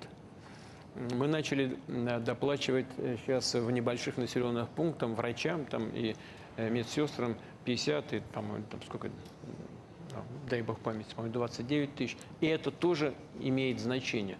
Мы видим впервые за предыдущие годы, там, по-моему, приток 17,5 тысяч специалистов. Но их все-таки не хватает. Итак, вернемся к организации здравоохранения, к тому, что необходимо это продолжить работу по укреплению первичного звена. И все это, безусловно, нужно делать гораздо большим, лучшим темпом, чем было до сих пор. Но не могу с этим не согласиться. Но в вашем конкретном случае, мне вот коллеги дадут, есть у вас данные, да? Да. Мы постараемся, не постараемся, а точно совершенно поможем с вашим папой. Давайте продолжим тему медицины. Важная тема. По сравнению с прошлым годом количество обращений, вопросов о нехватке лекарств в этом году стало меньше, но тем не менее они есть и касаются в основном получения льготных препаратов по рецептам. Например, пишет нам пенсионерка из Керчи: у меня онкология, выписали бесплатные лекарства. Последний раз получала их 3 месяца назад. Звонила на горячую линию в Симферополь, ответили, что лекарств нет. Сейчас вынуждена покупать их сама. Помогите разобраться. И речь не только о дорогостоящих препаратах. Также особенно заметна была ситуация с нехваткой в аптеках обычного физраствора. Физраствора. Да, и также люди, страдающие от сахарного диабета, они жалуются на перебои с получением инсулина. Вот, например, несколько сообщений. Рашида Гаюддинова пишет: в городе Нефтекамск уже 4 месяца не могу получить инсулин. Ранее получала в больнице, сейчас не выдают. В аптеке также купить не могу.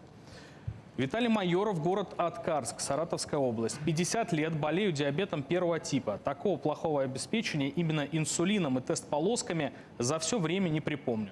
Владимир Владимирович, на каком этапе сейчас находится развитие отечественной фармакологии и как вы оцениваете обеспеченность населения основными препаратами для лечения онкологических и других острых заболеваний? Да, вопрос чрезвычайно важный, так же как и обеспеченность специалистами, врачами. Фарма – важнейшее направление нашей деятельности. Вы знаете, я работал, когда был председателем правительства Российской Федерации, это было в 2008 году.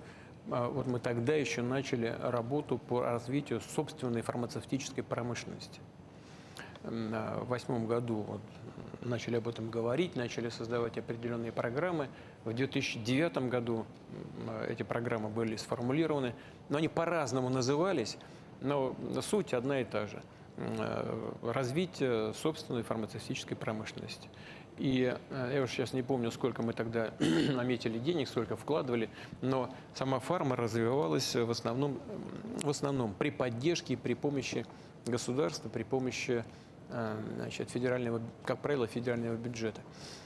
Сегодня наши фармацевтические компании вот впервые уже, ну не впервые, вот сейчас вот уже в этот период времени, в последний, начали вкладывать в развитие собственные ресурсы. И это достаточно большие вложения, исчисляющиеся десятками миллиардов рублей, там 40 миллиардов, что ли, вложить.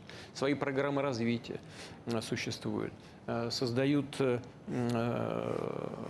начали создавать на основе собственных молекул там, значит, собственные препараты, начали субстанции собственные создавать, чего у нас раньше не было.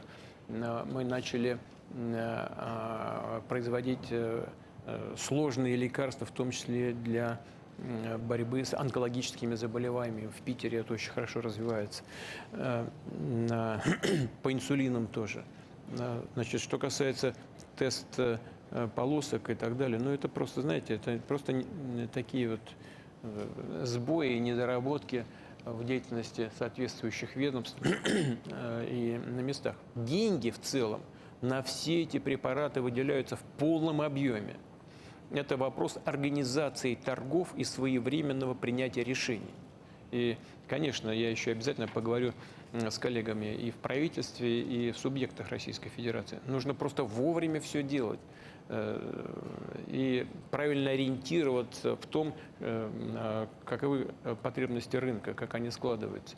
У нас программа развития фармы существует, она сейчас включена в в проект технологического лидерства, там существует отдельное направление этой работы. И по препаратам, что касается жизненно важных и необходимых лекарств, то к 2030 году мы должны выйти на 90% обеспечения собственными препаратами, а по медицинским изделиям на 40%. В целом эта работа двигается и двигается хорошим темпом.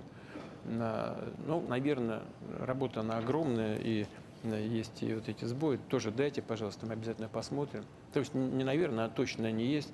Вы сказали про инсулины. И инсулинов у нас в целом достаточно всегда было. Физраствор – это вообще ерунда. Но я знаю, я стараюсь следить, разумеется, за этим. Что касается этих физрастворов, то там дело не в физрастворах, а в упаковках. А просто своевременно два ведомства, Министерство промышленности и торговли и Минздрав своевременно не приняли решение по ценам на эту упаковку. Значит, и для производителей стоимость, которая предлагалась, стала убыточной. Дошли до того, что начали закупать эту упаковку за границей. Но на сегодняшний день все решения приняты, но очень надеюсь на то, что этих сбоев не будет. Но по этому конкретному случаю посмотрим, конечно. Спасибо. Дмитрий Сергеевич, передаем эстафету. Спасибо. Давайте пойдем в зал.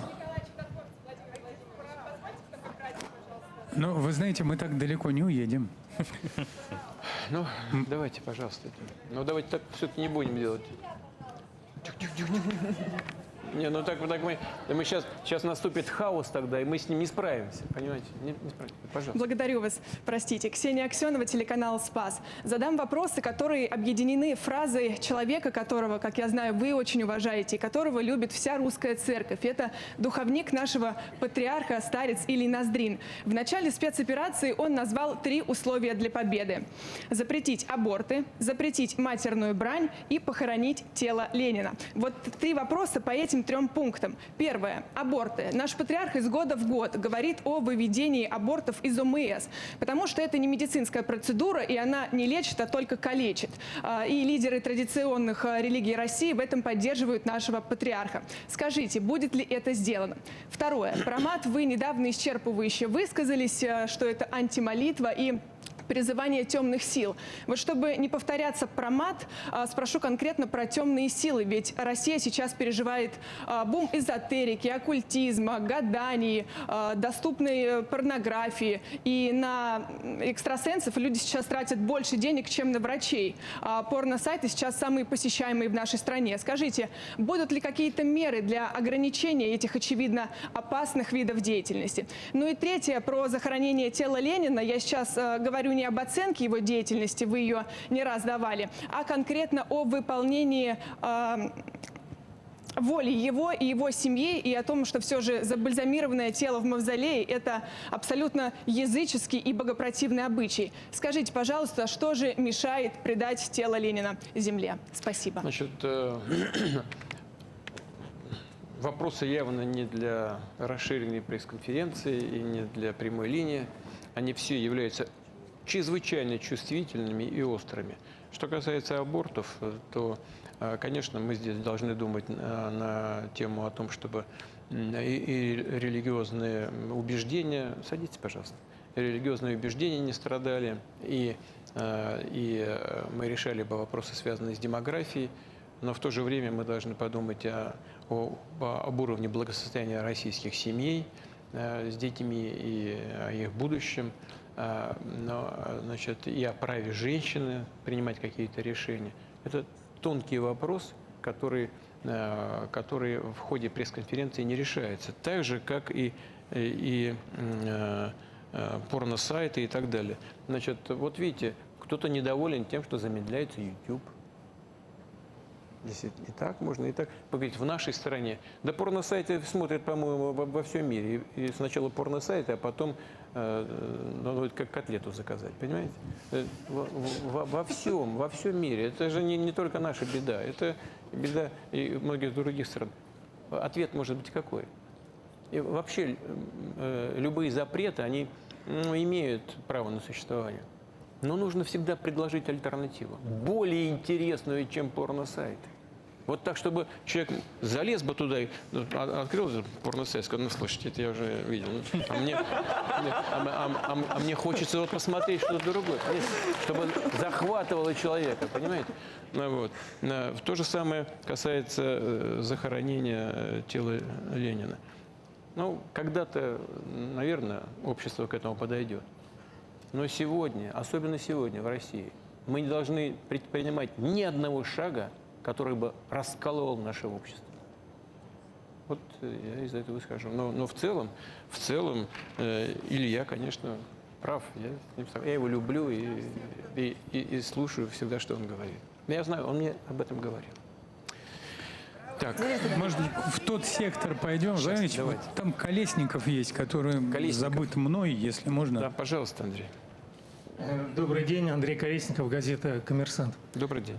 Владимир Владимирович, прошли почти 3 года войны, все мы очень изменились за это время. Война всех изменила, каждого. А что изменилось в вас? Что-то вы поняли про себя? И вот еще один вопрос, если Дмитрий Сергеевич не против, просто никто не спрашивает, уже не спросит, а любопытно. Некоторое время назад, как известно, президент США Джо Байден помиловал своего сына Хантера, который был осужден за ложные показания при покупке оружия. Все высказались, такое впечатление на этот счет, было большое оживление, вы как-то промолчали. Может, я не знаю, вам нечего по этому поводу сказать. Как вам такое вообще? Спасибо. Иногда говорят молчание золота. Лучше промолчать. Что касается того, что... Спасибо вам за этот вопрос, кстати говоря. Что касается того, что Байден помиловал своего сына, хотя обещал этого не делать. Такая тонкая вещь тоже. У нас есть в истории нашей страны есть и другие примеры.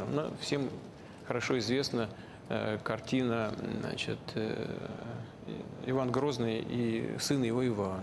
Мы все знаем, это легенда или нет, так же, как легенда или нет то, что произошло с сыном Петра I, с Алексеем. Но или, значит, или со Сталиным.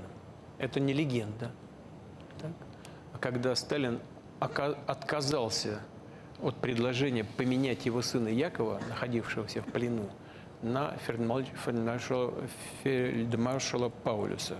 Сказал, что я солдата на маршала не меняю.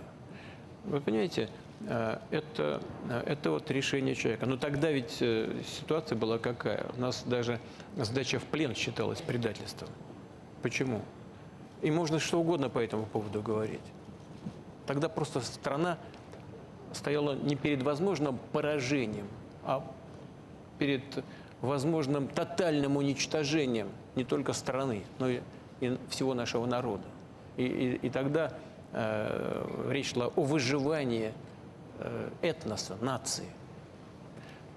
И меры борьбы за победу были жесткими, если не жестокими. И вот, учитывая вот этот настрой в обществе, который, видимо, поддерживалось и главой государства Сталиным, оно не дало ему возможности, значит, спасти своего сына. Он сказал то, что сказал, и сделал то, что сделал. Как известно, его сына казнили в лагере. А Паулюса использовали на Нюрнбергском процессе. Он, когда вошел в зал, все ахнули, никто не ожидал его там увидеть. Но что касается Байдена, то знаете, здесь всегда ведь он политик. И всегда важно, что в тебе больше, политика или человека. Оказалось, что в Байдене больше человека. Я бы не осуждал его за это. Там была первая часть вопроса у Андрея Колесникова по поводу 3 лет спецоперации, да, и прохождения боевых действий. Что Как вы менялось? изменились за последние 3 года? Вы знаете, ну, мы все меняемся. Меняемся каждый день, каждый час. Я думаю, что и все присутствующие в зале, и те, кто нас слушают и видят, тоже меняются. Так жизнь, все течет, все меняется. Но эти 3 года, они, конечно, 2 с лишним, они, конечно, были серьезным испытанием для всех нас, для всей страны и для меня, что, вы знаете, я вот скажу откровенно, мы сейчас и шутим, и здесь и смех в зале раздается. Я стал меньше шутить и почти перестал смеяться. Но и есть еще одно обстоятельство. Я, конечно, стал совершенствовать, как я думаю, имеющиеся у меня навыки, хотя бы так назовем, в поиске ключевых вопросов и в возможностях сосредоточить внимание и силы на их решение. Продолжаем. Давайте в диаметрально противоположный сектор пойдем. Я вижу РБК. РБК, пожалуйста. Дайте микрофон туда. Спасибо. Добрый день, Полина Химшашвили, РБК. Буквально в продолжение прозвучавшего вопроса вы сказали, что стали меньше смеяться, улыбаться. Если бы можно было вернуться в февраль 2022 года, не изменили ли бы вы свое решение? Ну, такой гипотетический вопрос. Если бы можно вернуться...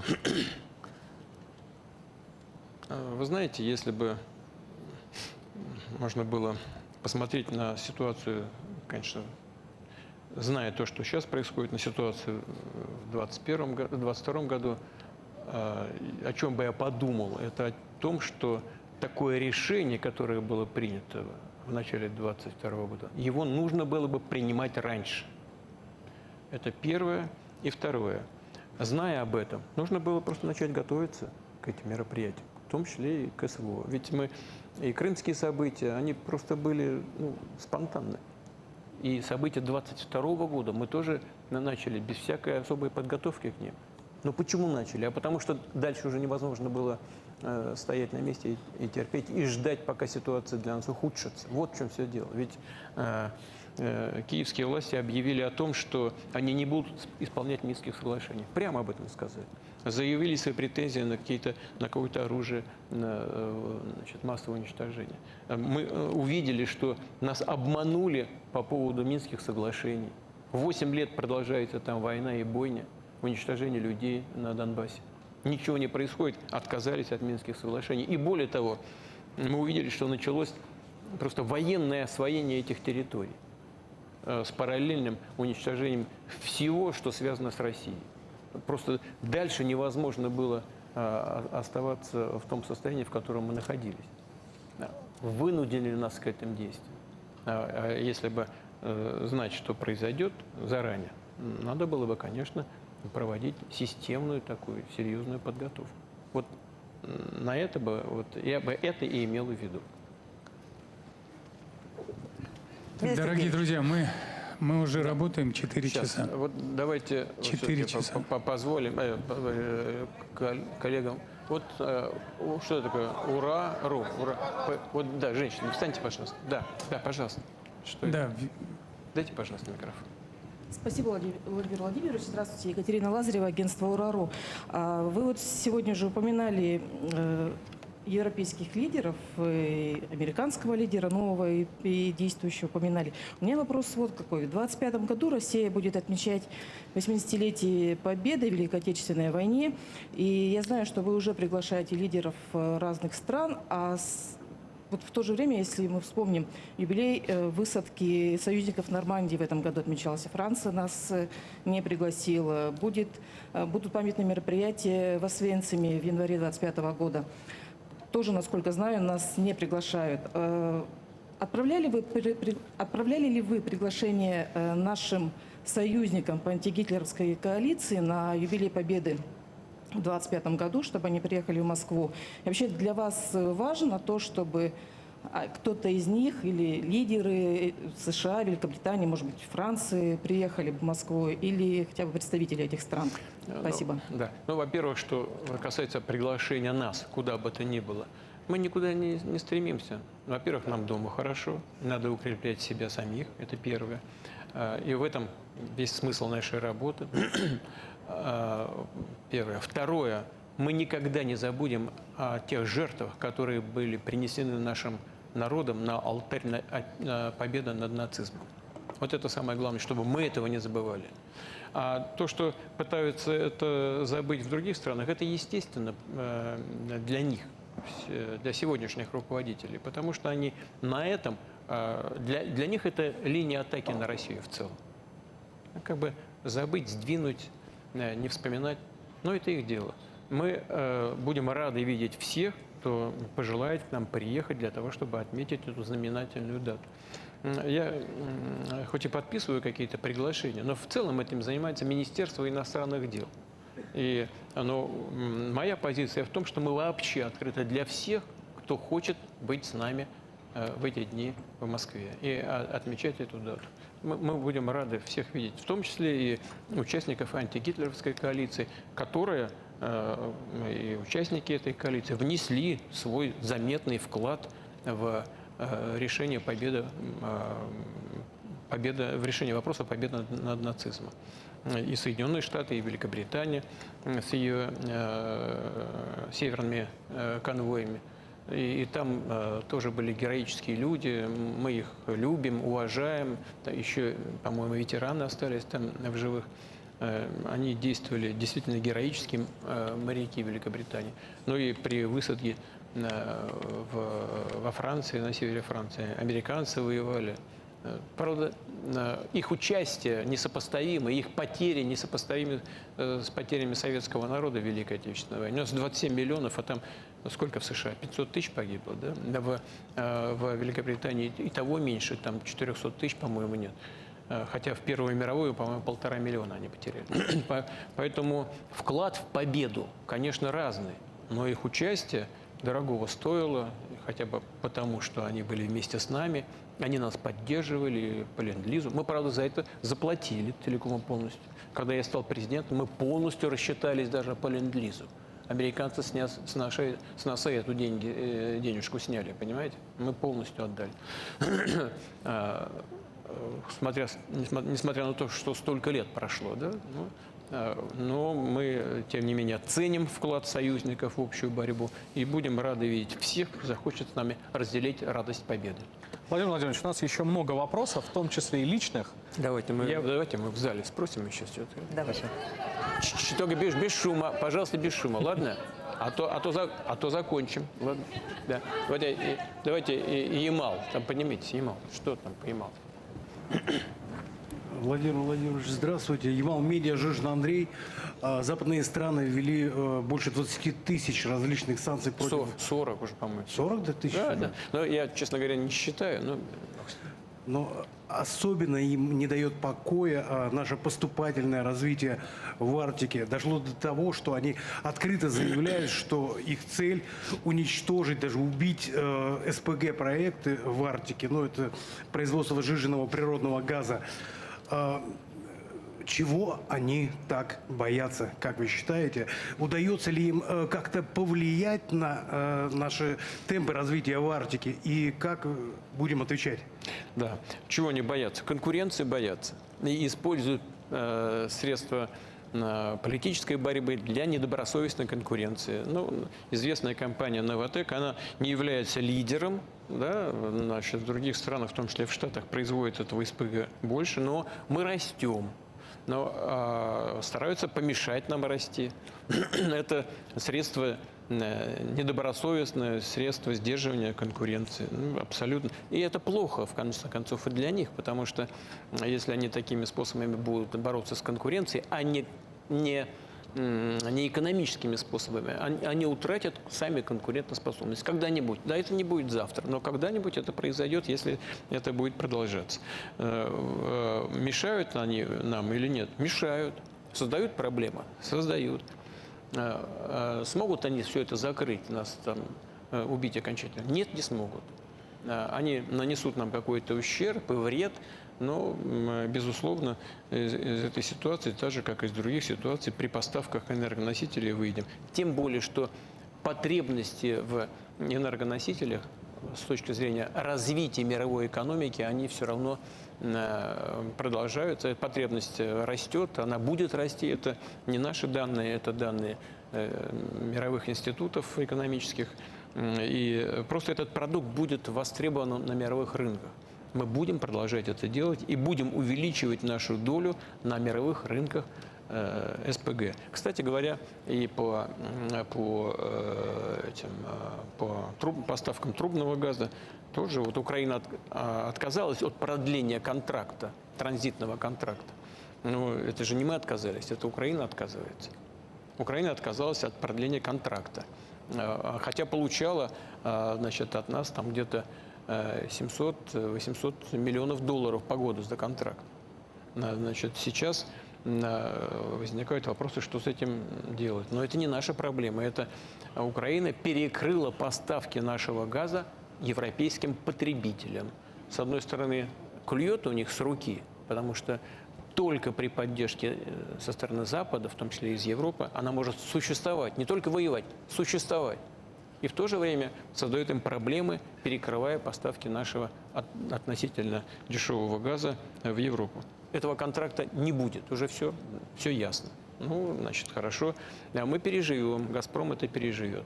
Кстати говоря, вот знаете, что совсем недавно мне наши спецслужбы доложили о том, что в Словакии, по-моему, задержаны диверсанты. Причем это ясно, что украинские диверсанты с картами расположения объектов газовой энергетики в Словакии. И, конечно, мне только буквально там вчера-позавчера об этом доложили. Все-таки я попрошу по партнерским каналам, связи сохраняются, да, чтобы запросили все-таки своих коллег, наши спецслужбы, что же это все-таки такое. Видите, мало того, что у нас теракты совершают, теперь и в европейские страны. Повторяю еще раз, кормятся с руки, клюют с руки, и уже перешли к попыткам проведения терактов на территории Европы.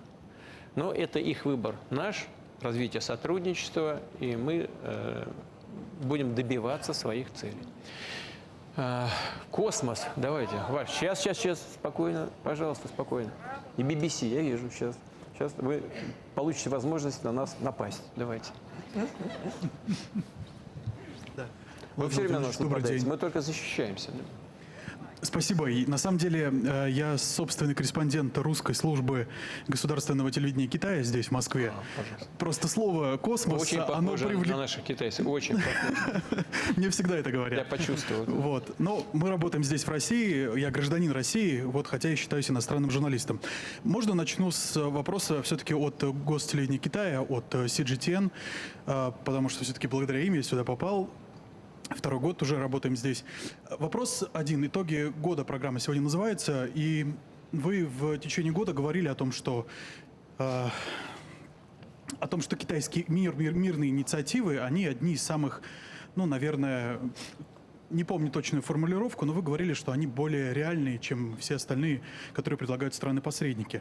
Вот если отбросить все, мы все помним и слышали, да, заявление о том, что Запад исчерпал лимит доверия, Россия была обманута, да, европейскими лидерами, они сами это признавали. Вот если говорить по конкретике, и вот господин Трамп говорит о том, что его помощник Кит Келлог говорит о том, что можно закончить войну даже до инаугурации 20 января. Вот если вдруг, ну, мы не говорим про вступление, там, не вступление в НАТО той или иной страны, просто остановить огонь любой, вот в какой-то, там, в одну минуту времени. Такое возможно? Готова ли Россия пойти хотя бы на такой простой шаг, если европейским партнерам удастся, американским партнерам удастся уговорить Киев, потому что, ну, действительно весь мир устал от украинского кризиса, и люди в России тоже, мне кажется, уже хотят мира, и такой простой шаг, никто ничем не рискует, просто в один момент остановиться там, где есть. Если кто-то не выполнит, никто, да, ну, не выполнит обещание, не сдержит обещание, то, в принципе, все может и продолжиться. Никто ничего не теряет. Просто стоп вот в какой-то в один момент. И второй, можно вопрос сразу, так как это все-таки совмещенный формат. Я живу в Королеве и хотел бы вас попросить обратить внимание на самый большой наукоград в России, потому что у нас, честно говоря, много вопросов у жителей Королева. Сейчас в центре Хрунчева строится Национальный космический центр. Многие жители Королева, а это 250 000 людей, жителей Московской области, пока недоумевают, остаемся мы космической столицей исторически, где работал Королев, ведущие конструкторы, или все-таки нет? Нам нужна в городе, например, на территории домостроительного комбината, который сейчас пытаются там делить эту территорию, может быть особая экономическая зона, потому что городу нужен какой-то импульс, нужно вернуть Королеву в звание исторической космической столицы страны, потому что, ну, продолжает работать РКК «Энергия» и так далее, и так далее. Простите за длинный вопрос, но... И для этого как раз в городе нужен въезд третий. Все очень просят, потому что пробки по 4 часа. Мы сейчас здесь закончим и поедем стоять в этой прекрасной пресловутой пробке 3,5 часа. Нужна эстакада. Очень много... Там у нас проблемы немножко с демократией в городе. Чуть-чуть, простите. Я просто накипела. Коротенько, минут на 40. Знаете, вы как-то два амплуа сразу объединили. И гражданина, и журналист. И прямая линия, и пресс-конференция. Раз пришел. Ну, в общем, да. Третий въезд в Королев, это просто... Вы даже ездили по этой эстакаде сам, лично. Вот нужен третий въезд в Королев, потому что, ну, мы все, мы тонем. Мы не можем стоять в этих пробках. Я думаю, что весь Королев сейчас просто хлопает и аплодирует, потому что если вы это сможете решить, то мы будем очень счастливы. Спасибо огромное, коллеги, извините. И всем... Вот ваш работодатель вас не похвалит за вторую часть вашего вопроса. Он вас не для этого сюда присылал. Но вы правильно поняли мой посыл.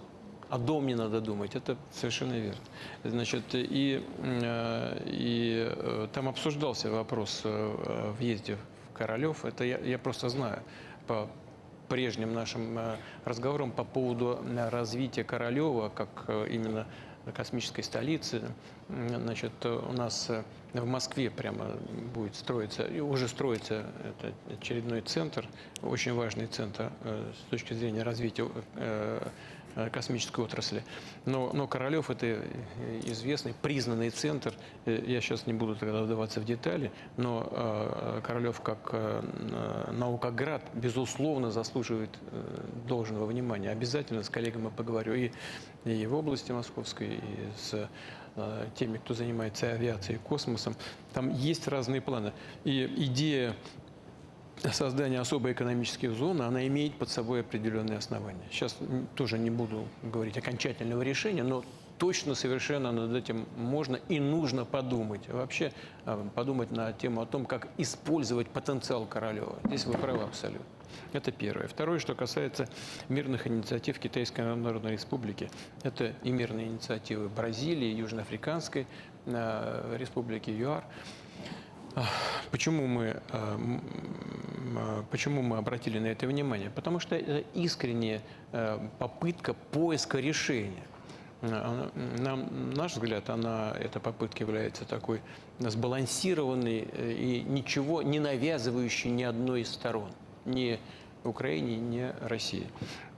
Поэтому и делается это такими нейтральными странами, которые не вмешиваются в конфликт, как, например, делают это западные государства, которые фактически воюют с нами руками украинцев. Поэтому то, что они предлагают, это, конечно, надо 100 раз подумать, потому что это фактически воюющая сторона. Теперь можно ли остановить вот прямо сейчас боевые действия?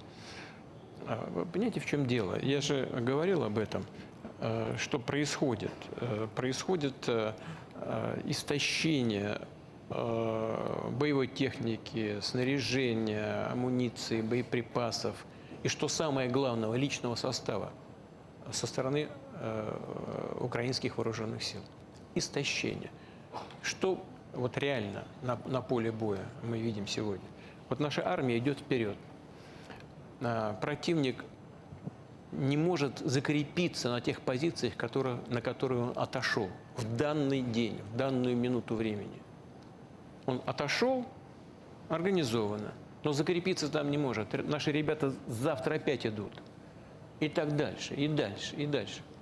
Стоит остановиться на неделю, Это значит дать противнику возможность закрепиться на этих позициях, дать возможность передохнуть и получить необходимое оборудование, боеприпасы, что очень важно с точки зрения подготовки личного состава. Это даст возможность, не так, как вот сегодня, они людей набирают с улиц, как я уже говорил на Минобороне, так как бродячих собак хватают, но собак бродячих хотя бы привозят в садки гостиницы для, ну, условно, для бродячих животных, а потом стараются их раздать по семьям. А здесь просто под пули бросают. Нет времени на подготовку. И наши ребята фиксируют это на поле боя. Ну, подготовка совсем не та. Это не советская школа по подготовке военнослужащих. Это другая история. Даже те, кто проходит подготовку в западных странах, не тянут по сравнению с советской школой. Не тянут. Потому что сами это те, кто готовят, никогда не воевали. Они сами ничего не умеют. Вот чему они учат.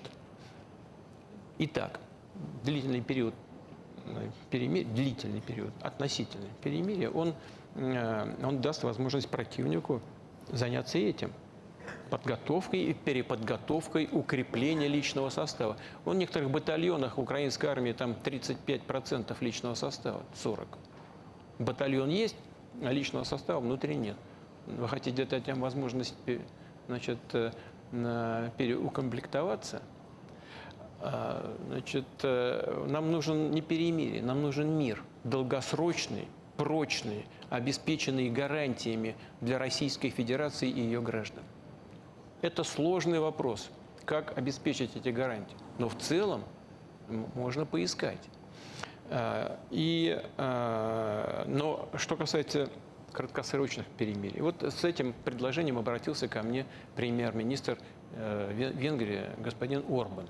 Он мне так и сказал. Ну, я думаю, что Виктор не будет на меня сердиться, если я раскрою хотя бы часть нашего разговора. Он говорит, ну чего это с вами стоит? Чего это вам стоит? На день, на два. Это же пасхальное, рождественское перемирие. Ну, ничего противник за эти 2-3 дня сделать не сможет. Я сказал, ну да, наверное, это так. Но вы сначала поговорите с украинской стороной. Мы минимум 3 раза соглашались на мероприятия подобного рода и по судоходству в Черном море, и по энергетической инфраструктуре, там, и так далее, и так далее. Эрдоган мне предлагал. Вот спросите у вашего президента. Так и было. Он мне, как посредник, предлагал. Я говорю, я должен подумать. Потом на следующий день, через день, он звонил, говорит, согласны. И вдруг раз, глава режима украинского объявляет, никаких переговоров, никакого перемирия. Потом я ему звоню, Эрдоган, говорю, ну чего? Он говорит, ну вот такие у нас партнеры. Я говорю, ну ладно. Теперь я Орбана спросил. Он предложил и перемирие рождественское, он предложил и обмен пленными. Я не отказался, ничего. Я сказал, в принципе, надо подумать. Вы у них спросите. Он спросил. На следующий день глава режима заявил, что никакого перемирия, никакого обмена пленными не будет.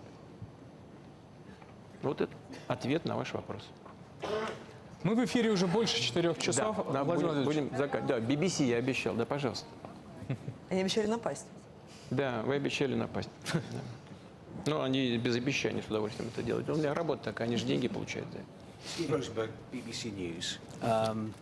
Ровно 25 лет назад Борис Николаевич Ельцин ушел в отставку, передал вам власть и сказал вам, берегите Россию. Вот спустя 25 лет, вот как вы считаете, вы уберегли Россию? Потому что со стороны, что мы видим? Мы видим значительные потери в так называемой СВО, которую вы объявили. Мы видим украинских солдат, которые в Курской области. Вы критикуете расширение НАТО, но стало больше НАТО, да, на рубежах России, Швеции, Финляндии. Санкции, высокая инфляция, демографические проблемы. Но вот как вы считаете, вы уберегли свою страну? Да, я считаю, что не просто уберег, я считаю, что мы отошли от края пропасти. Потому что все, что происходило с Россией до этого и после, вело нас к полному, фактически полной тотальной утрате нашего суверенитета. А без суверенитета Россия существовать как самостоятельное государство не может. Обращаю ваше внимание на то, что вы сказали в отношении Бориса Николаевича Ельцина. Все было как бы хорошо. Его покровительственно хлопали по плечу. Не замечали даже, когда он немножко прикладывался к рюмочке. Он был очень приятен во всех западных кругах. Как только он поднял голос в защиту Югославии, как только он сказал о том, что это противоречит международному праву и уставу ООН, как только он сказал, что это недопустимо в современной Европе наносить удары по Белграду, по столице европейского государства без санкций Совета Безопасности ООН, его тут же начали преследовать, тут же начали его обзывать, и он такой, раз такой, алкаш и прочее, прочее. Разве вы этого не помните? Я сделал все для того, чтобы Россия была самостоятельной, суверенной державой, которая в состоянии принимать решения в своих интересах, а не в интересах тех стран, которые подтаскивали ее к себе, похлопывая ее по плечу, для того, чтобы использовать в своих целях. Вот, в принципе, на этом можно было бы ограничиться. Я понимаю, что вы сейчас весь набор там изложили, который как бы подкрепляет ваши тезисы. Сказали об инфляции. Да, инфляция есть. Значит, мы будем с этим бороться. Но у нас есть и темпы экономического роста. Мы заняли 4-е место в мире по паритету покупательной способности. Это, пожалуйста, сообщите вашим читателям. 1-е место в Европе, далеко оставив позади Великобританию. Великобритания, по-моему, в 5-ку даже не входит. Но мы готовы работать с Великобританией, если Великобритания хочет работать с нами. Но если этого не произойдет, не надо, мы справимся и без наших прежних союзников по антигитлеровской коалиции. Владимир Владимирович, вопросов от россиян много, в том числе и личных. Времени мало, так что предлагаю также в режиме блица. Уже 4,5 часа. Да, ну будем заканчивать. У вас есть мечта? Не государственного характера, а личная. О чем вы мечтаете? Есть, конечно, но это же личная мечта. Можно я оставлю ее про себя? Из соцсетей вопрос. Александр Апухова спрашивает. Вы счастливый человек? Вы считаете, что это вопрос для блица? Это я должен вам ответить да или нет. Ну, как я вам скажу? Да или нет. Вы понимаете, в чем дело? Дело в том, что всем хорошо известно, я ведь родился в простой такой рабочей семье. У нас в роду там мои предки форсировали Дунай еще в XIX веке. И из архива мне принесли бумагу, где один из моих предков награжден Георгиевским крестом, одним из первых Георгиевских крестов. Потом отец мой, все мои родственники и по линии мамы, по линии отца воевали на фронтах Великой Отечественной войны. Очень много погибших. Очень. Я не знаю, каждый второй, наверное, погиб. Вот отец был инвалидом Великой Отечественной войны. И, конечно, я сам служил в органах внешней разведки. Всегда моя работа была сопряжена со служением Отечеству. И, конечно, то, что люди, граждане России, уже не в первый раз доверили мне возглавить государство российское, это огромная честь и огромная ответственность. И, в принципе, можно было бы сказать, и все, я счастлив, и спасибо. Но можно было бы, знаете, сказать, побойся Бога. Что может быть больше? Но вы знаете, дело в том, что это счастье не может быть полным до тех пор, пока ребята наши не вернутся с фронта, пока их не встретят их матери и жены, не обнимут их дети, пока молодые наши люди, девушки, юноши не будут создавать нужное количество нам для страны, для России семей и заводить детей. Вот я, знаете, очень хочу, чтобы наши ученые, деятели искусства, культуры реализовали свои планы. Только тогда можно, наверное, будет сказать, что я счастлив. Есть вопрос из Петербурга. Почему вас обзывают разные иностранцы, а вы молчите? Это зависит от уровня культуры. Я уже говорил когда-то, кто как обзывается, тот так и называется. Делается это, на мой взгляд, от бессилия. А нам зачем нам демонстрировать это бессилие? У нас достаточно аргументов, чтобы четко и ясно излагать свою позицию. СМС из Ставропольского края. Есть ли у вас какая-либо обязанность, которую вы ненавидите? Нет. Потому что, вы знаете, если уж люди мне доверили осуществлять функции президента страны, есть определенные обязанности, я настраиваю себя на то, что я должен исполнять их достойно, во всяком случае, с полной отдачей. Но я знаю, что если я возьму практику чего-то ненавидеть, не любить из того, что входит в мои служебные обязанности, то нужного результата достигнуто не будет. Поэтому я так себя давно выстроил на то, что все, что я должен делать с удовольствием. Вопрос из Нижегородской области. Чей портрет висит у вас в кабинете? У меня нет портрета в кабинете. У меня есть в одном кабинете икона, а во втором, еще в одном кабинете стоит бюст Ломоносова. Еще СМС из Москвы. А смогли бы дать политическое убежище Зеленскому? Оно ведь ему скоро понадобится. Я не знаю, я не думаю, что понадобится. Я думаю, что вполне вероятно, не знаю, как он будет поступать, но вполне вероятно, что он, так же, как и некоторые люди там, из высшего политического руководства Украины, они выехали за рубеж. И вполне вероятно, что он уедет, но его возьмут на содержание те люди, интересы которых он сегодня обслуживает. Но если бы он, извините, так вот вдруг неожиданно, как черт из табакерки появился где-то и сказал, что мне нужна политическое убежище, Россия никому не отказывает. Вопрос от Татьяны Костюченко. Что для вас Россия? Это такой комплексный вопрос. Вы знаете, Россия – это, конечно, вот карта напротив. Видите, это, прежде всего, как любая страна, это огромная территория. Но это не только территория, это история, культура, это наши обычаи, традиции. Это все в России. Но все-таки самое главное – это люди. И вы знаете, на чем я себя ловлю иногда, особенно в последнее время? Я когда смотрю что-то, вот я редко смотрю телевизор, там времени нет, в интернете почти не бываю.